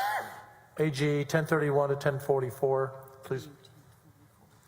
AG 1031 through 1044, please admit to evidence. Mr. Arroyo, if you would. AG Exhibit 1031. Your lawyers are Streisand, Landon, Osborne, and Lemon, correct? Yes. And Steve Lemon is a partner in that law firm, correct? His name's on the letterhead, so one would presume. Yeah, and he was actually the lawyer representing the receiver in a separate Nate Paul case, correct? Objection, speculation, and relevance. Overruled. I don't know. You don't know.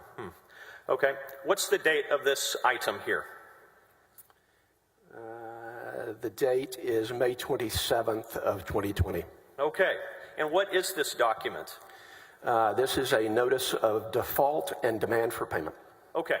At least as of May 27, 2020, the bank had hired, I'm referring to Amplify Credit Union as the bank. Is that okay with you? Perfectly fine. Great. The bank had hired an attorney, and it had hired an attorney to make a demand on WC Alamo Industrial Center LP, a Nate Paul entity, true? In this case, yes. Mr. Arroyo, Exhibit 1032, please. Same thing with regard to WC 707 Cesar Chavez, yes? Yes. AG 1033, Mr. Arroyo. Same thing with regard to WC Custer Creek Center Property LLC, correct? Yes. All 3 of those entities are in default at the bank as of May 27 of 2020. right? Yes. So you posted them for foreclosure in July of 2020, right? We would have had to post those. Object not responsive. Sustain. Answer the question. So you posted them for foreclosure in July 2020, right? Yes. No, you never did you? Then I object to relevance, Your Honor. Did your bank post? Well, overruled. Did your bank post these 3 properties for foreclosure in July of 2020? Objection, relevance. Overruled. Can you ask the question again? Let me try for the 4th time. Did your bank post these 3 properties for foreclosure in July of 2020? Yes or no? I don't know when we posted them for foreclosure, but they were posted for foreclosure. That wasn't my question. And I believe the answer to my question is you don't know, right? Then if that's my only choice, then I don't know when we posted them for foreclosure. They weren't posted for foreclosure in July of 2020 because there was a foreclosure moratorium under the CARES Act, true? If I am not aware of that, how long that moratorium was actually in place, but if you want to foreclose on a property, you have to file a foreclosure, I believe, 21 days before the scheduled foreclosure date. That's right. So filing is not a foreclosure. It is the notice of intent to foreclose on the first Tuesday of every month, as foreclosures take place in Texas. And surely the bank wanted to get its money back through foreclosure as fast as possible, right? Objection, argumentative. Sustain. Did the bank want to get its money back as fast as possible through foreclosure? We wanted to receive repayment by whatever means necessary. Very good. Mr. Arroyo, Exhibit AG 1034, if you would.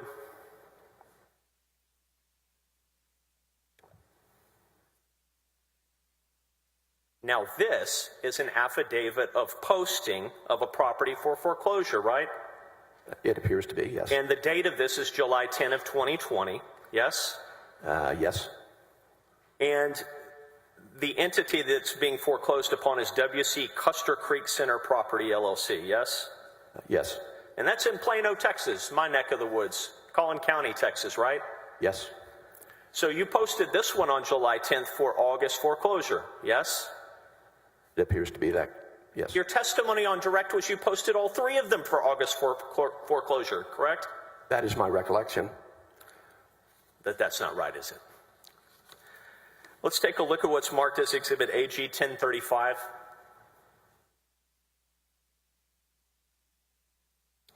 This is an email from Nate Paul to some people at the bank, yes? It is. And Nate Paul says, I'm writing to confirm you're aware of the attached announcement. Ms. Epley went through that with you, correct?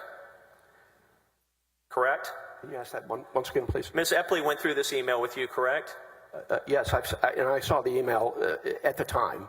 Last sentence of that first paragraph, it says, in light of foregoing, please confirm before 5 p.m. today that you will not be attempting to proceed with a foreclosure tomorrow. A foreclosure tomorrow, not 3. True? That's what Nate Paul says in this email, right? He does use the words a foreclosure. And on when responds the next day. That's House Board of Managers Exhibit 676 that was on the screen earlier. And she says, Brian, it is, and she's writing to Brian Elliott at World Class, it is our position that the restrictions cited in the unsigned informal guidance would not apply to our particular foreclosure sales. However, as a courtesy to borrowers and per your/their request, Amplify is willing to postpone the foreclosure sale to September 1, 2020, right? I don't have that document on my screen, so I can't confirm or deny that's what it says.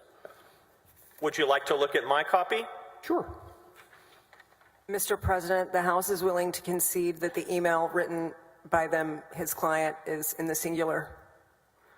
It's a little late for your concessions. I'd like the witness to answer my question if I could, Mr. President. Let him read it, and then you can repeat the question. Thank you.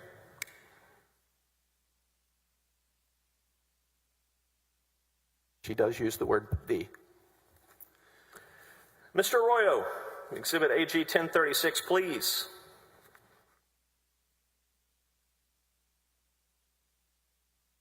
You didn't even notice the substitute trustee sale for WC 707 Cesar Chavez until August 7, after the AG's opinion was issued, correct?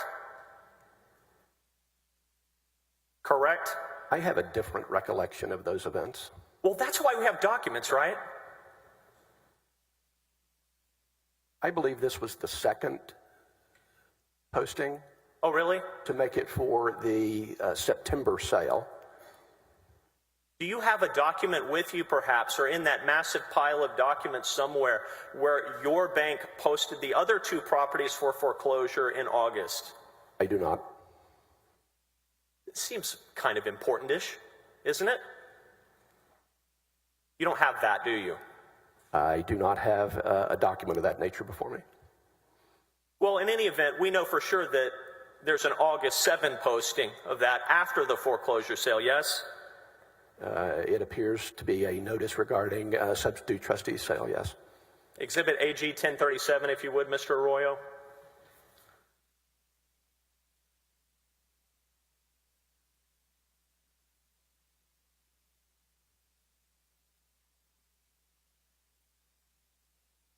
WC Alamo Industrial Center, also posted on August 7 of 2020 after the opinion was issued. True? Yes. Exhibit AG 1038, if you would.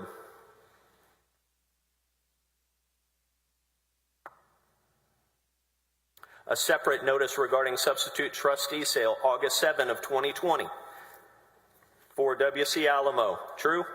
Yes. After the opinion, yes? Yes. And just to be clear for the ladies and gentlemen of the jury, and for the media who's gathering information on this, you told the media you had all three properties posted for foreclosure in August of 2020. And we read about it in the newspaper. True? Yes. In fact, not in evidence. But you don't have... Objection. What is your objection? Facts not in evidence, relevance, and counsel's testifying. He just said yes. Sustain the objection. You told the media you had all three properties posted for foreclosure in August of 2020, correct? I don't recall my exact words, but I did tell the media that we had those, that we had world-class properties posted for foreclosure, yes. You don't have a document to prove the other two, do you? No.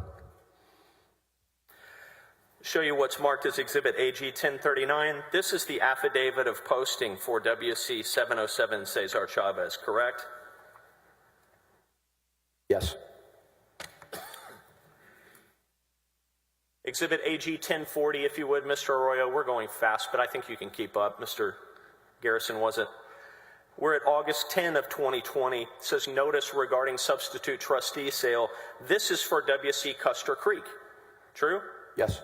You re-noticed it for the next month. Is that right? Yes.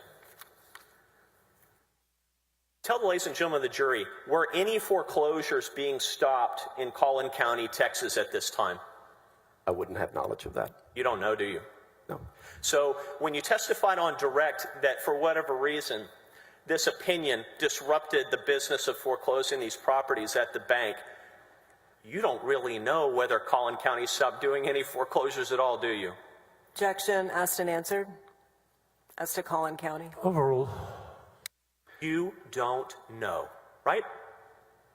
I only have knowledge of what Amplify Credit Union did in response to the midnight opinion. That really wasn't my question, so let me try again. Do you know whether Collin County was doing foreclosures at this period of time or not? I do not. Mr. Arroyo, Exhibit AG 1041, if you would.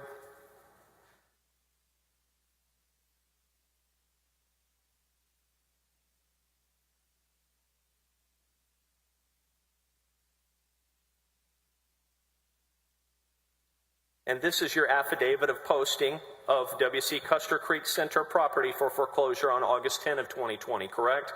Yes. Now, you sold all three notes, right? We did. So you didn't have to foreclose any of the three properties, correct?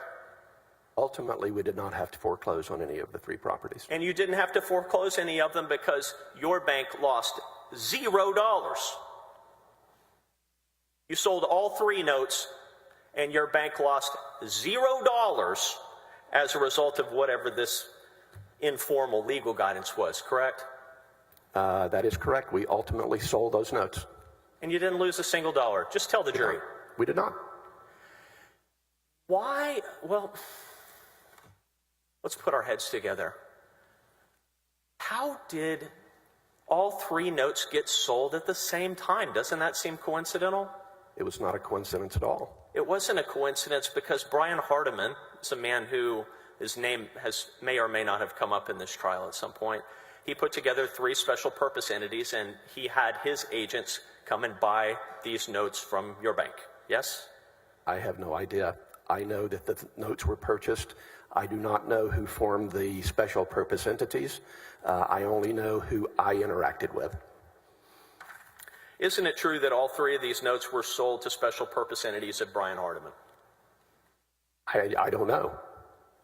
Isn't it true this is the same Brian Hardiman who's the subject of the bid rigging investigation in Travis County District Attorney's Office referral number 2, and the same man who sent Ken Paxton a picture of a dead deer? Objection, Your Honor. I'm sorry, I'm Mr. not quite done President, yet. no, absolutely not. Facts not in evidence, and absolutely staining someone who's not here without any basis. Wasn't quite finished, but Mr. President. Sustained. very well. Do you know who Brian Hardiman is? I do not. Who did you interact with on the sale of these 3 notes? Justin Bain. Justin Bain. Okay. So I guess what we would need to do if we wanted to see if there was any connection between Justin Bain and Brian Hardiman, we could just probably Google Justin Objection, Bain and Your Brian Honor, Hardiman, if I right? could, Mr. President. Sustained. Thank you. If you would, Mr. Arroyo, Exhibit AG 1042, please.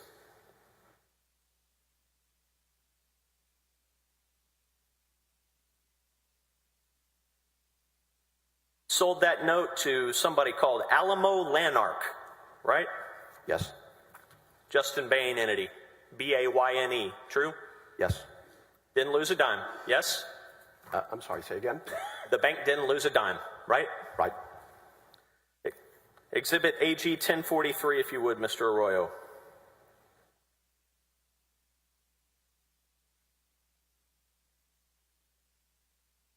Sold this note to something called Cesar Rainey Street LLC, right?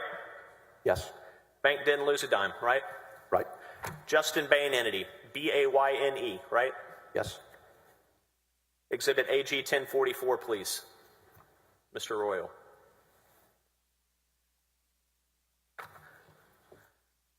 Sold this note to something called Spring Custer LLC, and the bank didn't lose a dime, right? Yes. Justin Bain entity, B-A-Y-N-E, right? Yes.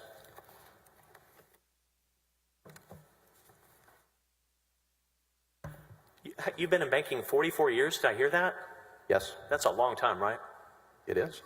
If somebody wanted to, I don't know, foreclose on a piece of property themselves and wipe out the existing owner's equity, this is probably a good place to start, isn't it? Objection, Your Honor. The default has to occur first. He's implying things that aren't relevant. Sustained. No further questions. Redirect, Ms. Epley. No, Mr. President.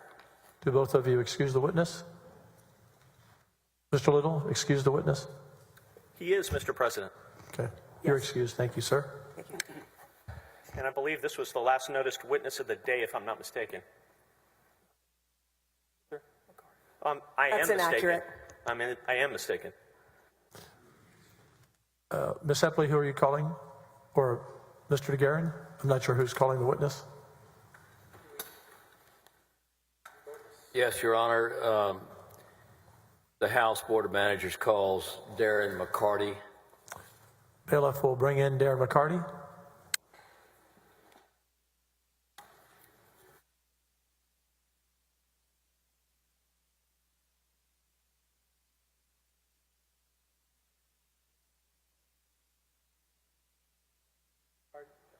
Bailiff, just hold the witness outside for a moment. Mr. Busby, Mr. DeGuerin, I understand that both sides have agreed to exhibits. I guess that was earlier today, this morning. That is correct, Your Honor. And we're going to read those exhibits into the record now, correct? That Mr. would be good. DeGuerin? Yes. Both of you have agreed, okay? You may read these Yes, Judge. exhibit numbers. I'm going to start. Turn on the microphone. It's right behind the laptop there. There you go. I'm going to start with the House Board of Managers exhibits first, Judge. And read through them relatively slowly. Don't race through them. Yes, Judge. House Board of Managers 55, 62, 77, 85, 86, 91, 92, 94, 324, 346, 657, 677, 678, 680, 681, 682, 683, 684, 685, 693, and 694.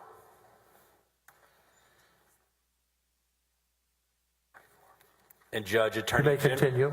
And Judge Attorney General exhibit numbers 17, 33, 42, 47, 48, 84, 85, 141, 151, 155, 161, 165, 219, 223, 305, 307, 332 through 354, 371, 398 through 422, 428, and 429.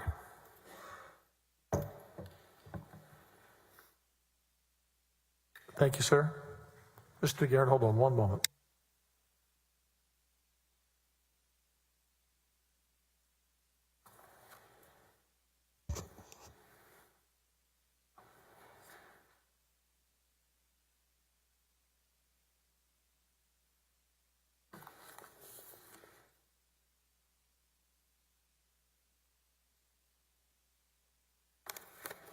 You may bring in the witness now.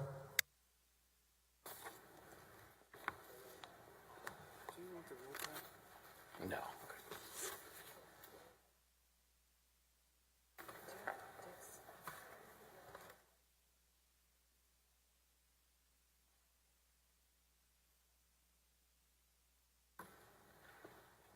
Please step over there, Mr. McCarty. Raise your right hand. I do solemnly swear or affirm that the evidence I give upon this hearing by the Senate of Texas of impeachment charges against Warren Kenneth Paxton Jr. shall be the truth, the whole truth, nothing but the truth, so help me God. Please be seated. And is that stack of papers there from the last witness? It must be. Okay, let me pick those up.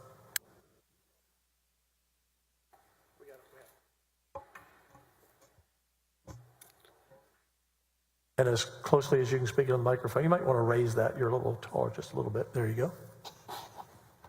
Mr. DeGuerin, your witness. Mr. McCarty, we've had trouble with the sound in here, so please get close to the microphone. Absolutely. And tell the senators your name, please. My name is Darren McCarty. And what is your occupation? I'm a lawyer.